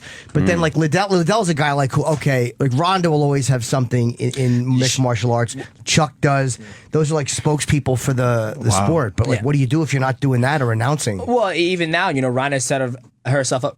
Already, one of the things that I can respect about Ronda is that, she told her story about when she went to the Olympics, when she was getting ready for the Olympics, she goes, I am going to be a champion in the Olympics. And then when she got done with the Olympics, she got her bronze medal. She goes, all right, sounds good. But now she's like, I'm going to use mixed martial arts to catapult me to something else. So after I'm done with mixed martial arts, I don't need mixed martial arts. She's already doing movies. I'm going to go see Fast and Furious 7 just because she's in it. Or, the Expendables. And I don't even care about the Expendables. Just because she's in it. Yeah, she'd be in that one nice. too. Yeah, so she's already getting herself to her, I don't want to say her exit plan, but if she's like, you know what, I'm done. She can do something. Yeah, but not every fighter is going to be able to, do it a that lot way. of them, will open up a gym or something. Put their name behind a gym. I know Rich Franklin actually, he's not 100% retired yet. He's got one fight left in his contract, but he has a juice shop out in Beverly Hills now. It's a nice spot, hopefully it does well, but he's a smart guy investing in some other things in his life. So Gina Carano was supposed to be like the woman that did that stuff, right? Like Gina's she was doing action movies. She's got more and stuff. movies coming out. Yep. But Ronda just seems to be the one that everybody looks at like she's the face of right. Man, she's quite. Well, she's delightful. also, Ronda's she's got the timing now. When Gina was doing this, it wasn't as big yet, and and people were not as comfortable yet watching women. And Gina was great, but now Ronda, the timing, everything's kind of coming together really nicely. Ronda's such a good guest on the show. She actually convinced me I might have a shot. I certainly didn't. Jimmy. I don't know. You never know. Jimmy.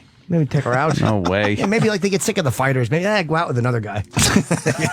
You never know. Yeah, we you- get tired of sweet looking girl, at those man. perfect Off camera, bodies. she's It's a like sweet girl. exhausting. She's a sweet girl. She's really nice, but that is the worst because it's not just the fight. It's the guy. The fact that the guys are in shape. I mean, obviously I go to the gym as well, but it's just not on that level. Commitment.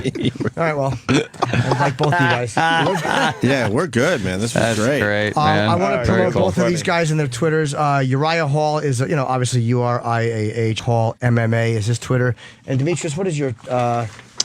It's good. Mighty Mouse UFC. Good. I'm just glad Demetrious. That would have been way too hard to spell. And when are you fighting again? You're one of the best fighters in the world. Really, I love watching you. I'm just, I have no idea. Right now I'm just getting back in the gym, keep on improving, working on some new stuff in my game with Matt Hume, and it's whenever the UFC calls. Okay. And Uriah, when are you fighting again? I'm the same. I mean, I'm a little injured and working on some stuff too. So as soon as I get it situated, then I'm jumping back on the. Cool. I was watching your video of how to throw a back kick, and I think I got it. See, what I always did wrong. I think I got it. Yeah, you got to look at your target, and then you spin, and while you're still spinning, you see the target again, and then you allow your foot to kind of whip around. He's in the bathroom. He goes, "Okay, I'm looking at the mirror. I see myself." Yeah. Yes. You got it, man. Wait, we just learned that wasn't a joke on Jimmy's part. He's really studying. Yeah, you have to. See, because I would have thought to throw a back, like a spinning, a hook kick, is that what it was? You have to just spin and hope the foot hits where it's supposed to hit. You got to see your target. But you have to look, and you turn, and then you look, and you see it again, and that's when you allow the foot to whip For around. someone like you, I'd recommend a gun. Yeah, exactly.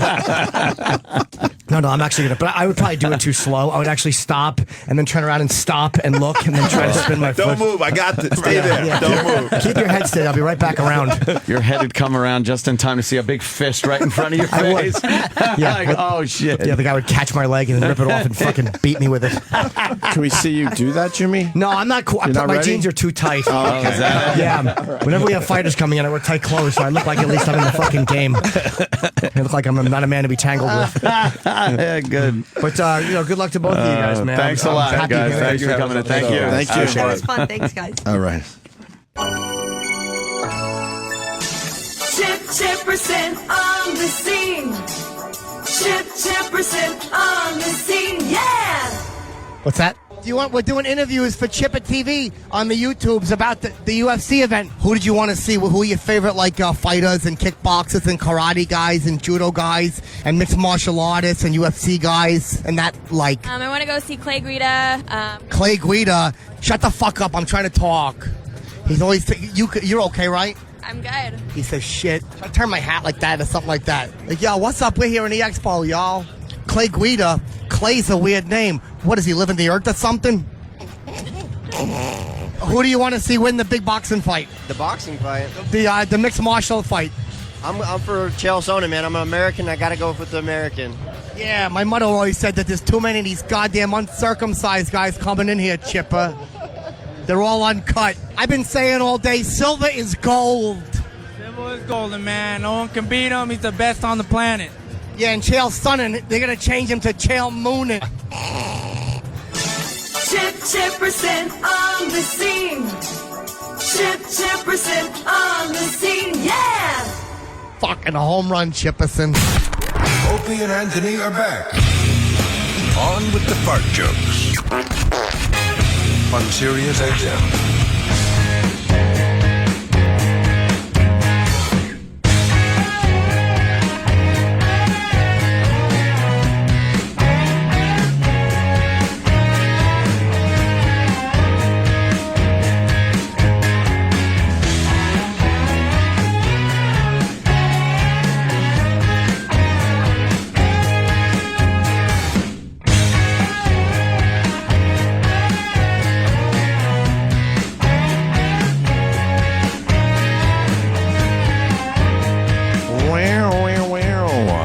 I saw Blossom in the hallway.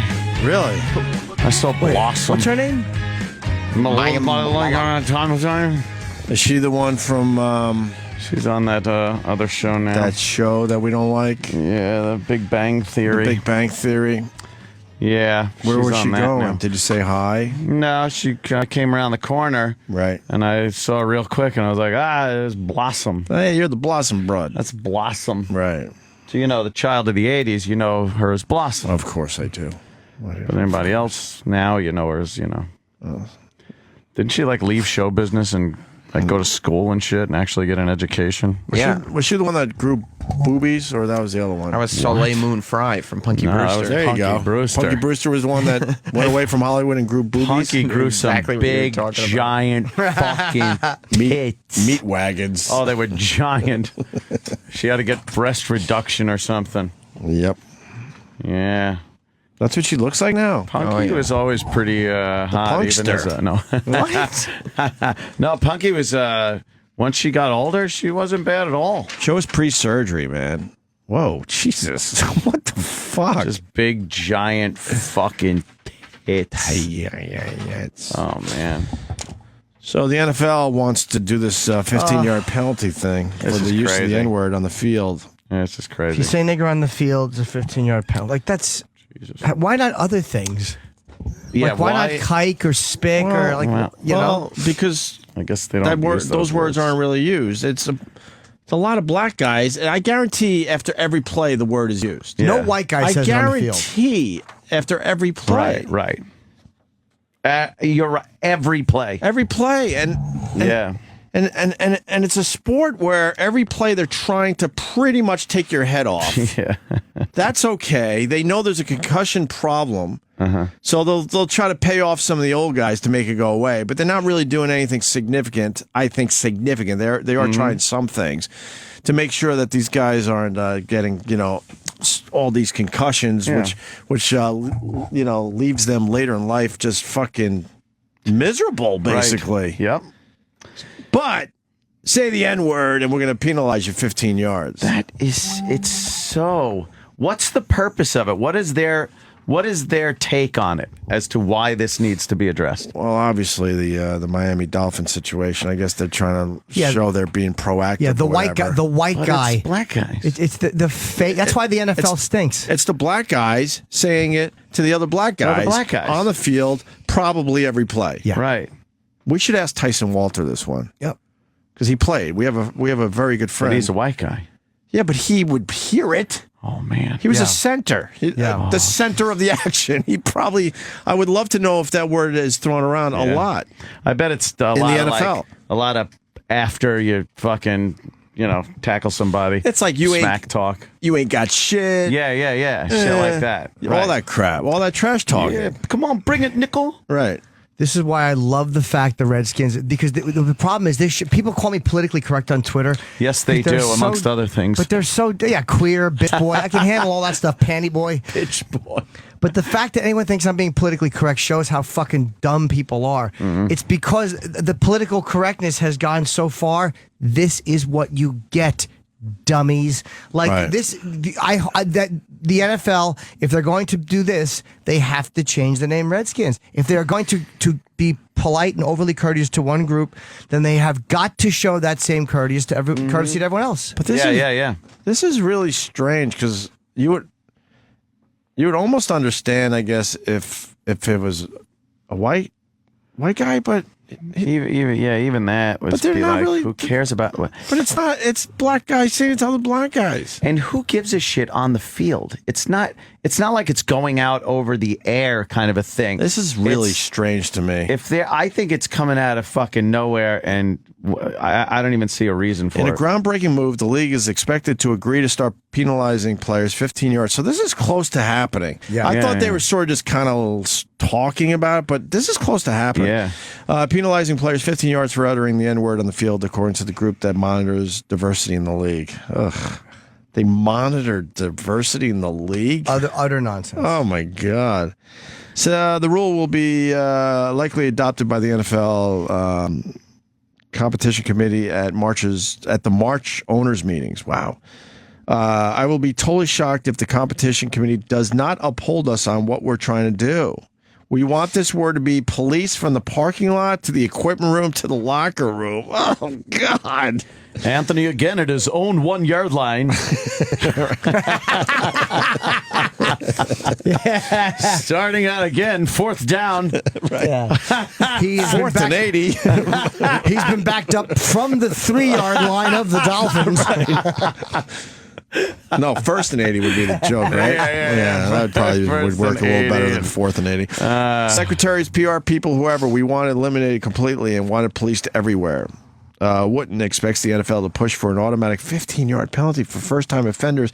A second offense would result in an ejection from the game. Ejected from the game. I think that, and then you just look like an asshole because now you're being ejected, so the whole world will go, okay. That guy, I see. I think they're going to do what needs to be done here. He said, "There's too much disrespect in the game, but you're basically killing each other." You don't care about their concussions. You're You don't give a into each fuck. other. You don't care about the fans.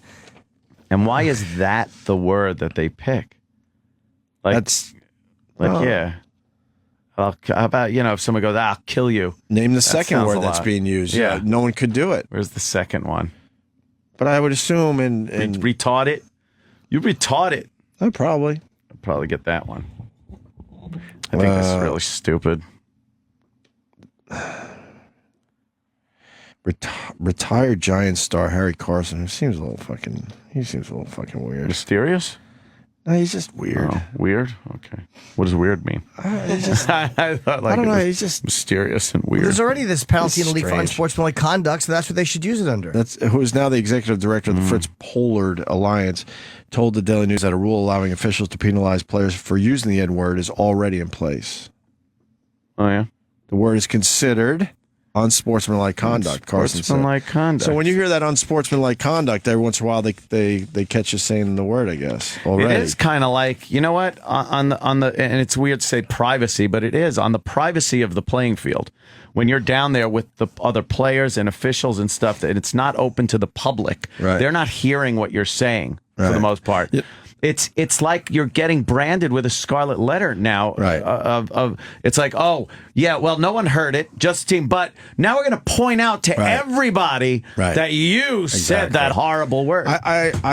I hope they at least make it fun for the fans, where when the ref has to step out. Oh my God! 15 yards for saying nigger.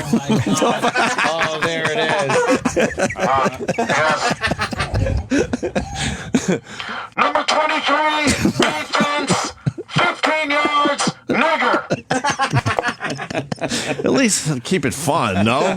How funny would that be? Oh, would that be funny? They're mostly white refs, right? This white ref has to do that. And the ref's got to make this giant, ring around his head afro thing. Right. Like you say, because they need hand signals for all that stuff. And it's a big afro. So I don't like using the word unless I think I might get a laugh from it. They wouldn't say it. They wouldn't say it. They'd go, unsportsmanlike conduct number 22, saying that using the penalty declined. 15 yards for saying the jigaboo word. He just talk around it. Say it. You know what it is? It's because there's microphones on now all over the place. I think that's a part of it too. It's probably been caught on camera a few times. I don't remember ever seeing it caught on camera. I don't either, to be honest. But it probably every has once in a while been. a fuck or something, Right.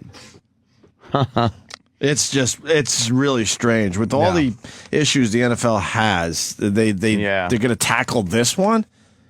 These guys are getting really fucking hurt. Mm-hmm. They're monsters now. They are so much bigger and stronger than when we were watching football growing up.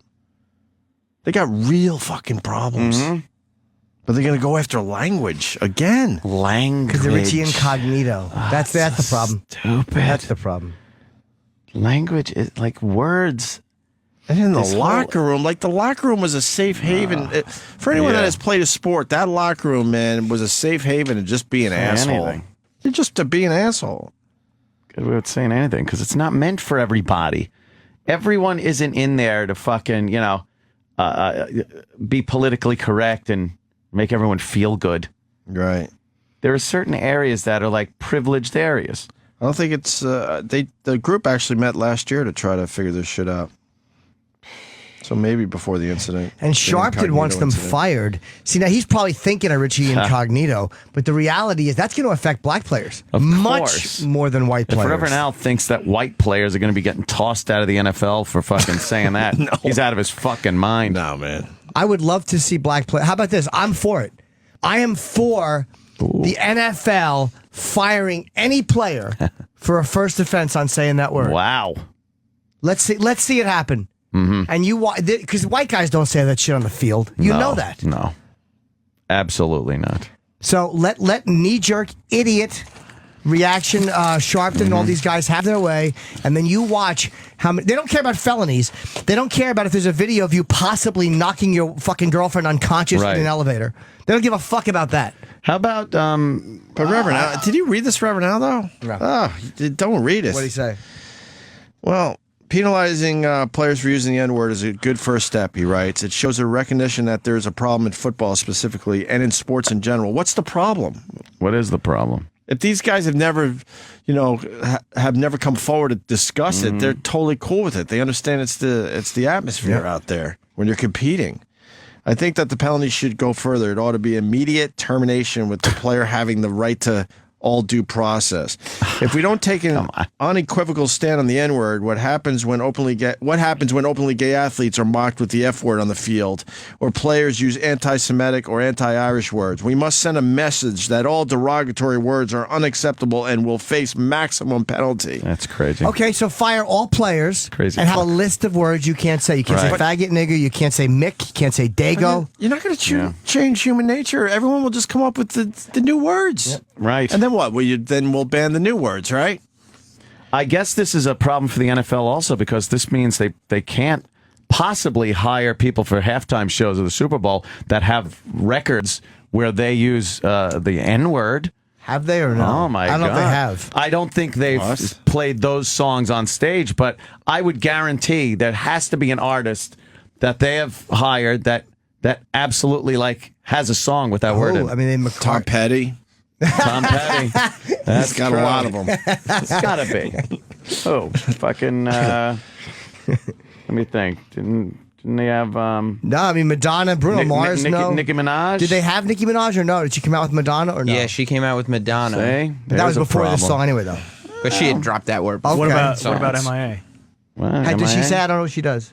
That's She's a singer. Yeah, you know MIA. No, but I don't know if she what she does. Does she say that? No, that's what I'm asking. But she came out with Nicki Minaj, so that's crazy. Among Nicki Minaj and MIA, there's some N words being dropped. Oh, hells yeah. Let me go to Kevin in Houston, a ticket holder. Kevin. Hi, Kev. What are you saying here? It seems a little strange. Go ahead, Kevin. Yellow. Kev on. Yellow. Obviously, Mars is back, right? Yellow. Oh. First phone call of the day. Of course, it's a bust. Kevin? There you go. Just kidding, Mars. Love you, miss you. Who are you calling? Hello? I wasn't calling anybody. Who's on the phone? Just stood up for O&A to a serious rep. Oh, boy. What's this about? Greg? Hi. Oh. I just want to say that I haven't subscribed for the last 5 months, so I have no idea, what you guys have been up to. But, some serious asshole tried to convince me to resign. Go. What's that? No, go ahead, sir. Mars is snooping around Mars now. limped in. Mars I yelled limped at him in. for about a half hour, and I also pushed you guys real hard.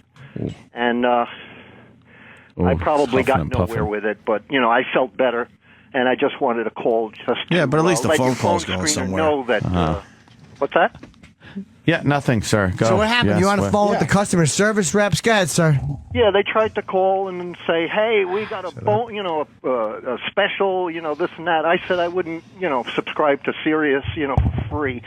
By the way, Opie, I have enough money to buy 7,000 years worth of subscription, so it has nothing to do with whether I don't have money or whatever. That's 7,000 years. It's a long I time, can't have sir. my money going to Howie anymore. Oh, no. Now we're going to be in trouble again. Oh, now we're in trouble. I mean, Fuck Howard. Oh, I no. can't stand Who is that this? shithead. Is this Pat Cooper? That old fossil. Tim. Pat, Tim. Pat Cooper sucked in some helium to get a couple more shots in. Yeah. You know what I told? You know what I've been saying? I can't find the hang up here. Fuck. Oh, no. Saying that I would pay to hear you guys. I wouldn't listen to Howie for free. Oh, Wow. no. That message probably went right to you. Hang up the call. This is trouble. Oh, Yeah, the boy. phone would hang up, Love Mars. you guys, I'm glad you're still there. Oh, Thanks, so are we. Greg. Thank you. All right, we'll But we see do you later, Thank buddy. you, sir. We I encourage. tried calling no. a couple of times so I could be on hold just so I can hear like 10 minutes of you guys. Uh-huh. We would encourage people who like us to subscribe to Sirius XM. Right. Yeah, that See? keeps us here. Yeah, that I would don't be feel good. like We money, don't. the money isn't going to you guys. It's Not going really, to, no. You know who. Right. Who? And I don't. I You just don't have to can't buy deal with 7,000 years. Just, Just- one. Couple One months year would would be be great. great. You're not old enough. It's 7,000 years would be silly. You'd never listen to all of Yeah, it. hopefully 6,999 and a half of them would go to waste. Let's get us. You want him to die. Yeah, Thank you, sir. Very soon. Thank you. Let's say hi to Austin in Texas. That's Greg on Long Island. Austin, what's up? Hey, what's going on, guys? Man, I just wanted to say it's pretty funny to hear Al Sharpton saying that guys should get fired for using the N-word as an inroad to them possibly using faggot, because I seem to remember a little appearance of his on the Morton Downey Jr. show back in the day where he got in an altercation with a gentleman, if you want to find a clip of that. Yeah. Well, I do believe he has used the word faggot and Greek homos. Greek homos was a good one. And whatever, people could like grow from what they did in the past, but I don't think he's ever really acknowledged or talked about this Well, one. black people can. White people aren't allowed to, as a matter of fact. Right. You can't. If you're a racist, you're a racist forever. Right. If you're white. If you're black, obviously, that was a long time ago. Right. Much like Jesse Jackson with Jaime Town and Reverend Al with the Greek homos and whatnot. All right, sir. Thank you.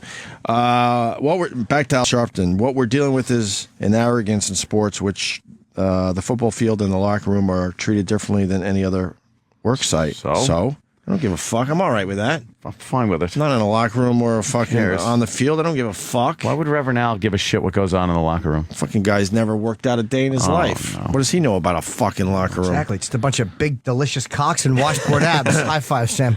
And this fucking guy and his blueberry pies, he realized he had a problem. So instead of trying to do it the right way, he went and got his stomach stapled. He didn't even. I bet you he didn't even try before he went with that surgery. Speaking of with Al Roker, I just saw in the hallway. Al. Yeah. He did not look happy to see me. No, huh? No, he looks weird. He does look weird. Yeah, that's right. Big giant head, right? Like a fucking weird shrunken head doll. Buddy, what's he doing That's here? racist. Promoting his new show on the Weather Channel. Oh, what's it called? Called The Weather. I don't remember. We'll see how this goes. Yeah. Close but no cigar. Zero accountability. Yeah, exactly. Batting 106. Oh, that is an odd look he's got there. At any work site around the country, if you use any kind of discriminatory language, be it racial or gender-based, you can be fired.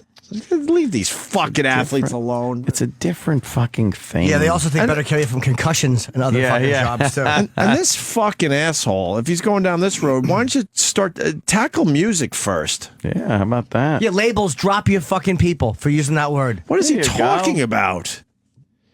We cannot act like NFL players because they generate so much money are above any other worker. But they're not putting the word out there all over the place like rappers are. Right. They're not doing songs and putting pictures. How about Nicki? Imagine the trouble of white guy. Nicki Minaj had that song. She put looking ass nigga with Malcolm X's photo, which his fucking family complained about. Right. And she apologized and took it down. But then no other penalty. They should be subjected to the same worksite rules that anyone sitting in the stadium paying to see them is subjected to. What? Why?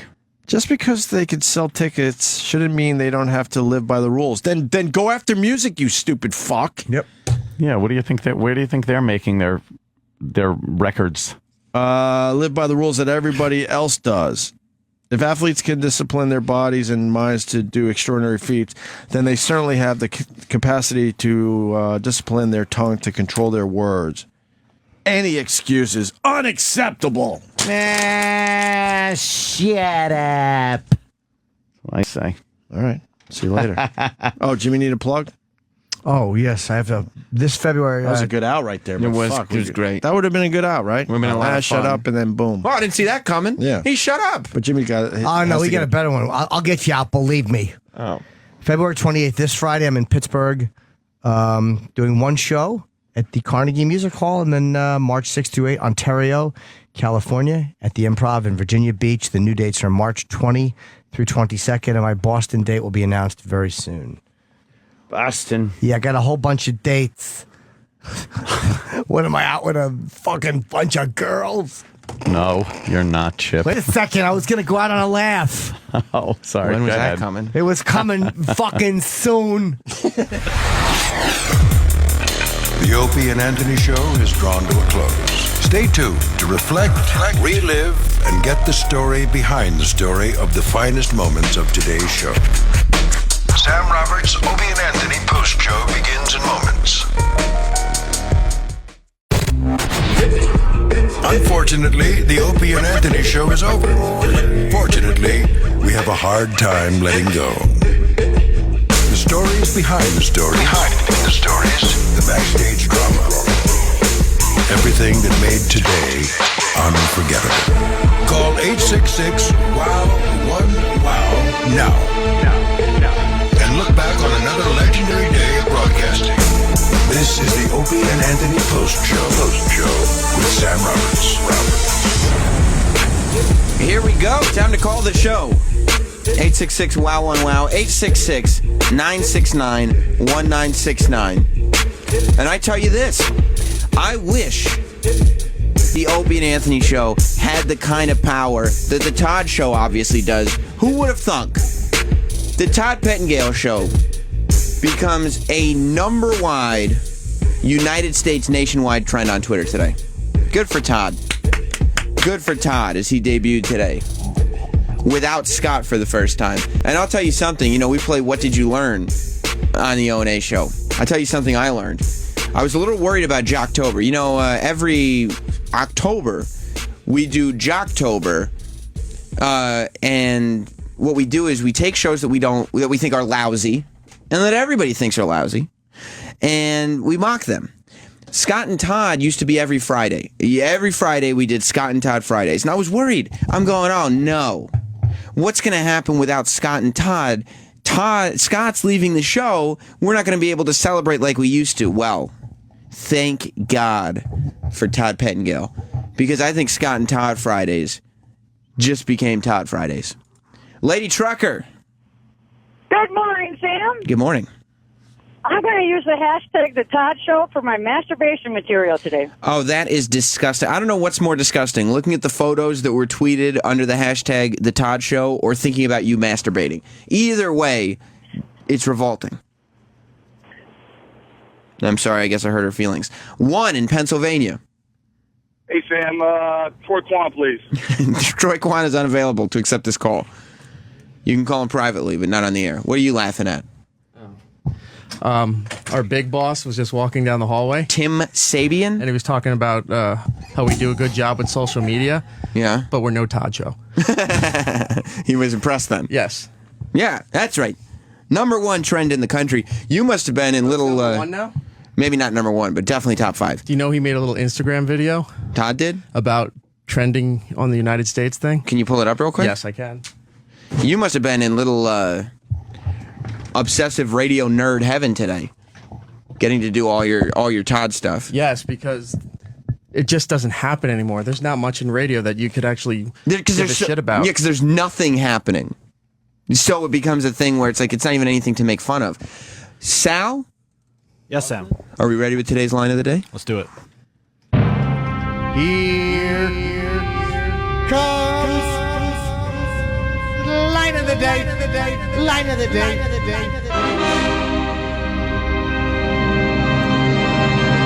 I hope they at least make it fun for the fans where, when the ref has to step out. Oh, my God. 15 yards for saying nigger. Oh, there it is.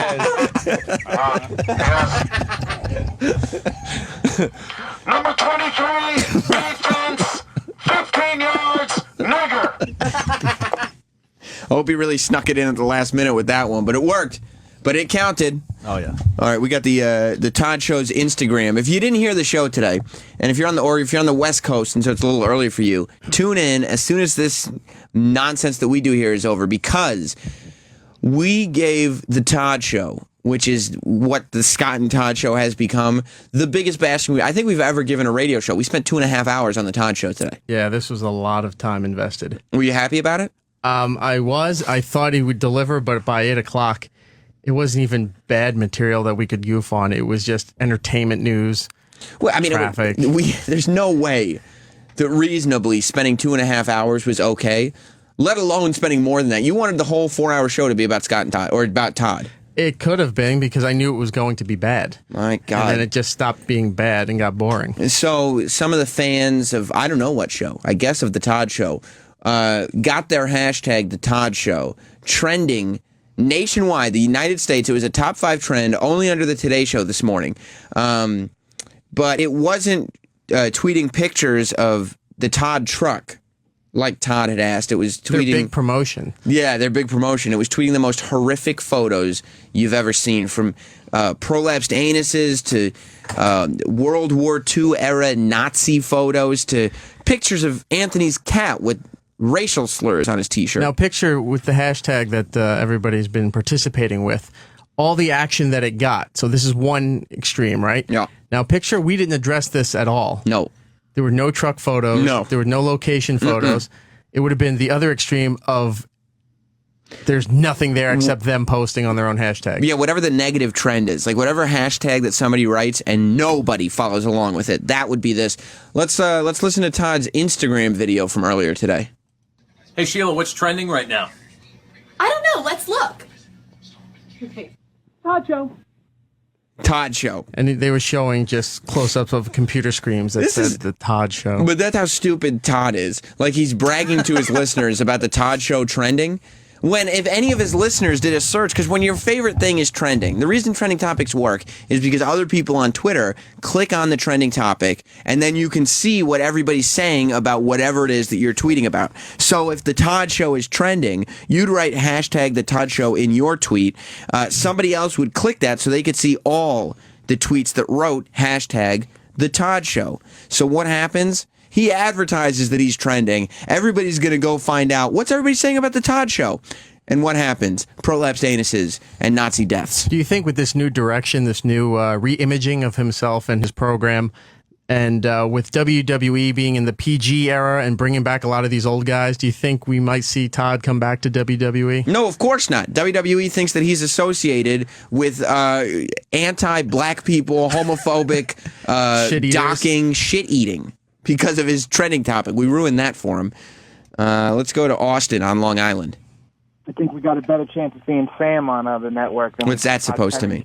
I think there's actually, you know what? I'm going to tell you something. There's a pretty goddamn good chance you're going to see Sam Roberts on the WWE network. You just wait. I can't wait. They got fucking 24 hours, and it should all be dedicated to you, baby. You're right. Friday's show. I know we don't want to get off the Todd thing because today was great. But Yeah. E-Rock, when you swung down that fucking comic book like the Hammer of Thor, you looked like Jeff Jarrett laying into some flat nuts with a guitar. It was so fucking awesome, dude. I'm glad you got that out of your system. That was funny. But then when you smashed that potato head, you looked like fucking American History X, and that was that was scary. That was a little more violent. That was pretty fucking wild. I can't believe you held it together, E-Rock, though. You're a good sport. Sam, first fucking day as PD, your first week, and your first order of business is to fucking crush E-Rock. That's right. I love it. That's my goal. That's my mission. Thank you, Austin. Was that cathartic for you, Eric? Did you feel better after smashing things? Usually do, yes. Tell me the truth. When you were gripping that pen on Friday in your hand and you were breaking it, whose throat were you thinking about jamming it in? Well, you were closest to me. That's what I thought. Because honestly, what I held myself back from is when I was smashing the potato head into the console, I was really thinking about leaning over and grabbing your hair.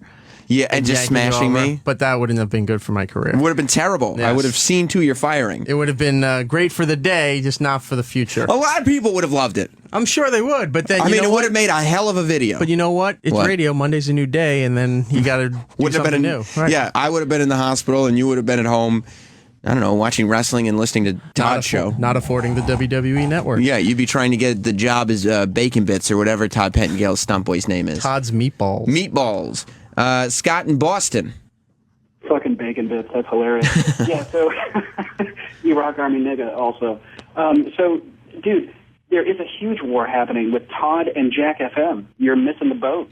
I guess so. I like how he attacked a station that hasn't been around in 8 years. And nobody even remembers it. Hey, Sal. You Yes, got Sal. E-Rock's clip of the day in there? I do. I want to hear what it was. There's some dillweed who doesn't know the difference between a TV show and the real Jersey Shore. So to paraphrase a scene from one of my favorite movies, this is our opportunity. Let's see. Look at this scene that he's going to paraphrase. So to paraphrase a scene from one of my favorite movies, I can't quit you. You had me at hello. Oh, shut up. So to paraphrase a scene from one of my favorite movies, can I put my film in your refrigerator? to paraphrase a scene from one of Yes, I Am a Woodsman. I hope he fucking breaks his leg in a rock quarry. Fucking idiot.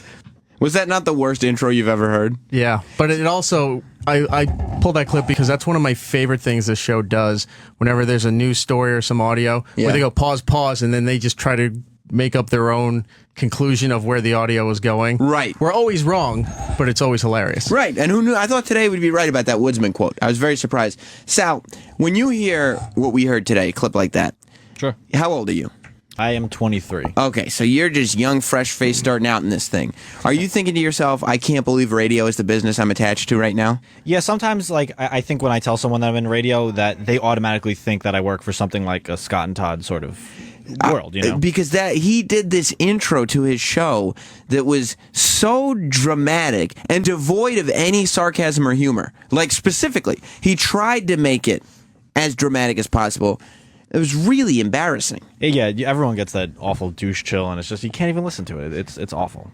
Sal, what was your clip of the day? She loves everything pop culture, family, and a good old-fashioned Rodgers and Hammerstein. A good old-fashioned Rogering. Rogering would have been... By a man with melanin. She enjoys a good old-fashioned Rogering while being held down by someone who looks like Nate Newton of the fucking early 90s Cowboys. Sal's always good for a Nate Newton joke. Whenever they can get Nate Newton on the air, Sal's all on board. Come on, I love Jimmy's quickness. It's oh my God, he is so quick, especially on stuff like that. Like when Jim decides somebody is worthy of being very mean to, he's on fire. It's just, he's so fast. You can't beat it. And that was the best part of today's show, that we kind of justified everything that we did. It was 2.5 hours of bashing, a United States-wide trending topic created, everything. Because in the intro to Todd's show, he said, "You can't be serious, XM."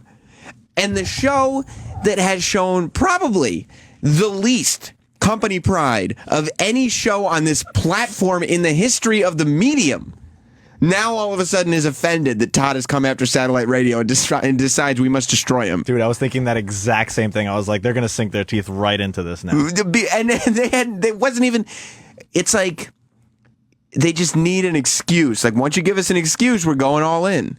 And I get that because it's a great feeling when you're like, no, I get to do this with no guilt because he took the first swing. Yeah, O&A on the side of the company. This is going to be good. Yeah, exactly.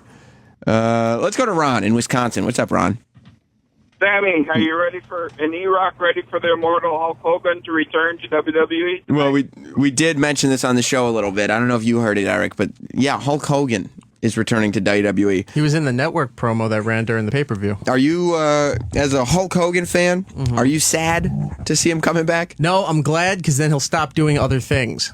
So you think he'll be under this like umbrella of protection where Daddy will make sure he doesn't do anything embarrassing? Yeah, they're going to say, look, while you're working with us, you're not going to do maybe some kind of infomercial or Rent-A-Center again. I'm glad. Yeah, but he's still going to be trying to sell web hosting. That was his last business venture. Right, and then he has a beach shop now. I'm glad he's back because I'm just going to bring Hogan clips into O&A because it's so dated at this point. It's amazing, but I don't know. I'm happy to see him back. When the Hulkster is magic. The Hulkster is magic, right, Eric? Yeah. I'm so excited. Lady Trucker, you're back. Yeah, I just called 844-HEYTODD and left Todd a message. Leave him alone. Poor Todd. Now he's going to get all these phone messages. And I think we're going to play the clip tomorrow. Is it this clip right here? Yes, that's it. I'd rather save it for O&A tomorrow. I don't want to spoil it yet. Okay. But there was sort of an underhanded mention to the Opie and Anthony knuckleheads, as it were. As he was, I guess, wrapping up for the day and saying thank yous and stuff, there was a comment that you could interpret as being addressed to us and our listeners. Not directly, but you could interpret that. I'm very anxious to hear about that. 866-WOW1-WOW, 866-969-1969 if you want to sneak onto the pre-show. Snowy in Michigan? Hey, how you doing there? My name's Sam. Yeah, good to talk to you again, Snowy. Brain's locking up on me today. There's no snide time of this. You can't be serious next time. The Todd Show's going to bring a knife to a gunfight if they're going to have a radio war with you guys, man. It's not even bringing a knife to a gunfight. It's like bringing a knife to Hiroshima. That's all it is. It's bringing a knife to a nuclear arms battle. That's how the Opie and Anthony show decides to do their business.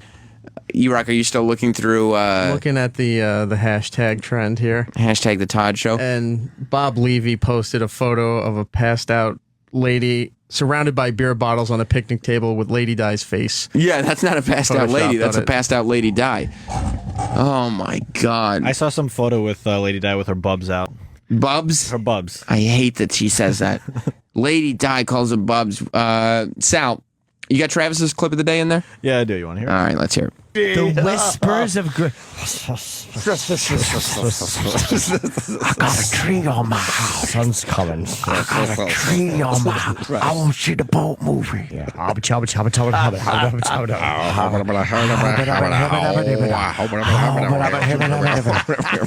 What is he doing? My name is Lester Merkel Herkel